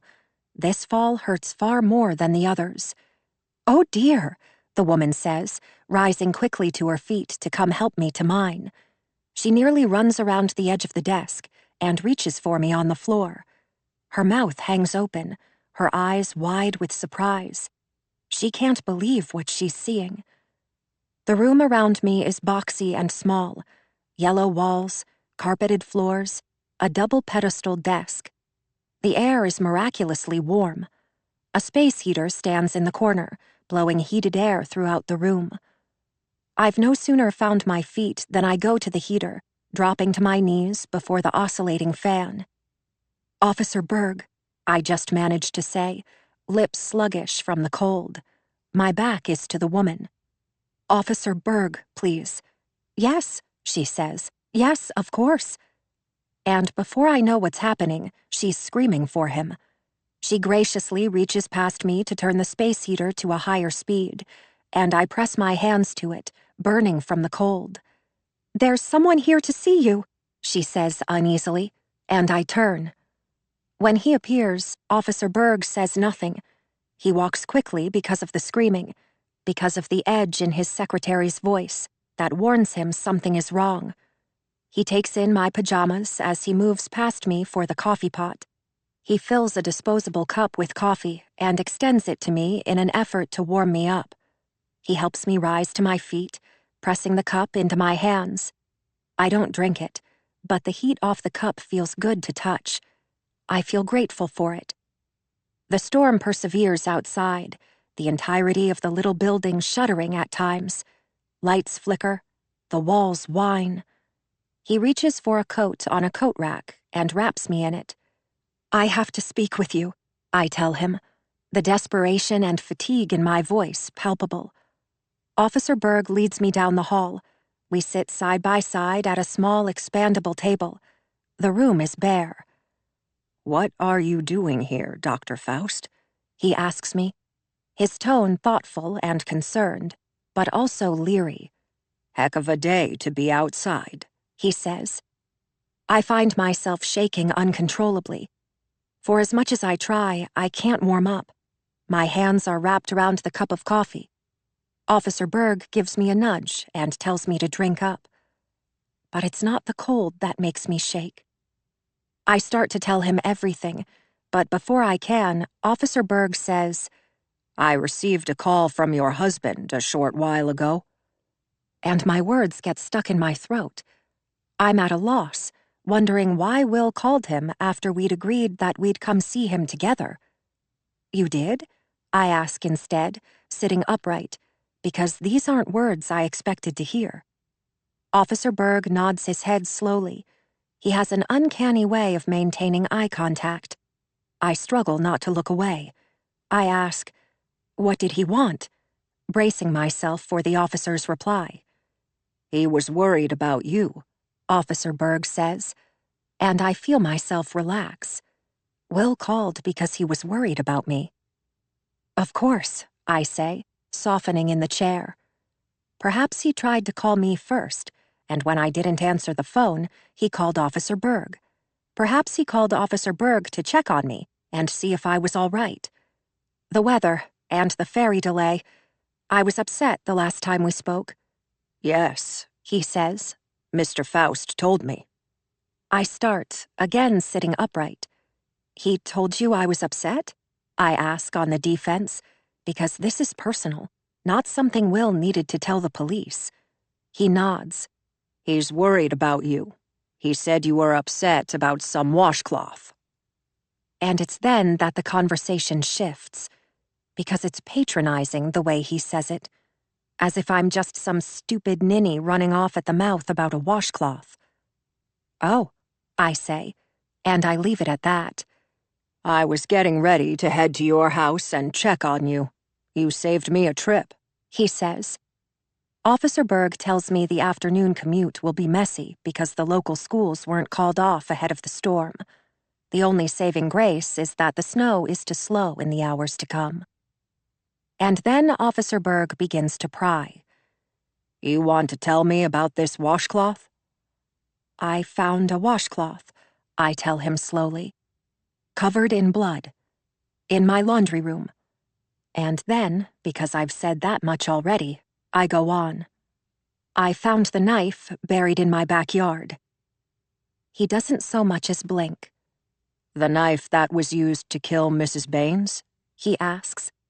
"I believe so," I say. "Yes, it had blood on it." "Where is the knife now, Doctor?" "It's in my backyard." "You left it there?" "I did." "Did you touch it?" "No," I say. "Whereabouts in your backyard?" he asks. And I try to describe it for him, though I imagine that by now the knife is engulfed in snow. "And what about this washcloth? Where is that?" "Under the washing machine, in the laundry room," I tell him. He asks if there's blood on that still too, and I say yes. He excuses himself and leaves the room. For nearly 30 seconds he's gone, and when he comes back, he tells me that Officer Bissett is going to my home to retrieve the washcloth and knife. I say to him, "My son is home," but he assures me that's all right, that Officer Bissett will be in and out quickly, that he won't bother Otto. "But I think, officer," I start, and then just as soon stop. I don't know how to say this. I pick at the rim of the disposable cup, pieces of foam coming with me, gathering in a pile on the tabletop, like snow. And then I come right out and say it. "I think maybe my son murdered Mrs. Baines," I say, "or maybe Imogen did." I expect more of a reaction, but instead he goes on, as if I didn't just say those words aloud. "There's something you should know, Dr. Faust," he says, and I ask, "What's that?" "Your husband." "Yes?" "Will." I hate this way he beats around the bush. It's utterly maddening. "I know my husband's name," I snap. And for a moment he stares at me, saying nothing. "Yes," he says in time. "I suppose you do." A beat of silence passes by. All the while he stares at me. I shift in my seat. "When he called, he retracted his earlier statement about the night Mrs. Baines was killed, about how the two of you were watching TV, and then went straight to bed. According to your husband, that's not entirely true." I'm taken aback. "It's not?" "It's not. Not according to Mr. Faust. What did Mr. Faust say happened? I churlishly ask, as voices come through on the police scanner, loud but indistinct. Officer Berg goes to it, turning the volume down so that we can speak. He returns to his chair. He said that night, after your program ended, you didn't go to bed like you said. He said you walked the dogs instead. You took the dogs for a walk while he went up to the bedroom to wash up. You were gone quite some time, your husband said. I feel something inside of me start to shift. Someone is lying, but I don't know who. Is that right? I ask. That's right, he says. But that's not true, I argue. I don't know why Will would say this. There's only one thing that I can think. That Will would do anything to protect Otto and Imogen, anything at all, even if it means throwing me to the wolves. He said you took the dogs for a walk, but as time went on and you didn't come home, he started to worry about you, especially when he heard the dogs barking. He looked outside to see what was the matter. When he did, he found the dogs out there, but not you. You left the dogs in the yard when you went over to the Baines' home that night, didn't you? My stomach drops. There's the sensation of free-falling, of plummeting down the first hill of a roller coaster, organs shifting inside of me. I say, enunciating each word at a time, I didn't go to the Baines' home that night. But he ignores this. He goes on as if I didn't even speak. He starts speaking of Will on a first-name basis. He is Will, and I am Dr. Faust. Officer Berg has chosen sides. He isn't on mine. Will tried you on your cell phone. You didn't answer. He started thinking that something terrible had happened to you. He hurried to the bedroom to put his clothes on so he could go searching for you. But just as he was about to panic, you came home. Officer Berg pauses for breath. I have to ask you again, Doctor. Where were you between the hours of 10 and 2 on the night that Mrs. Baines was killed? I shake my head, saying nothing. There's nothing to say. I've told him where I was, but he no longer believes me. Only now do I realize that Officer Berg has carried a large envelope into the room with him. All the while it sat on the table, just out of reach. He stands and reaches for it now. He slips a finger beneath the flap to open it up. Berg begins to lay photographs on the table for me to see. They're truly heinous, growing more ghastly with each image he draws out. The images have been enlarged, 8 by 10 inches at least. Even when I avert my eyes, I see them. There's a photograph of an open door jamb and latch intact, of sprays of blood trickling down the walls. The room is strikingly tidy, which makes me think there wasn't much of a scuffle. The only things out of place are an umbrella stand, which lies on its side, and a framed photograph, hanging cockeyed, as if it got elbowed in the fracas. At the center of it all lies Morgan. She's splayed in an uncomfortable position on an area rug, brown hair veiling her face, arms thrown up and over her head, as if, in a last-ditch effort, she tried to protect her face from the blade of the knife. A leg looks broken from the fall, bent in a way it's not meant to go.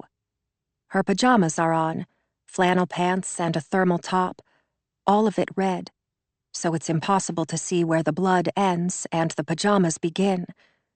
The left leg of her pants is hitched to the knee. Small footprints are pressed into the puddles of blood. They lessen in density as they drift away from the body. I envision an officer's hands luring the little girl away from the dead woman's body. What I see here, Doctor, Officer Berg is telling me, isn't a sign of a random crime. Whoever did this wanted Morgan to suffer. This was an act of anger and aggression. I can't tear my eyes away from the photo. They drift over Morgan's body, the bloody footprints, back to the photograph mounted on the wall, the one that hangs cockeyed. I grab the photograph from the table and bring it to my eyes for a better look at that mounted picture frame, because I've seen it before, and not so long ago. The way the trees line the street is familiar. There is a family of 4, a mother, father, and 2 daughters, roughly the ages of 10 and 20. The woman, the mother, in a pretty green dress, is set on a bright yellow chair in the center of it, while her family stands around her. "Oh, God," I gasp, hand going to my mouth, because this photograph, framed and mounted to Morgan Baines's wall, is the same as the one in the newspaper article about Aaron's death, the one on my computer. The older girl, nearly 20 years old, is Will's former fiancé, Aaron. It was likely taken just months before she died. The younger girl is her little sister. I choke on my own saliva. Officer Berg pats my back, asks if I'm okay. I nod because I can't speak. "It's not easy to look at, is it?" Officer Berg asks, thinking it's the dead woman's body that has me rattled like this. I see it now, what I couldn't see before. Because the woman in the photograph, the mother perched on the chair, is older now. Her brown hair is now gray, and she's lost a significant amount of weight. Too much weight, in fact, so that she's gaunt. It's utterly impossible. It's too hard to digest. This can't be. The woman in this photograph is Morgan's mother, the woman I met at the memorial service, the woman who lost another child years ago and has never been the same since, according to her friends Karen and Susan. But I don't understand it. If this is true, it means that Morgan was Aaron's sister, that Morgan is the little girl in the photograph, the one who's about 10 years old. Why didn't Will tell me about this? I think I know why. Because of my own insecurities. What would I have done if I'd learned Aaron's sister was living in such close proximity to us? I realize Will and Morgan's friendship, their chumminess, it was real. It existed because of their shared affinity for the one woman Will loved more than me. Aaron. The room drifts in and out of focus. I blink hard, trying to get it to stop. Officer Berg teeters on the chair beside me. He doesn't move. It's my perception of him that makes him move. It's all in my head. The edges of his face begin to soften. The room suddenly expands in size, walls widen, moving out. When the officer speaks, his words are nearly extinguished by whatever is going on in my head. I see his lips move. His words are harder to make out. The first time he says it, it's unintelligible. "Pardon me?" I ask, speaking loudly. "Will told us that you have a tendency toward being jealous and insecure." "He did he?" "Yes, Dr. Faust, he did. He said he never expected you to act on those feelings, but he also said that you've been having a hard time lately, that you're not quite yourself. He mentioned a panic attack, a forced resignation. You're not the violent type, not according to Will. But," he says, repeating his own words, "he says you haven't been yourself lately." He asks, "Do you have anything to say to that?" I say nothing. A headache begins just then, inching up the nape of my neck, stabbing me between the eyes. I clench my eyes shut tight, pressing my fingertips to my temples to dull the pain. I must experience a drop in blood pressure, because all at once, it's hard to hear.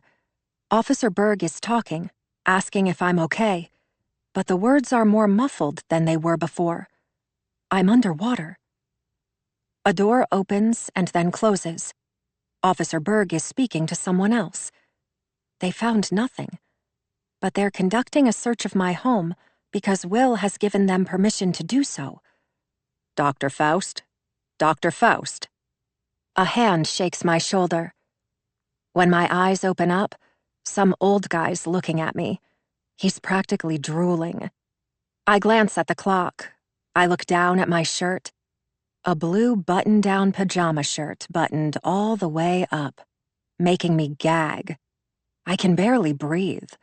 She can be such a prig sometimes. I unbutton the top 3 buttons, let in a little air. It's fucking hot in here, I say, fanning myself, seeing the way he looks at my clavicle. Everything all right? He asks. He's got one of those looks on his face, like he's confused about what he sees. His eyebrows are all scrunched up. He digs the heels of his hands into his eye sockets, makes sure he isn't seeing things. He asks again if I'm all right. I think I should ask if he's all right. He seems to be in far more distress than me. But I don't so much care if he is, so I don't ask. Instead, I ask, why wouldn't everything be all right? You seem, I don't know, disoriented somehow. You're feeling okay? I can fetch you some water if you don't want your coffee. I look at the cup before me. It's not mine. He just looks at me, saying nothing, staring. I say, sure, about the water. I twirl a strand of hair around my finger, taking in the room around me. Cold, bland, a table, 4 walls. There's not much to it, nothing to look at, nothing to tell me where I am. Nothing except for this guy before me, fully decked out in a uniform, clearly a cop. And then I see the pictures on the table beside me. Go on, I tell him. Fetch me some water. He goes and comes back again. He gives me the water, sets it on the table in front of me. So, tell me, he says. Tell me what happened when you took the dogs for a walk. What dogs? I ask. I've always liked dogs. People, I hate, but I'm quite fond of dogs. Your dogs, Dr. Faust. I get a great big belly laugh out of that. It's preposterous, ludicrous, him mistaking me for Sadie. It's insulting more than anything. We look nothing alike. Different color hair, eyes, a heck of an age gap. Sadie is old. I'm not. Is he so blind he can't see that? Please, I say, tucking a strand of hair behind an ear. Don't insult me. He does a double take, asks, Pardon me? I said don't insult me. I'm sorry, Dr. Faust, But I stop him there, because I can't stand the way he keeps referring to me as Sadie, as Dr. Faust. Sadie would be lucky to be me, but Sadie is not me. Stop calling me that, I snap. You don't want me to call you Dr. Faust? No, I tell him. Well, what should I call you then? He asks. Would you prefer that I call you Sadie? No. I shake my head, insistent, indignant. I tell him, you should call me by my name. His eyes narrow, homing in on me. I thought Sadie was your name, Sadie Faust. You thought wrong then, didn't you? He looks at me, words slack as he asks, If not Sadie, then who are you? I stick a hand out to him, tell him my name is Camille. His hand is cold when he shakes it, limp. He looks around the room as he does, asks where Sadie went. I tell him, Sadie isn't here right now. She had to go. But she was just here, he says. Yeah, I tell him, but now she's not. Now it's just me. I'm sorry, I'm not following, he says, asking again if I'm feeling okay, if I'm all right, encouraging me to drink up the water. I'm feeling fine, I say, drinking the water in one big swig. I'm thirsty and hot. Dr. Faust, Camille, I remind him, searching the room for a clock to see what time it is, how much time I've missed. He says, Okay, Camille, then. He shows me one of the pictures from the laptop, the one where she's covered in her own blood, eyes open, dead. Do you know anything about this? I leave him hanging. Can't let the cat out of the bag just yet. Sadie. I'm alone in a room, sitting in a chair that backs up to a wall.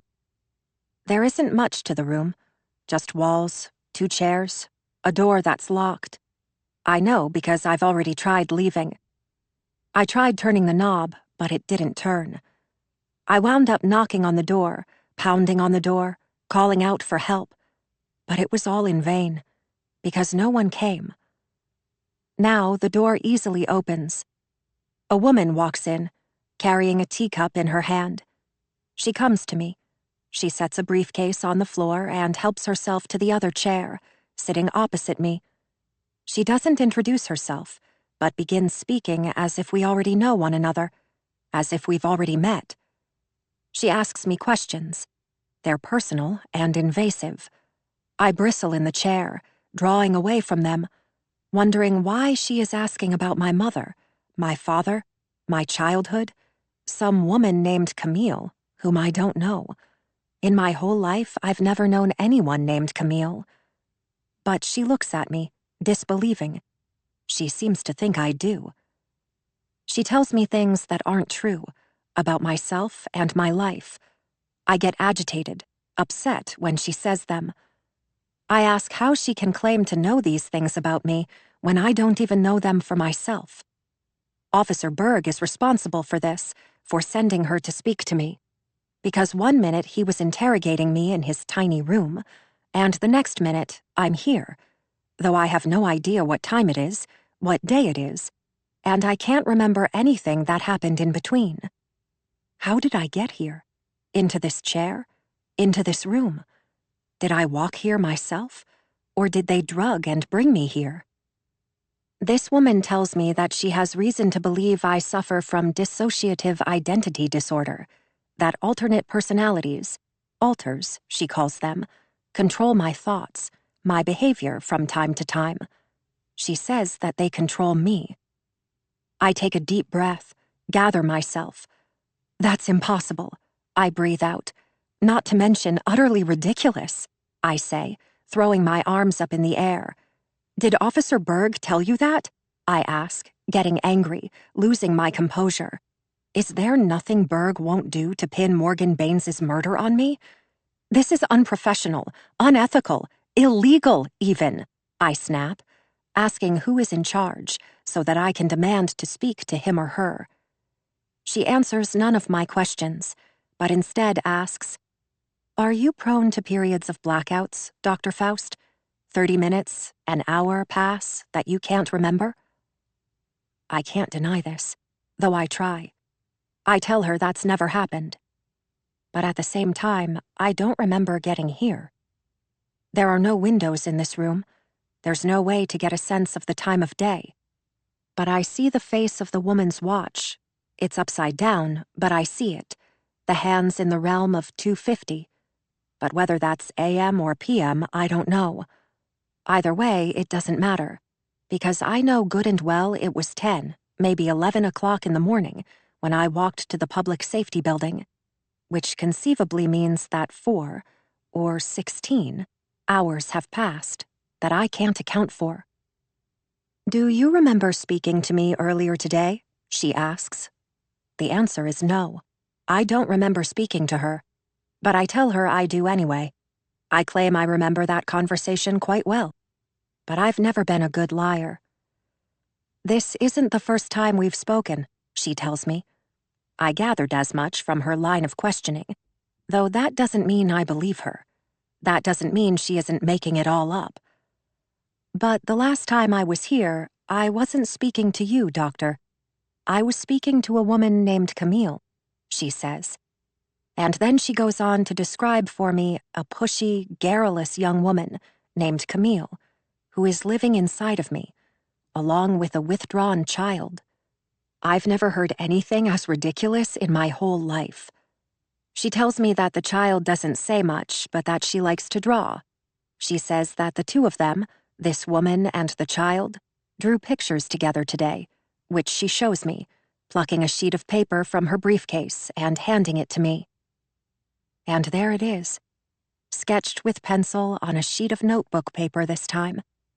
The dismembered body, the woman, the knife, the blood. Otto's artwork, the same picture I've been finding around the house.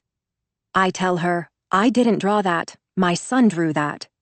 But she says, no.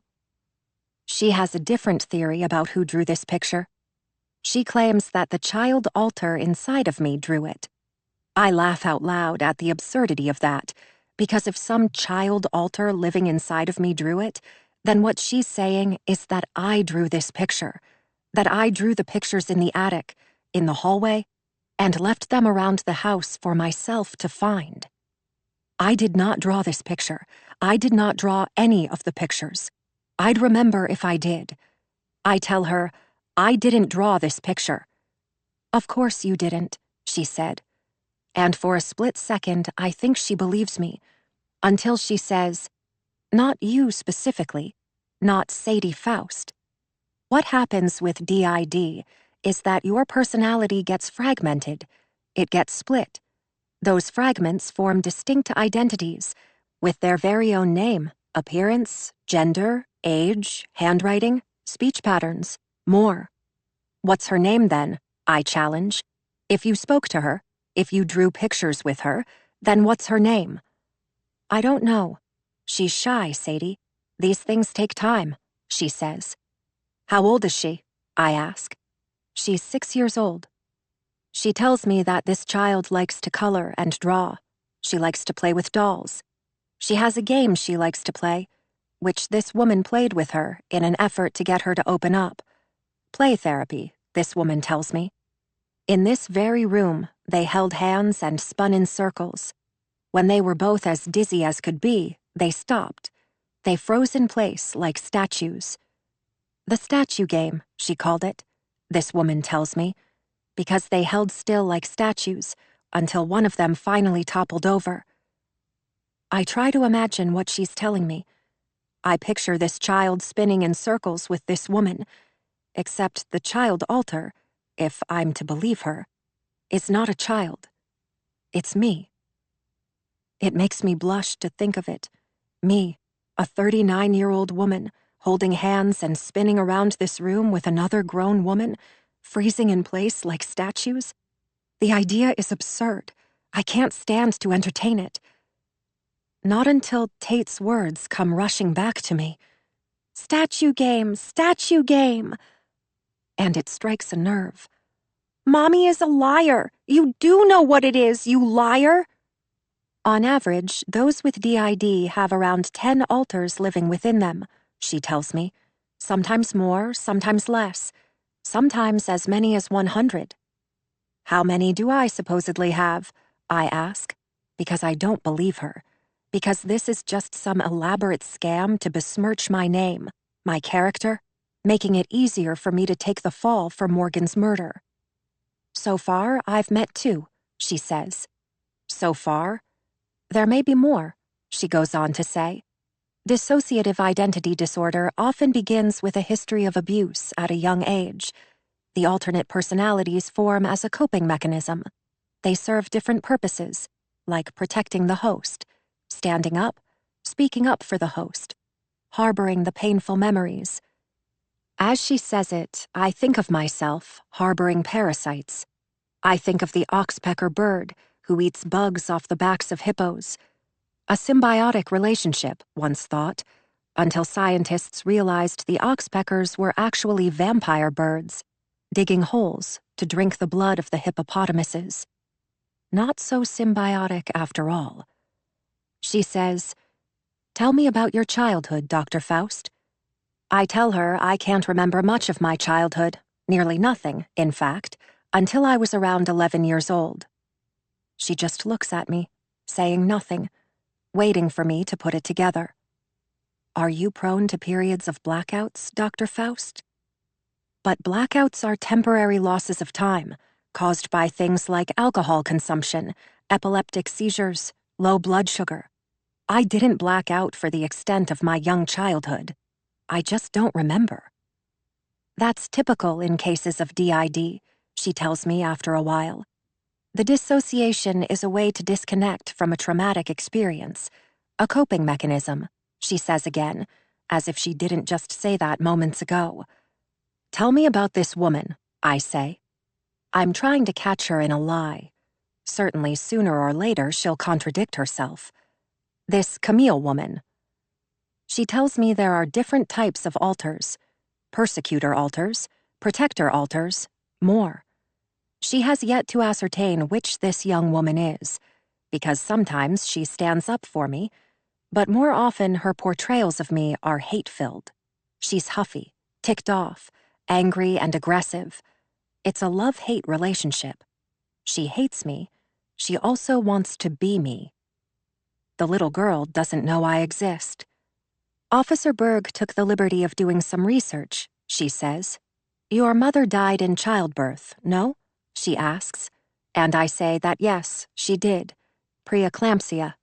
My father never spoke of it, but by the way his eyes got glossy whenever her name came up, I knew it had been horrific for him. Losing her, raising me alone. When you were 6, your father remarried, she says. But I object to this. No, he didn't, I say. It was just my father and me. You said you don't remember your childhood, Doctor, she reminds me. But I tell her what I do remember. Being 11 years old, my father and me living in the city, him taking the train to work, coming home 15, 16 hours later, drunk. I remember, I say, though I don't remember what came before this, but I'd like to believe it was always the same. She pulls paperwork from her briefcase, telling me that the year I was 6 years old, my father married a woman by the name of Charlotte Schneider. We lived in Hobart, Indiana, and my father worked as a sales rep for a small company. 3 years later, when I was 9, my father and Charlotte divorced. Irreconcilable differences. What can you tell me about your stepmother? She asks. And I tell her, nothing. You're mistaken. Officer Berg is mistaken. There was no stepmother. It was only my father and me. She shows me a photograph. My father, me, and some strange but beautiful woman standing before a home I don't know. The house is small, just 1.5 stories tall. It's nearly engulfed in trees. In the drive is a car. I don't recognize it. My father looks younger than I remember him, more handsome, more alive. He stares sideways at the woman, his eyes not meeting the camera lens. His smile is authentic, which strikes me as odd. My father was a man who didn't often smile. In the image, he has a full head of dark hair, and is without all the sawtooth lines that later took over his eyes and cheeks. My father had a nickname for me when I was a girl. Mouse, he called me, because I was one of those twitchy, tick-prone kids, always wrinkling my nose up, like a mouse. I showed this picture earlier today. It didn't sit well with the child altar, Sadie. It made her run to the corner of the room, begin scribbling furiously on paper. She drew this, she says, holding the drawing up, showing it to me again. The dismembered body, the blob of blood. Around the time you were 10 years old, your father filed for an order of protection against your stepmother. He sold your home in Indiana, moved with you to Chicago. He started a new career at a department store. Do you remember this? She asks. But I don't. Not all of it, anyway. I need to get back to my family, I tell her instead. They must be worried about me. They must wonder where I am. But she says that my family knows where I am. I picture Will, Otto, and Tate in our home without me. I wonder if the snow relented, if ferry traffic resumed, if Will made it home in time to pick Tate up from school. I think of Otto at home when the police arrived to collect the washcloth, the knife. Is my son here? Is my son Otto here? I ask, wondering if I'm even at the public safety building anymore, or if they've taken me elsewhere. I look around. I see a windowless room, a wall, 2 chairs, a floor. There's no way to know where I am. I ask the woman, where am I? When can I go home? I just have a few more questions, she says. If you'll bear with me, we'll get you out of here soon. When you arrived at the station, You told Officer Berg there was a bloody washcloth in your home, along with a knife. Yes, I tell her, that's right. Officer Berg sent someone to your home. The property was thoroughly searched. Neither item was there. They're mistaken, I say, voice elevating, my blood pressure spiking as a headache forms between my eyes, a dull, achy pain, and I press on it, watching as the room around me begins to drift in and out of focus. I saw them both. I know for certain they're there. The police didn't look hard enough, I insist, because I know I'm right about this. The washcloth and the knife were there. I didn't imagine them. There's more, Dr. Faust, she tells me.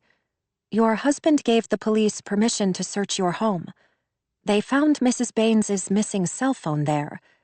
Can you tell us how it came to be in your home, or why you didn't turn it in to the police?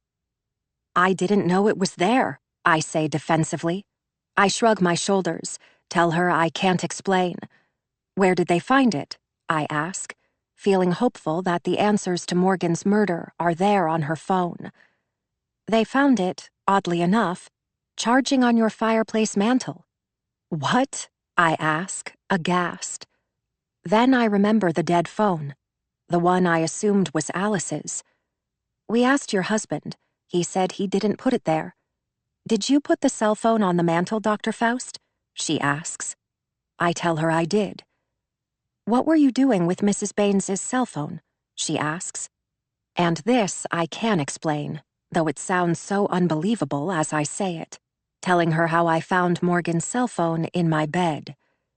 You found Mrs. Baines's phone in your bed. Your husband told the police you're the jealous type, that you're mistrustful, that you're intolerant of him speaking to other women. That's not true, I snap, angry that Will would say these things of me. Every time I accused him of cheating, it was with good reason. Were you jealous of your husband's relationship with Mrs. Baines? No, I say, but that's of course a lie. I was somewhat jealous. I was insecure. After Will's history, I had every right to be. I try to explain this to her. I tell her about Will's past, about his affairs. Did you think your husband and Mrs. Baines were having an affair? She asks. And I did, truth be told, think that. For a time I did, but I never would have acted on it. And now I know that it wasn't an affair they were having, but something that went deeper than that. Will and Morgan had a bond, a connection, to his former fiancée, the one he claimed he didn't love any more than me. But somehow, I think he did. I reach across the table, take a hold of her hands, and say, You have to believe me. I didn't do anything to hurt Morgan Baines. She pulls her hands away. I feel disembodied then. I watch on as another me sits slumped in a chair, speaking to a woman. I do believe you, Dr. Faust. I do. I don't think Sadie did this, the woman says, though her voice comes to me muffled, as if I'm slipping away, drowning in water, before the room drops entirely from sight. Will. They let me into the room. Sadie is there. She sits on a chair with her back to me. Her shoulders slump forward. Her head is in her hands. From the backside, she looks to be about 12 years old. Her hair is matted down to her head. Her pajamas are on. I tread lightly. Sadie? I gently ask, because maybe it is, and maybe it isn't. Until I get a good look at her, I never know who she is. The physical characteristics don't change. There's always the brown hair and eyes, the same trim figure, the same complexion and nose. The change is in her demeanor, in her bearing. It's in her posture, in the way she stands and walks. It's in the way she talks, her word choice and pitch. It's in her actions. If she's aggressive or demure, a killjoy or crass, easy or high-strung. If she comes on to me, or if she cowers in a corner, crying out like a little girl for her daddy every time I touch her. My wife is a chameleon. She looks at me. She's wrecked. She's got tears in her eyes, which is how I know she's either the kid or she's Sadie, because Camille would never cry. They think I killed her, Will. Sadie. Sadie's voice is panicked when she speaks. She's being hypersensitive, as always. She rises from the chair, comes to me, attaches herself to me, arms around my neck, getting all clingy, which ordinarily Sadie doesn't do. But she's desperate now, thinking I'll do her bidding for her, as I always do. But not this time. Oh, Sadie, I say, stroking her hair, being amenable as always. You're shaking, I say, pulling away, keeping her at an arm's length. I've got empathy down to a science. Eye contact, active listening, ask questions, avoid judgment. I could do it in my sleep. It never hurts to cry a little, too. My God, I say. I let go of her hands long enough to reach for the tissue I put in my pocket before, the one with enough menthol to make myself cry. I dab it at my eyes, put it back in my pocket. Let the waterworks begin. Berg will rue the day he did this to you. I've never seen you so upset, I tell her, cupping her face in my hands, taking her in. What did they do to you? I ask. Her voice is screechy when it comes. She's panicking. I see it in her eyes. They think I killed Morgan. That I did it because I was jealous of you and her. I'm not a killer, Will, she says. You know that. You have to tell them. Of course, Sadie. Of course I will. I lie, always her Johnny on the spot. Always. It gets old. I'll tell them, I say, though I won't. I'm not convinced of the need to commit obstruction of justice for her, though Sadie herself could never kill. That's where Camille comes in handy. Truth be told, I like Camille more than Sadie. The first time she manifested herself for me, I thought Sadie was yanking my chain. But no, it was real, and almost too good to be true. Because I'd discovered a vivacious, untamable woman living inside my wife, one I was more smitten with than the woman I married. It was like discovering gold in a mine. There's a whole metamorphosis that happens. I've been at this long enough that I know when it's happening. I just never know who I'll get when the mutation takes place, if I'll wind up with a butterfly or a frog. You have to believe me, she begs. I do believe you, Sadie. I think they're trying to frame me, she says. But I have an alibi, Will. I was with you when she was killed. They're blaming me for something I didn't do. She yells as I go to her, hold her pretty little head in my hands, and tell her everything will be all right. She recoils, then, remembering something. Berg said you called him, she says. He said you called him and took back what you said about that night. He says you said I wasn't with you after all, that I walked the dogs, that you didn't know where I'd gone. You lied, Will. Is that what they told you? I ask, aghast. I let my mouth drop, my eyes go wide. I shake my head and say, they're lying, Sadie. They're telling lies, trying to pit us against each other. It's a tactic. You can't believe anything they say. Why didn't you tell me Morgan was Aaron's sister? She asks, changing tack. You kept that from me. I would have understood, Will. I would have understood your need to connect with someone Aaron loved, if only you'd have told me. I would have supported that, she says. And it's laughable, really. Because I thought Sadie was smarter than this. She hasn't put two and two together. I didn't need to connect with Morgan. I needed to disconnect. I didn't know she lived on the island when we moved here. If I did, we wouldn't have come. Imagine my surprise when I saw her for the first time in 10 years. I could have let it go, too. But Morgan couldn't let sleeping dogs lie. She threatened to snitch, to tell Sadie what I'd done. The picture of Aaron she left for Sadie to find. I found it first, put it in the last place I expected Sadie to look. It was just my luck that she did. Morgan was a stupid kid the night I took Aaron's life. She heard us fighting because Aaron had fallen for some dick when she was off at school. She came home to break the engagement off. She tried to give me the ring back. Erin had only been gone a couple of months, but by winter break she was high and mighty already. She thought she was better than me. A sorority girl while I was still living at home, going to community college. Morgan tried to tattle, to tell everyone she heard us fighting the night before, but no one was going to believe a 10-year-old over me, and I played the role of the distraught boyfriend quite well. I was heartbroken as could be, and no one yet knew Erin had been seeing someone new. She only told that to me. The evidence, the storm, the icy patches on the street, the lack of visibility, was also insurmountable that night. I'd taken precautions. When they found her, there were no external signs of violence, no signs of a struggle. Asphyxiation is extremely difficult to detect. They didn't do a tox screen either, on account of the weather conditions. No one considered that Erin might have died because of a shitload of Xanax in her system, because of hypoxia, because of a plastic bag strapped down over her head. The cops didn't.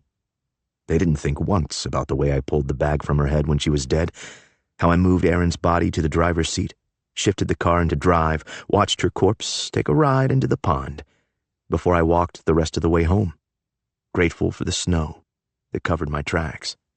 No, they thought only of the icy road, of Erin's lead foot, of the indisputable fact that she swerved off the road and into the freezing water, which was quite disputable after all, because that's not the way it happened. Premeditated murder. It was almost too easy to do, and get away with. I moved on, met Sadie, fell in love, got married. Enter Camille. She took care of me in ways Sadie never could.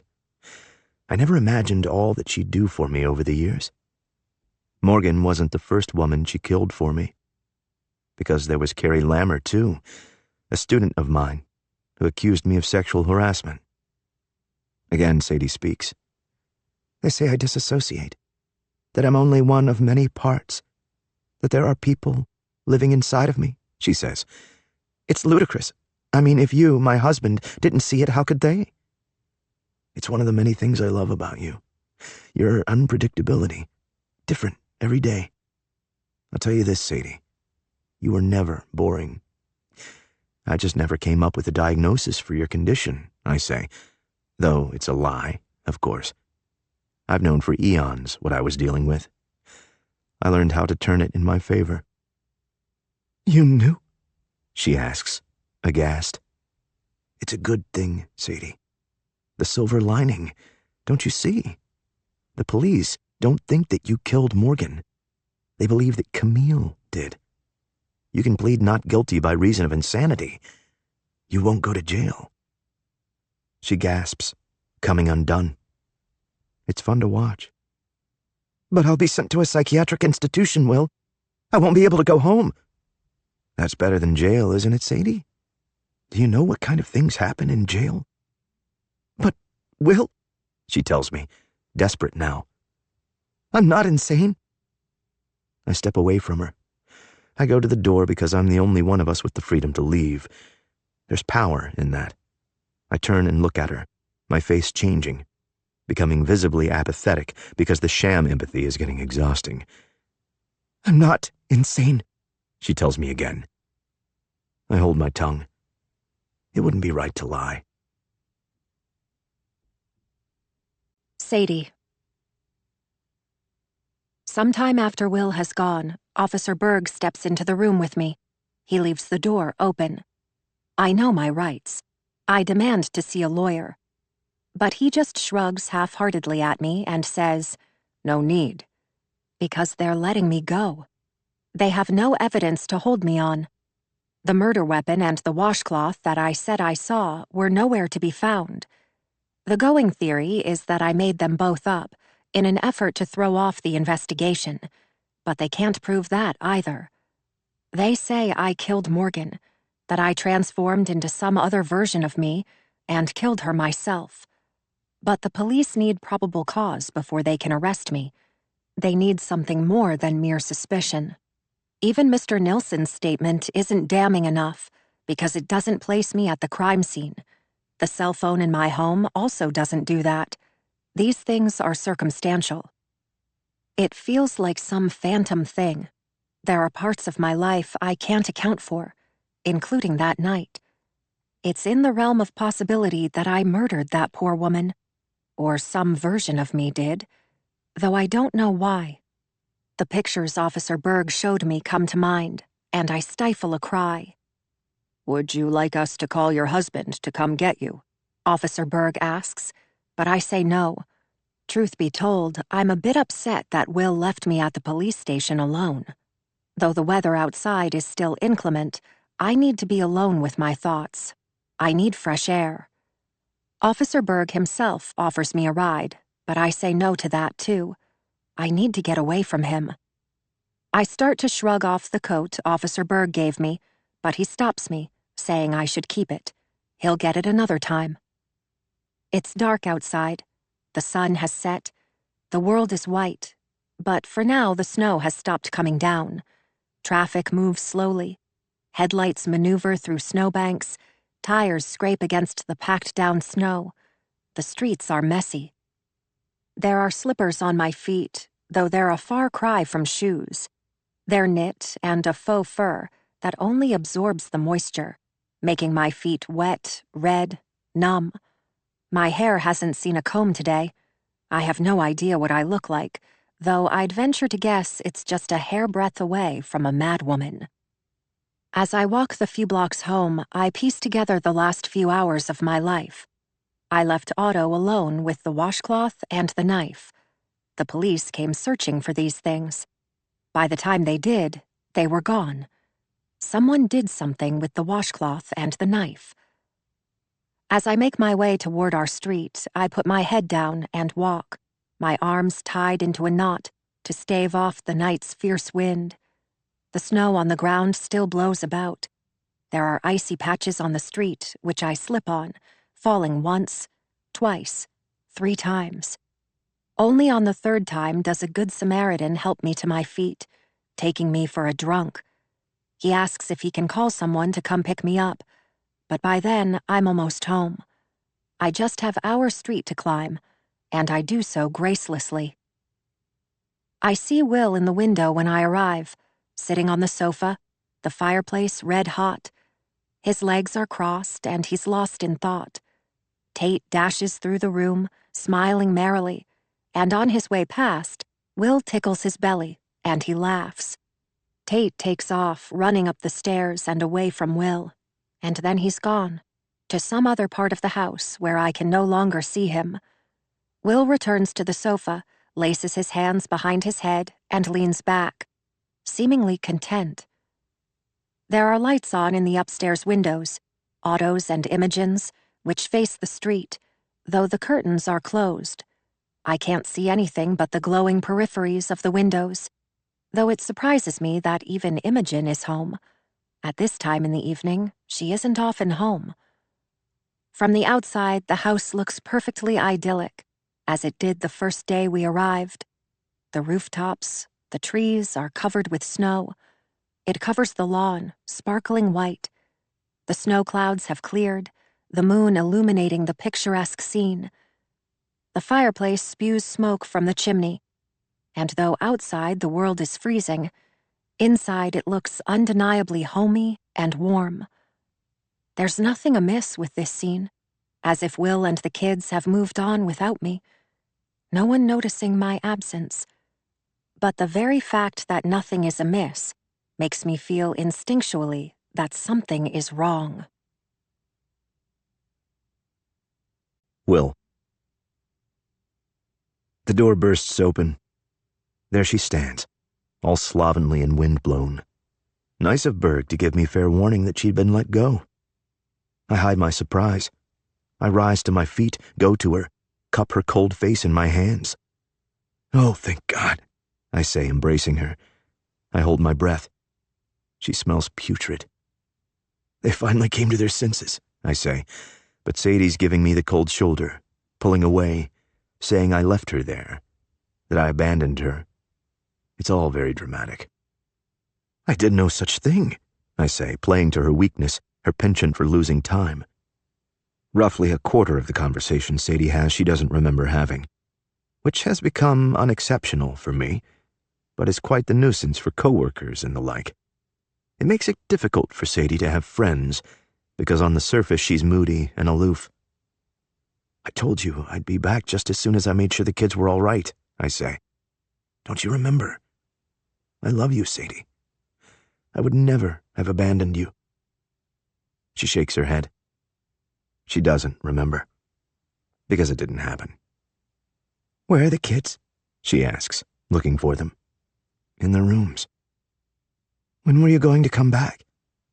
"I've been making calls, trying to find someone to come stay with the kids. I didn't want to leave them alone all night." "Why should I believe you?" she asks, a doubting Thomas. She wants to look at my phone, see whom I've called, and it's only because Fortune smiles down on me that there are recent calls in the call log to numbers Sadie doesn't know. I assign them names: Andrea, a colleague, and Samantha, a graduate student. "Why wouldn't you believe me?" I fire back, playing the victim. We hear Tate upstairs, jumping away on his bed. The house groans because of it. She shakes her head, feeling spent, and says, "I don't know what to believe anymore." She rubs at her forehead, trying to figure it out. She's had a hell of a day. She can't understand how a knife and washcloth could just up and disappear. She asks me, her tone exasperated and contentious. She's looking for a fight. I shrug my shoulders and ask back, "I don't know, Sadie. Are you sure you really saw them? Because a little gaslighting never hurts." "I did," she says, desperate to make me believe her. This is turning into a bit of a shitstorm now that the police are involved, unlike last time when things went so smoothly. I'm usually so much tidier about such things. Take Carrie Lammer, for example. All I had to do that time was wait for Camille to come, put the idea in her head. Camille is suggestible, as Sadie is easily suggestible. It's just that Sadie isn't the violent type. I could have done it myself, but why would I, when I had someone willing to do my bidding for me? I cried my eyes out, told her all about Carrie's threats, how she accused me of sexual harassment. I said I wished she would just go away and leave me alone. My career, my reputation would be gone if Carrie made good on her threats. They'd take me away from her. They'd put me in jail. I told her, "She's trying to ruin my life. She's trying to ruin our lives." I didn't specifically ask Camille to kill her. And yet, nevertheless, a few days later, Carrie was dead. The way it happened was that one day, poor Carrie Lammer went missing. There was a wide-scale search. Word had it that she'd been at a frat party the night before, boozing it up. She left the party alone, stumbled out of the house drunk. She fell down the porch steps while fellow partygoers watched on. Carrie's roommate didn't return home until the following morning. When she did, she found that Carrie's bed hadn't been slept in, that Carrie hadn't made it home the night before. Security cameras across campus caught glimpses of Carrie, staggering past the library, falling down in the middle of the quad.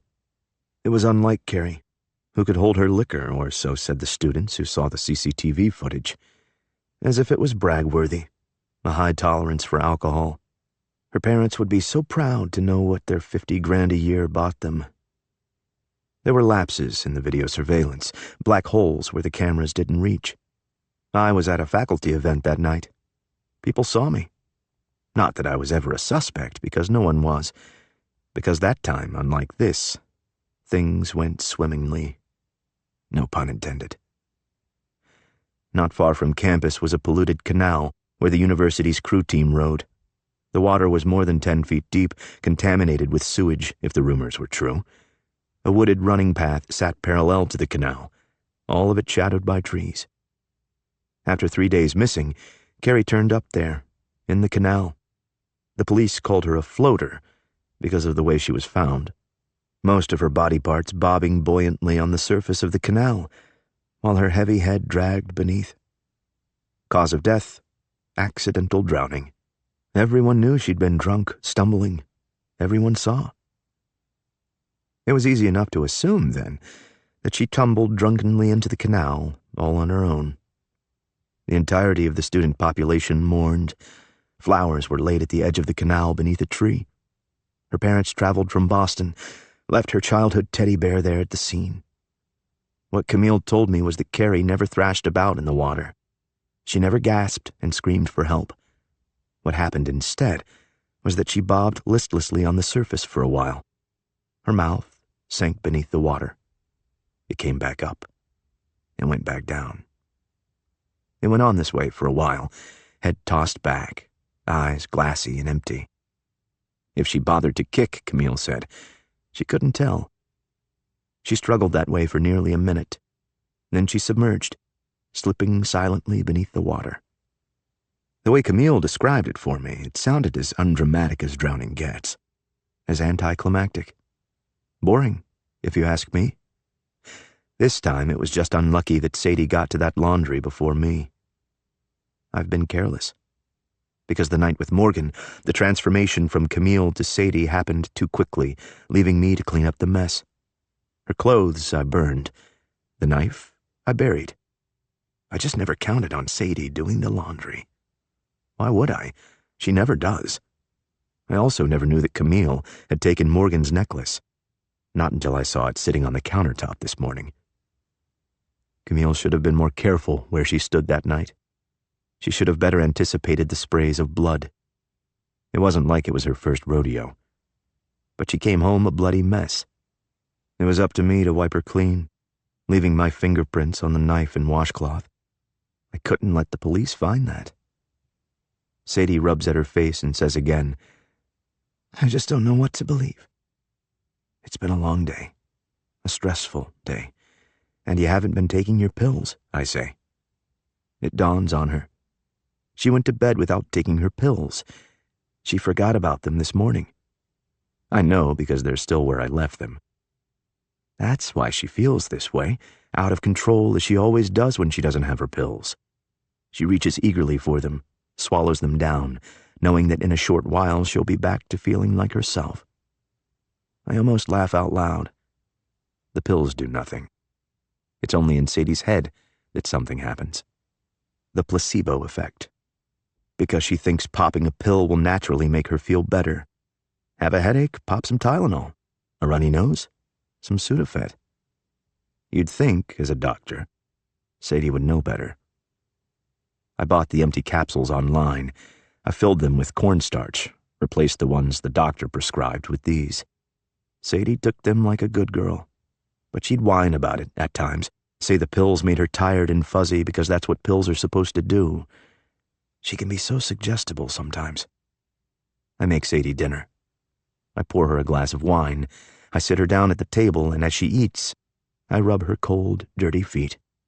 They're mottled and gray. She nods off at the table, so tired she sleeps upright. But she sleeps for only a second at best, and when she awakes, she groggily asks, voice slurred with fatigue, How did you get home in the storm? Otto said the ferries weren't running. So many questions. So many fucking questions. Water taxi. What time was that? I'm not sure. In time to get Tate. She's coming to now, speaking clearly. They kept the kids at school all day? Even with the storm? They kept them there until parents could get to them.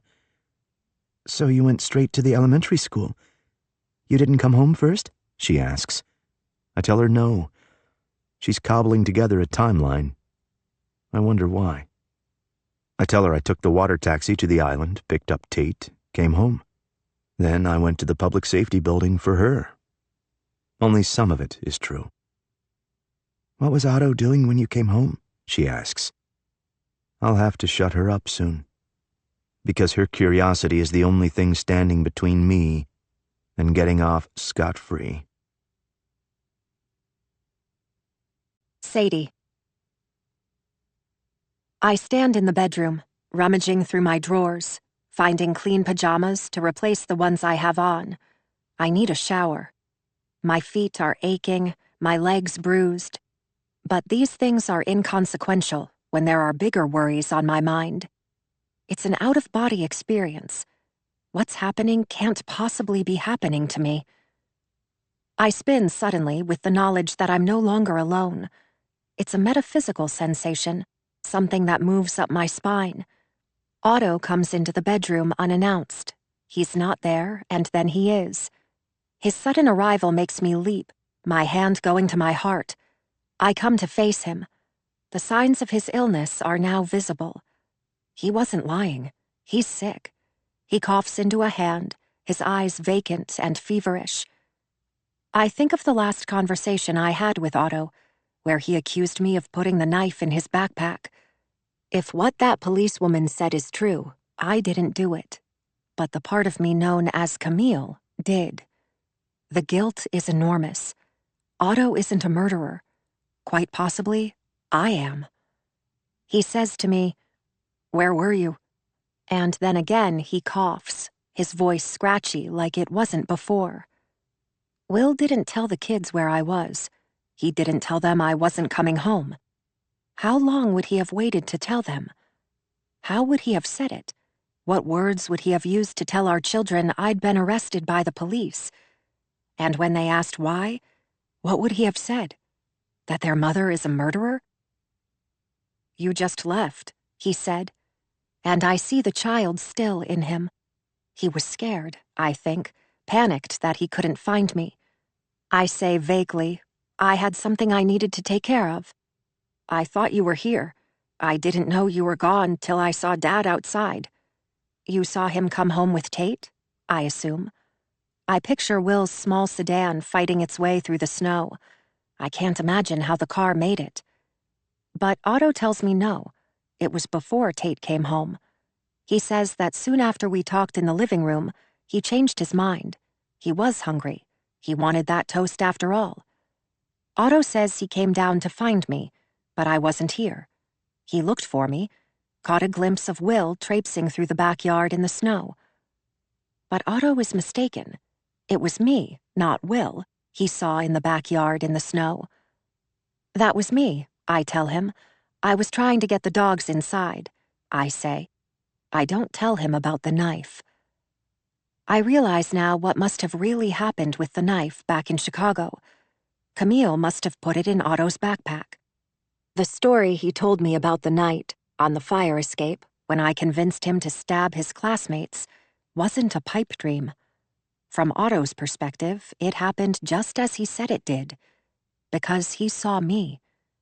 And the disturbing drawings, the strange dolls, that wasn't Otto. That was also me. "It was Dad," he says, shaking his head. I realize that my hands are shaking, my palms sweaty. I rub them against the thighs of my pajama pants, ask Otto again what he said. "Dad was here," he repeats, "in the backyard, shoveling." "Are you sure it was your father?" I ask. "Why wouldn't it be?" he asks, put off by my questions now. "I know what Dad looks like," he says. "Of course you do," I say, feeling lightheaded and breathless. "Are you sure it was in the backyard that you saw him?" I'm grateful that he's speaking to me. After his disclosure this afternoon, I'm surprised that he would. I'm reminded of his words. "I'll never forgive you." Why should he? I'll never forgive myself for what I've done. Otto nods his head. He says out loud, "I'm sure." Will was shoveling the lawn? Who in the world shovels grass? I realized then that Will wasn't shoveling. He was digging through the snow for the knife. But how would Will have known about the knife? I only told Officer Berg. The answer comes to me, shaking me to my core. The only way Will would know about that knife is if he was the one who put it there. Will. Sadie is quickly working out that my story is full of holes. She knows someone in this house killed Morgan. She knows it might be her. With a little sleuthing, she'll soon discover, if she hasn't already, that I'm the puppet master pulling the strings. And then she'll tell Berg. I won't let that happen. I'll get rid of her first. After she ate, Sadie went upstairs to wash up for bed. She's tired, but her nerves are frayed. Sleep won't come easy tonight. While the pills she takes are placebos only, that doesn't mean that the pills I pick up at the pharmacy, those I save for a rainy day, aren't the genuine thing. Combine them with a little wine and voila, I have myself a deadly cocktail. The best part of the plan is that Sadie's mental state is well documented before we came to Maine. Add to that the discoveries of the day, and it wouldn't be such a stretch to think she might want to kill herself. A murder meant to look like a suicide. Sadie's words, not mine. I find the pills high above the kitchen cabinets. I use the mortar and pestle to crush them. I run the sink to lessen the sound. The pills aren't exactly easy to dissolve, but I have my ways. Sadie has never been averse to a glass of wine after her pills, though she should know better because such things don't mix well. What I'm anticipating is some form of respiratory distress, but who really knows? There's a whole host of things that can go wrong with a lethal overdose. I draft a suicide note in my mind. It will be easy enough to forge. I can't live with myself. I can't go on this way. I've done a horrible, horrible thing. After Sadie is dead, it will be just the boys, Imogen and me. This is quite the sacrifice I'm making for my family. Because, as the breadwinner, Sadie is the one with the life insurance policy. There's a suicide clause in it, which says the company won't pay out if Sadie kills herself within 2 years of the policy going into effect. I don't know that she's had it 2 years. If she has, we're due a lump sum of $500,000. I feel a ripple of excitement at that prospect. What $500,000 could buy me. I've always thought I'd like to live in a houseboat. If she hasn't had the policy for 2 years, we'll get nothing. But even then, I reassure myself, it's not as if Sadie's death will be for naught. There's still much value in it. Most important, my freedom. There just won't be any financial gain. Momentarily, I stop crushing the pills. The thought of that saddens me. I think that perhaps it's best to shelve Sadie's suicide until I've looked into the policy, because $500,000 is a lot to waste. But then I reconsider. Silently, I scold myself. I shouldn't be so greedy, so materialistic. There are more important things to consider. After all that Sadie has done, I can't have my boys living with a monster. Sadie. Why would Will bury a knife in the backyard? And what reason would he have to dig it up and hide it from the police? If he took the knife, did he take the washcloth too? The necklace? Will lied to me. He told me he picked Tate up from school and then came home, but it happened the other way around. Will knew about my condition, this way I have of transforming into someone else, and he didn't tell me. If he knew there was a potentially violent side of me, why didn't he get me help? You were never boring, he said. Such a glib thing to say in light of what I know now. Will is hiding something. Will is hiding many things, I think. I wonder where the knife is now, where the washcloth and necklace are. If the police did a thorough search of our home, then they're not here. They're somewhere else. Unless Will had these things on his own person while the police searched our home, and he hid them afterward, in which case they may be here. But if I'm the one who killed Morgan, why would Will hide these things? Was he trying to protect me? I don't think so. I consider what Officer Berg told me, that Will called him and retracted his alibi for me that night. Will said he wasn't with me when Morgan was killed. Was Officer Berg lying, as Will said he was, trying to pit us against each other?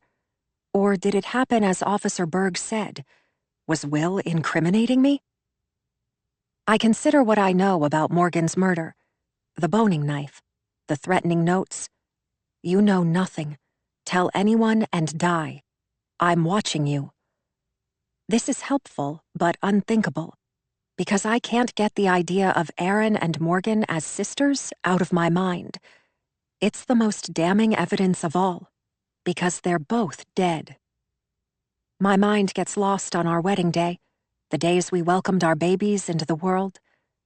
The idea that Will, That ever-gentle and compassionate Will, whom everyone likes, whom I've known half my life, could be a killer, cripples me.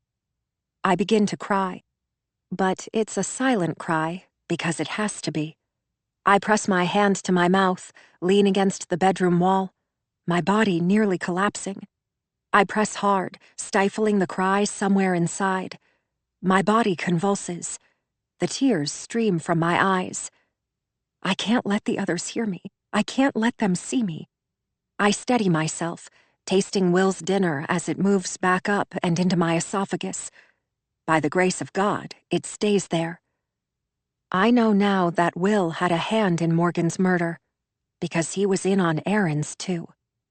Aaron's murder, I think, and not a horrible, unfortunate accident. But why kill Morgan? I go back to the threatening notes and decide she knew something he didn't want the rest of the world to find out. With Will downstairs, I begin to search our bedroom for the missing things: the knife, the washcloth, Morgan's necklace. Will is too smart to hide these things in obvious places, like under the mattress or in a dresser drawer. I go to the closet. I search the inside of Will's clothing for secret pockets, finding none. I drop to my hands and knees, crawling across the floorboards.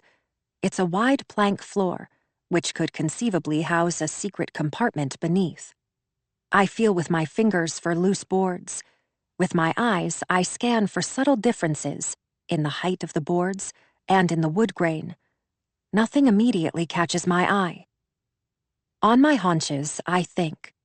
I let my eyes wander around the room, wondering where else Will could hide something from me if he wanted to. I consider the furniture, the floor register, a smoke detector. My eyes move to the electrical sockets, where one is placed evenly in the center of each wall, totaling 4. I rise to my feet, foraging inside the dresser, under the bed, behind the curtain panels. And that's when a 5th electrical outlet catches my eye, tucked behind the heavy drapery. This outlet is not evenly placed as the others are, in the dead center of each wall, but disproportionately placed in a way that doesn't make sense to me. It's mere feet to the left of another outlet, and, on close examination, looks slightly different than the rest, though an unsuspecting person would never notice, only someone who very much believed her husband had something to hide. I let my gaze fall to the doorway. I listen, making sure Will isn't on his way up. The hallway is dark, empty, but it's not quiet. Tate is wound up tonight. I drop to my hands and knees. I don't have a screwdriver, so I plunge a thumbnail into the head of the screw. I turn and turn, warping the nail, tearing it low enough that it makes my finger bleed. The screw comes out. Instead of peeling the outlet cover away from the wall, it opens, revealing a tiny safe behind. There is no knife, no washcloth, no necklace there. Instead, there's a roll of cash, $100 bills mostly, which I quickly, ham-fistedly tally up, losing count, landing somewhere well into the thousands of dollars. My finger bleeds on the dollar bills. My heart races inside of me. Why would Will be hiding this money in the wall? Why would Will be hiding this money from me? There's nothing else there. I don't replace the contents of the safe. I hide that in my own dresser drawer. I drop the drapes back into place. I stand from the floor, press a hand to the wall to steady myself. Around me, the world spins. When I get control of myself, I walk lightly from the bedroom and down the stairs. I hold my breath. I bite down hard on my lip as I descend the steps one at a time. As I approach the bottom steps, I hear Will humming a happy tune. He's in the kitchen, washing dishes, I think. The sink water runs. I don't go to the kitchen. I go to the office instead, turn the knob and softly close the door behind myself, so there is no audible noise of the latch bolt retracting. I don't lock the door. It would rouse suspicion if Will found me in the office with the door locked. I check the search history first. There's nothing there. It's all been wiped clean. Even the earlier search I found on Aaron's death. It's gone. Someone sat at this computer after me, got rid of the internet search, just like the knife and the washcloth. I open a search engine. I type in Aaron's name for myself and see what I can find. But it's all the same as I saw before. Detailed accounts of the storm and her accident. I see now that there was never an investigation into her death. It was ruled an accident based on the circumstances, namely the weather. I do a search into our finances. I can't understand why Will would be hiding so much money in the walls of our home. Will pays the bills for us. I don't pay much attention to them unless he leaves a bill lying around on the counter for me to see. Otherwise, the bills come and go without my knowledge. I go to the bank website. The passwords for our accounts are all nearly the same, some variation on Otto's and Tate's names and birth dates. Our checking and savings accounts seem to be intact. I close the site and look into our retirement accounts, the kids' college savings, the credit card balance. These seem reasonable too. I hear Will call for me, hear his footsteps go up and then down the stairs, looking for me. "I'm here," I call out, hoping he doesn't hear the tremor in my voice. I don't minimize the screen. Instead, I enter another search. Dissociative identity disorder. When he comes into the room and asks, I tell him I'm trying to learn more about my disease. We haven't yet talked about how he knew and I didn't. It's just another thing he's been keeping from me. But now that I know about it, there's a new worry. That I'll simply up and disappear at any moment, and someone else will take my place. "I poured you a glass of Malbec," he says, standing in the office doorway with it, carrying it in a stemless glass. He comes farther into the room, strokes my hair with his free hand. My skin crawls as he does, and it takes everything in me not to pull away from his touch. "We were out of the Cabernet," he says, which he knows is my favorite wine. Malbec is decidedly more bitter than I like, but it doesn't matter tonight. I'll drink anything. He peers over my shoulder at the website I've landed on, a general medical site that lists symptoms and treatment. "I hope you aren't upset that I didn't tell you," he says by means of an apology. "You'd take it hard, I knew, and you were managing the condition quite well. I kept an eye on you, made sure you were fine. If I'd have ever thought things were turning problematic..." He stops abruptly there. I glance up to face him. "Thank you," I say, "for the wine," as he sets the glass on the desktop and tells me, "After everything you've been through today, I thought maybe you could use a drink." I could most certainly use a drink, something to calm and soothe me. I reach for the glass and angle it toward my lips, imagining the anesthetizing sensation as it slips down my throat and dulls my senses. But my hand shakes as I do, and so I put the glass instantly back, not wanting Will to see how nervous I am because of him. "Don't worry yourself over this," he says. With two free hands, he massages my shoulders, up my neck. His hands are warm and assertive. His fingers worm their way onto my scalp, through my hair, kneading the base of my skull, where I'm prone to tension headaches. "I've done some research myself," Will says. "Psychotherapy is the recommended treatment. There are no medications that treat this thing." As if it's cancer that I've got. I wonder, if he knows so much, why he never suggested psychotherapy before. Perhaps it's because I've seen therapists in the past. Perhaps it's because he mistakenly believed I was getting treatment. Or perhaps it's because he never wanted me to get better. "We'll come up with a plan in the morning," he says, "after you've had a good night's sleep." He withdraws his hands from my head. He steps to the side of the chair, and with a soft spin, he turns the chair so that I'm looking at him. I don't like the control he has over me. Will waits a beat, and then he drops to his knees. He looks me in the eye, says dotingly, "I know this has been a hell of a day. Tomorrow will be better, for both of us." "Are you sure?" I ask. And he tells me, I am. I promise. And then he cups my face in his hands. He runs his lips over mine, softly, delicately, as if I'm easily broken. He tells me I mean the world to him, that he loves me more than words could ever say. From upstairs, there's a thump. Tate begins to scream. He's fallen from bed. Will draws back, eyes closed. In a moment, he rises up to standing. He nods toward the glass of wine. Just holler if you'd like more. He leaves. And only then do I catch my breath. I hear his footsteps on the stairs, his voice call out to Tate that he's on his way. Will. For as smart as Sadie is, she's also utterly clueless. There's a lot she doesn't know.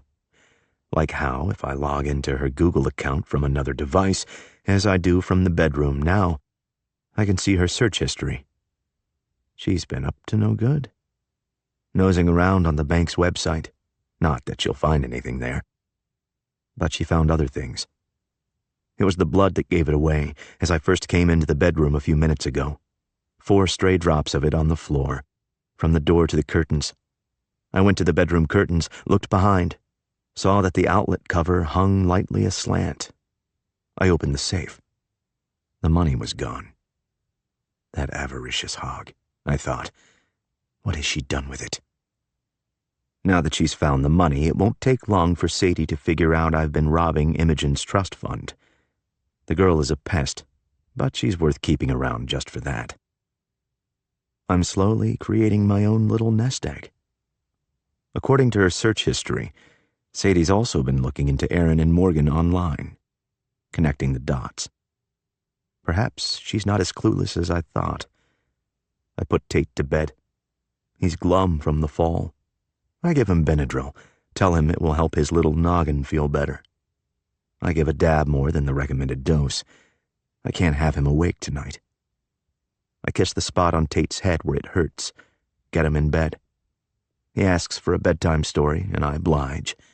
I'm not worried. No matter what Sadie finds, it will be a moot point when she drinks her wine. It's only a matter of time. Sadie. I have to find a way to call Officer Berg and tell him what I've found. He won't believe me, but I have to tell him anyway. He'll be obligated to look into it. I haven't seen my cell phone since the morning. The last time I saw it, it was in the kitchen, the same place our landline is. That's where I need to go. But the idea of leaving the office scares me, because if Will could kill Aaron, he could kill me. I take a series of deep breaths before I go. I try to act nonchalant. I carry my wine with me. I bring a letter opener just in case, with a sharp enough blade. I slide it in the waistband of my pajama pants, worried it will fall. On the other side of the office door, I'm vulnerable. The house is oddly quiet and dark. The kids are asleep. No one told me good night. A light glows in the kitchen. It's not bright. A stove light only, which I go to, like a moth to a porch light, trying hard to shake the feeling that Will is behind me, that Will is watching me, that Will is there. If he killed Aaron, how did he do it? Was it in a fit of rage, or was it premeditated? And what about Morgan? How, exactly, did she die? I feel the letter opener slipping deeper into my pants. I hoist it up. My hands are trembling, unsteady, and so the wine spills as I do, the glass getting cocked too far to one side. I lick the rim of the glass to wipe it clean. I purse my lips, not liking the bitter taste of the Malbec. Regardless, I take another sip, force it down as tears prick my eyes. A noise from behind startles me, and I turn, seeing only the shadowy foyer, the indefinite dining room. I hold still, watching, waiting, for movements, for sound. This old home has so many dark corners, so many places where someone can hide. Will? I say lightly, expecting him to reply, but he doesn't. No one does. No one's there, or at least I don't think someone is there. I hold my breath, listen for footsteps, for breathing. There's none. A blunt headache lingers, worsening in intensity as the moments go by, and I find myself becoming hot and bothered because of it. Under my armpits and between my legs, the skin is tacky. I take another sip of the wine, trying to calm my nerves. The wine doesn't taste as bad this time. I'm getting used to the bitterness. I see my phone on the table. I quickly cross the room and grab for it, stifling a cry when I turn it over to see that the battery is dead again. It will take a couple of minutes for the phone to charge well enough to use. There is another option, the landline, which is corded. The only way to use it is here in the kitchen. I'll have to be quick. I walk back across the kitchen. I grab the landline, a dated thing. Officer Berg's business card is tucked in the letter holder on the counter, which I'm grateful for, because without my cell phone, I don't have my contacts. I dial the number on the card. I wait desperately for the police officer to answer, sipping nervously from the glass of Malbec as I do. Will. I follow her as she goes from one room to the next. She looks for me. She doesn't know that I'm here, closer than she thinks. She's monkeying around in the kitchen now. But when I hear the spin of a rotary dial, I know it's time to intervene. I come into the room. Sadie whirls around to face me, eyes wide. A deer in headlights is what she is, clutching the phone to her ear. She's scared shitless. Beads of sweat edge her hairline. Her skin is colorless, damp. Her breathing is uneven. I can practically see her heart thumping in her chest, like a scared little bird. It's reassuring to see that a third of the wine's been drunk. I'm on to her. But does she know that I am? Who are you calling? I ask calmly, just to see her grapple for a lie. But Sadie's never been a good liar, and so instead she's a deaf mute. It's telling, isn't it? That's how I know that she knows that I know.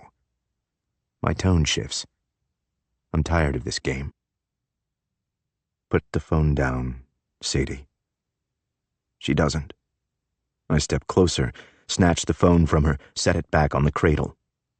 She tries to hold on to it, but Sadie lacks physical strength. The phone gives effortlessly. That, I tell her, was not your brightest idea. Because now I'm mad. I weigh my options. If she hasn't drunk enough, I may have to coerce her into finishing the wine, but gagging and vomiting would be counterintuitive. I think of another way. I hadn't been planning on disposing of a body, not tonight, but it'd be just the same to make Berg believe she ran away as it would to make it look like a suicide. A little more laborious than originally thought, but still doable. Don't get me wrong. I love my wife. I love my family. I'm quite torn up about this. But it's unavoidable. A necessary consequence of the can of worms that Sadie has opened. If only she'd have left well enough alone. It's her fault this is happening. Sadie. I feel woozy, disoriented, panic-stricken, because Will is angry, livid in a way that I've never seen him before. I don't know this man who stands before me, glaring intimidatingly at me. He looks vaguely like the man I married, and yet different. His words are clipped, his voice hostile. He jostles the phone from my hand, and that's how I know I wasn't imagining things. If I had any doubts about Will's part in Morgan's death, they're gone. Will did something. I take a step back for each step he draws near, knowing that soon my back will be to the wall. I have to think quickly. But my mind is foggy, thick. Will goes out of focus before me, but I see his hands coming at me in slow motion. I remember the letter opener just then, tucked away in the waistband of my pants. I grope for it, But my hands are trembling, careless. They get caught up in the pants elastic, knocking the letter opener loose by mistake, sending it sliding down my pant leg, crashing to the floor. Will's response time is far faster than mine. He hasn't been drinking. I feel drunk already, the alcohol hitting me harder than it usually does. Will leans down to the ground quicker than me, plucks the letter opener from the floor with nimble hands. He holds it up for me to see, asks, "What did you think you were going to do with this?" The meager kitchen lighting glints off the end of the stainless steel blade. He points it at me, dares me to flinch, and I do. His laugh is heinous, mocking me. How well we think we know those closest to us. And then, what a shock to the system it is to find out we don't know them at all. In his anger, his rage, he no longer looks familiar. I don't know this man. "Did you think you were going to hurt me with this?" he asks, stabbing his palm with it. And I see that, though the edge is sharp, sharp enough to slice paper with, the point is dull. It does nothing but redden his palm. It leaves no other mark. "Did you think you were going to kill me with this?" My tongue thickens inside of my mouth. It makes it harder to speak. "What did you do to Morgan?" I ask. I won't answer his questions. He tells me, still laughing, that it wasn't what he did to her, but what I did to her that matters. My eyes turn dry. I blink hard, a series of times. A nervous tick. I can't stop. "You don't remember, do you?" he asks, reaching out to touch me. I draw swiftly back, thwacking my head on the cabinet. The pain radiates through my scalp, and I wince, a hand going involuntarily to it. He says condescendingly, "Ouch, looks like that hurt." I drop my hand. I won't satisfy him with a reply. I think of all the times he was so solicitous, so caring, how the Will I once knew would have run for ice when I hurt myself, would have helped me to a chair, pressed the ice to my aching head. Was that all in jest? "It wasn't me who did something to Morgan, Sadie," he says. "It was you." But I can't remember it. I'm of two minds about it, not knowing if I did or didn't kill Morgan. It's a terrible thing, not knowing if you took another's life. "You killed Aaron," I say, the only thing I can think to say back. "That I did," he says. And though I know it, hearing him admit to it makes it somehow worse. Tears well in my eyes, threaten to fall. "You loved Erin," I say. "You were going to marry her." "All true," he says. "The problem was, Erin didn't love me back. I don't take well to rejection." "What did Morgan ever do to you?" I cry out. And he smiles wickedly, and reminds me that I'm the one who killed Morgan. "What did she ever do to you?" he quips. And I can only shake my head in reply. He tells me, "I don't want to bore you with the details, but Morgan was Erin's kid sister, who made it her life's mission to blame me for Erin's death. While the rest of the world saw it as an unfortunate accident, Morgan did not. She wouldn't give it up. You took matters into your own hands, Sadie. Thanks to you, I've come through this thing unscathed." "That didn't happen!" I scream. He's the epitome of calm. His voice is even, not mercurial like mine. "But it did," he says. "There was this moment when you came back.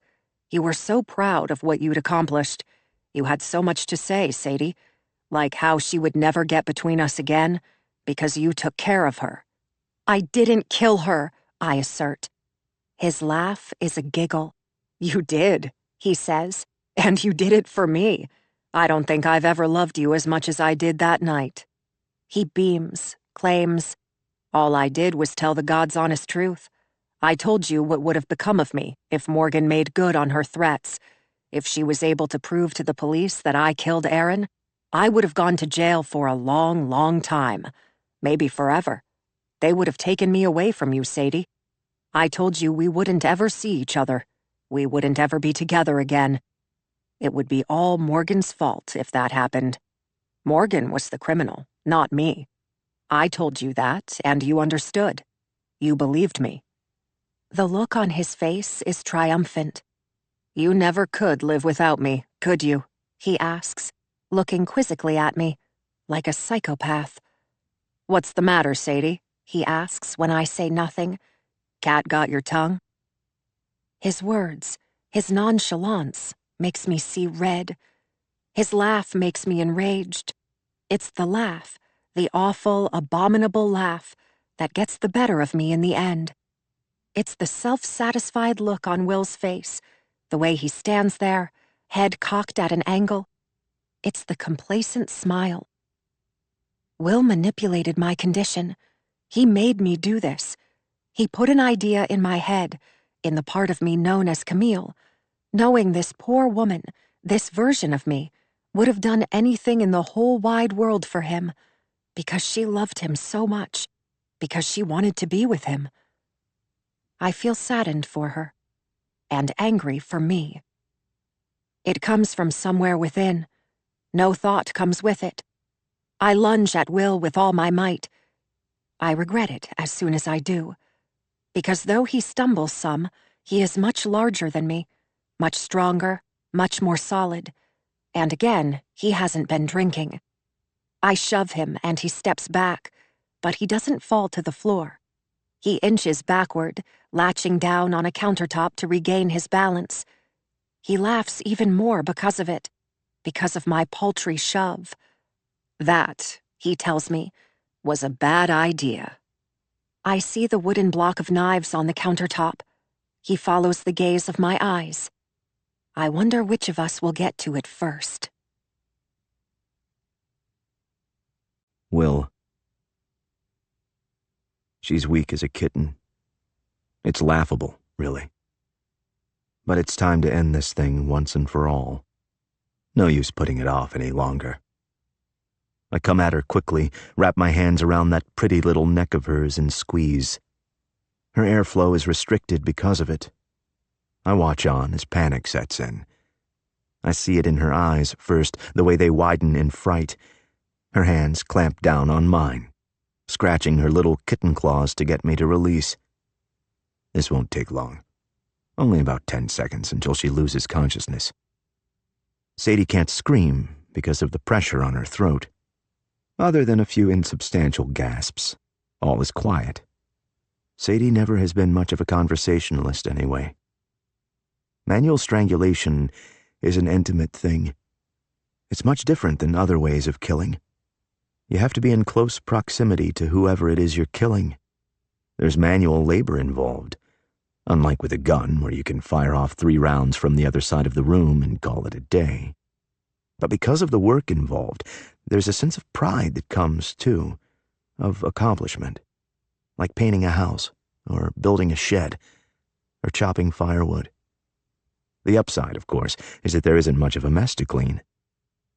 I can't tell you how sorry I am it's come to this, I say to Sadie, as her arms and legs flail and she tries pathetically to fight back. She's tiring out. Her eyes roll back. Her blows are getting weaker. She tries to gouge my eyes out with her fingertips, but her thrust isn't strong or quick. I draw back, her efforts wasted. There's a pretty tinge to Sadie's skin. I press harder, say, "You're too smart for your own good, Sadie. If only you'd have let it be, this wouldn't be happening. But I can't have you go around telling people what I did. I'm sure you understand. And since you can't keep your own mouth closed, I tell her, it's up to me to shut you up for good." Sadie. I deliberately collapse, my weight suspended only by his hands around my neck. It's a desperate attempt, a last-ditch effort. Because if I fail, I will die. As my vision blurs, fading in and out in those final moments, I see my children. I see Otto and Tate, living here alone with Will. I have to fight. For my children's sake, I cannot die. I cannot leave them with him. I have to live. The pain gets worse before it gets better, because without the strength of my legs and my spine to hold me upright, his grip on my neck intensifies. He bears the weight of my entire body in his hands. There's a prickling sensation in my limbs. They go numb. The pain is excruciating, in my head and in my neck, and I think that I will die.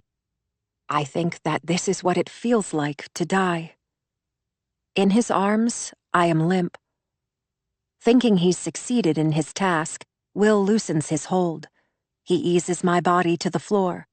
He's gentle at first, but then drops me the last couple of inches. He isn't trying to be gentle. He's trying to be quiet. My body falls, colliding with the cold tile. I try not to react, but the pain is almost too much to bear. Not from the fall itself, but from what this man has already done to me. There's the greatest need to cough, to gasp, to throw my hands to my throat. But if I want to live, I have to suppress the need, to lie there motionless instead, unblinking and unbreathing. Will turns his back on me. Only then do I steal a single short, shallow breath. I hear him. He starts making plans of how to get rid of my body. He's moving quickly because the kids are just upstairs, and he knows he can't delay. An unwanted thought comes to me, and I fill with horror. If Otto or sweet little Tate were to come down now and see us, what would Will do? Would he kill them too? Will unlocks and pulls open the sliding glass door. He tugs open the screen. I don't watch, but I listen and hear him do these things. He finds his keys on the counter. There's the sound of metal scraping against the Formica countertop. The keys jangle in his hand, and then are quiet.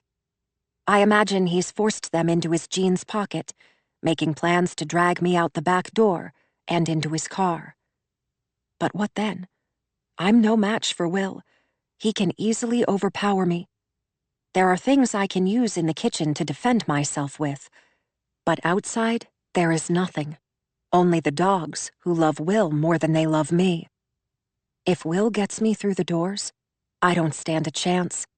I need to think, and I need to think quickly, before he's able to haul me out. Still as a statue on the kitchen floor, I'm as good as dead to him. He doesn't check for a pulse. His one and only mistake. It's not lost on me, the fact that Will doesn't show remorse. He doesn't grieve. He isn't sad that I am gone. Will is all business as he leans over my body. He quickly assesses the situation. I feel his nearness to me. I hold my breath. The buildup of carbon dioxide burns inside of me. It becomes more than I can bear. I think that I will involuntarily breathe. That, as Will watches on, I will no longer be able to hold my breath. If I breathe, he will know. And if he discovers I'm alive, as I'm lying flat on my back as I am, I'll have no capacity to fight back. My heart beats hard and fast in fear. I wonder how he can't hear it, how he can't see the movement through the thin pajama shirt. Saliva collects inside my throat, all but gagging me, and I'm overwhelmed by the greatest need to swallow, to breathe. He tugs on my arms before reconsidering. He grabs me by the ankles instead and pulls roughly. The tile floor is hard against my back, and it takes everything in me not to grimace from the abrading pain, but to be limp instead, dead weight. I don't know how far away from the door I am. I don't know how much farther we have to go. Will grunts as he moves, his breath wheezy. I'm heavier than he thought. Think, Sadie, think. He pulls me a handful of feet. Then he stops to gather his breath. My legs drop to the floor. He gets a better grip on my ankles. He tugs gruffly in short bursts. I slide, inches at a time, knowing the time to save myself is running out. I'm nearing the back door. The cold air is closer than it was before. It takes great willpower to get myself to fight back, to let Will know that I'm alive, because if I don't succeed, I will die. But I have to fight back, because I'll die either way if I don't. Will lets go of my feet again. He takes a breath. He helps himself to a sip of water straight from the tap. I hear the water run. I hear his tongue lap at it like a dog. The water turns off. He swallows hard, comes back to me. When he leans down to gather my ankles back into his hands, I use every bit of strength I have to sit suddenly upright. I brace myself and smash my head into his. I try to use his growing fatigue to my advantage, his state of imbalance. His equilibrium is thrown off because he's hunched over my body, pulling. For this 1 second, I have the upper hand. His hands go to his head. He staggers suddenly backward, losing balance, falling to the floor. I waste no time. I press on the ground and force myself to my feet. But as the blood rushes down, the world around me spins. My vision fades to black. I nearly collapse before the adrenaline rushes in, and only then can I see. I feel his hands on my ankle. He's on the floor, trying to pull me down with him. He calls me names as he does, no longer worried about being quiet. "You bitch, you stupid, stupid bitch," he says, this man I married, who vowed to love me till death do us part. My knees buckle and I collapse to the floor beside him, falling fast. I land face down, my nose hitting the floor so that it begins to bleed. The blood is profuse, turning my hands red. I get quickly to my hands and knees. Will comes at me from behind, attempting to reach over me for my neck as I struggle to crawl away from him. I kick backward. I have to get away from him. My hands reach desperately for the countertop. They latch on, trying to pull me upward, but just as soon lose their grip. My hands are sweaty, my hold weak. Everywhere there is blood. It comes from my nose, my mouth. I can't hold on to the countertop. I slip away, falling back to the floor. The wooden block of knives sits just out of reach, mocking me. I try again. Will grapples again for my ankle. He takes me by the lower leg and pulls. I kick hard, but it isn't enough. The blows only leave him momentarily dazed, but I'm growing tired, my efforts weakening. I fall face down again on the floor, biting my tongue. I can't keep doing this. The adrenaline in my body has slowed, the wine, the lethargy taking over. I don't know that I have it in me to go on. But then I think of Otto, of Tate, and I know that I must go on. I'm on the floor face down as Will mounts my back. All 200 pounds of him bear down on me, forcing me face first into the kitchen floor. I couldn't scream if I wanted to. I can barely suck in a breath. My arms are pinned beneath me, getting crushed by Will's weight and mine. I feel his hands in my hair, massaging my scalp. It's oddly gentle, sensuous. I feel his satisfaction at having me in this position. Time slows down. I try to press up against the weight of him, but go nowhere. I can't find my arms. Will runs his fingers through my hair. Breathlessly, he says my name. "Oh, Sadie," he exhales. He enjoys that I'm pinned to the ground as I am, in a powerless position, a slave to my master. "My lovely wife," he says. He leans in close enough that I feel his breath on my neck. He runs his lips the length of it. He bites gently on my earlobe. I let him. I can't make him stop. He whispers into my ear, "If only you would have left it alone." And then he clutches a handful of my hair in his tacky hand, hoists my face inches from the floor, and smashes it back down to the tile. I've never felt such pain in my life. If my nose wasn't broken before, it is now. He does it again. Whether it's enough to eventually kill me, I don't know. But soon it will render me unconscious, and there's no telling what he will do then. This is it, I tell myself. This is where I will die. But then something happens. It's Will, not me, who makes a sound. Some strange, inarticulate scream of pain. I feel suddenly weightless, not knowing what's happened. A breath later, I realize that the reason for the weightlessness is that he's fallen from my body. He's perched inches to my side, struggling to get to his feet, though his hands are at his head, and he, like me, is bleeding. His blood comes from his head, where there is a sudden laceration that wasn't there before. I crane my aching neck to see. I follow the gaze of his eyes, now shrouded in fear, to see Imogen standing in the kitchen doorway. The fireplace poker is in her steady hands, and it's raised over her head. She blurs in and out before me, until I'm not certain she's real or a result of a head injury. Her face is deadpan. There is no emotion, no anger, no fear.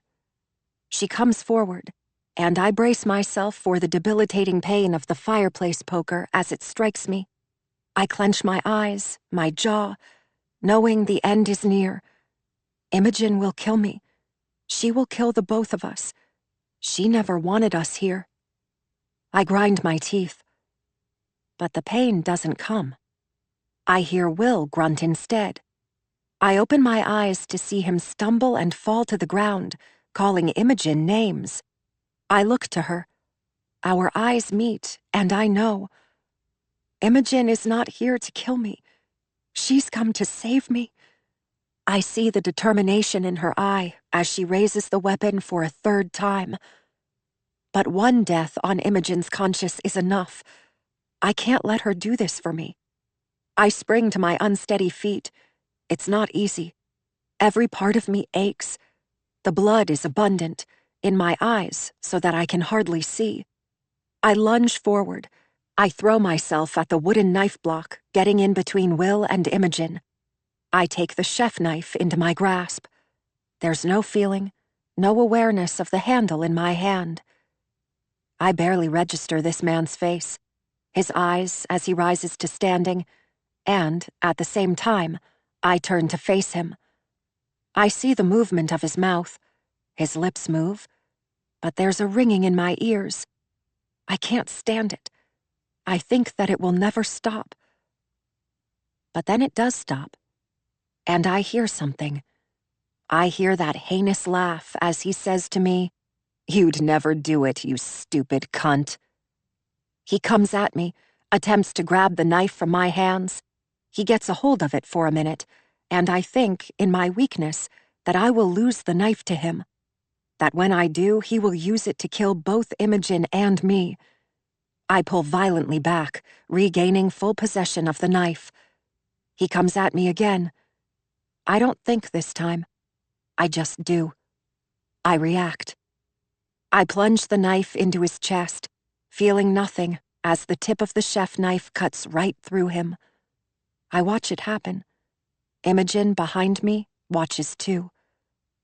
The blood comes next, spraying and oozing from his body, as all 200 pounds of him collapses to the floor with a dull thud. I hesitate at first, watching the blood pool beside him. His eyes are open. He's alive, though the life is quickly leaving his body. He looks to me, a beseeching glance as if he thinks I might just do something to help him survive. An arm rises, reaches enfeebled for me, but he can't reach me. He won't ever touch me again. I am in the business of saving lives, not taking them. But there are exceptions to every rule. You don't deserve to live, I say, feeling empowered, because there's no tremor, no shaking in my voice as I say it. My voice is as still as death. He blinks once, twice, and then it stops, the movement of his eyes coming to a stop, as do the heaving movements of his chest. He stops breathing. I fall to my hands and knees beside him. I check for a pulse. It's only then, when Will is dead, that I rise and turn to Imogen, folding her into my arms, and together we cry. Sadie. 1 year later. I stand on the beach, staring out at the ocean. The shoreline is rocky, creating tide pools that Tate splashes barefoot in. The day is cool, mid-50s, but unseasonably warm for this time of year, compared to what we're used to. It's January. January is often bitterly cold, thick with snow. But here it's not. And I'm grateful for it, as I'm grateful for all the ways in which this life is different from our life before. Otto and Imogen have gone ahead to climb rock formations that extend out into the sea. The dogs are with them, tethered to leashes, eager as always to climb. I stay behind with Tate, watch as he plays. As he does, I sit on my heels, examine the rocky beach with my hands. It's been a year now since we threw into a hat the names of the places we wanted to go. A decision like that shouldn't be taken lightly, and yet we had no family to speak of, no connections, no ties. The world was our oyster.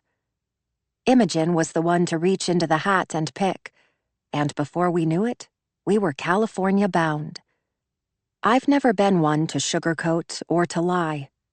Otto and Tate know now that their father isn't the man he led us to believe he was. They don't know all the details of it. Self-defense, it was decided, in the days after Will's death. Though I don't know if Officer Berg would have believed it if Imogen, hiding just on the other side of the kitchen door that night, hadn't managed to record Will's confession on her phone. She also managed to save my life. Hours after Will was dead, Imogen played the recording for Officer Berg. I was in the hospital, receiving treatment for my wounds. I didn't know about it until later. "You're too smart for your own good, Sadie. If only you'd have let it be, this wouldn't be happening. But I can't have you go around telling people what I did. I'm sure you understand. And since you can't keep your own mouth closed, it's up to me to shut you up for good." Imogen and I never talked about how she hadn't recorded the entire conversation that night. The parts where Will made it clear I was the one to physically carry out Morgan's murder. Only she and I would ever know the whole truth. No evidence of my involvement in Morgan's murder was found. I was exonerated. Will was charged with both women's deaths. But that wasn't the end of it. Months of therapy followed, with much more to come. My therapist is a woman named Beverly, whose purple-dyed hair seems incongruous with her 58 years, and yet it's perfectly suited to her. She has tattoos, a British accent. One goal of our time together is to locate and identify my alters, and reunite them into one functioning whole. Another is to face head-on the memories my mind has hidden from me, those of my stepmother and her abuse. We're slowly succeeding. The kids and I have a family therapist. His name is Bob, which delights Tate. It makes him think of SpongeBob. Imogen has her own therapist, too. Otto goes to a private art academy, finally finding a world where he feels he fits in. Getting him there is a sacrifice. The tuition is steep and the commute long, but there is no one in the world who deserves this happiness more than Otto. I watch as ocean waves pound the shoreline. The spray of the waves splashes Tate, and he giggles with glee. This beach was once the site of a city trash dump. Long ago, residents tossed their trash over the cliffs and into the Pacific Ocean. In the decades that followed, the ocean smoothed and polished that trash. It spit it back out onto the shoreline. Except that by then, time and nature had repurposed the trash into something extraordinary. It was no longer refuse, but now beautiful beach glass that people come from all over the state to collect. I gaze at Otto and Imogen at the peak of a rock formation, sitting beside one another, talking. Otto smiles and Imogen laughs as the wind blows through her long hair. I see Tate splashing sublimely in the tide pool with a grin. There's a little boy beside him now. He's made a friend. I feel light because of it, buoyant. I close my eyes and stare up at the sun. It warms me through. Will stole many years from my life. He stole my happiness and made me do reprehensible things. It's taken time, but I'm finding ways to forgive myself for all that I have done. Will broke me at first, but in the process of healing, I've become a stronger, more confident version of myself than I used to be. In the aftermath of Will's exploitation and his abuse, I discovered the woman I was always meant to be, a woman I can be proud of, a woman my children can look up to and admire. I now know what true happiness is. I experience it every day. I step from a pair of sneakers and sink my bare feet into the sea, thinking of beach glass. If time can turn something so undesired into something so loved, the same can happen to all of us. The same can happen to me. It's happening already.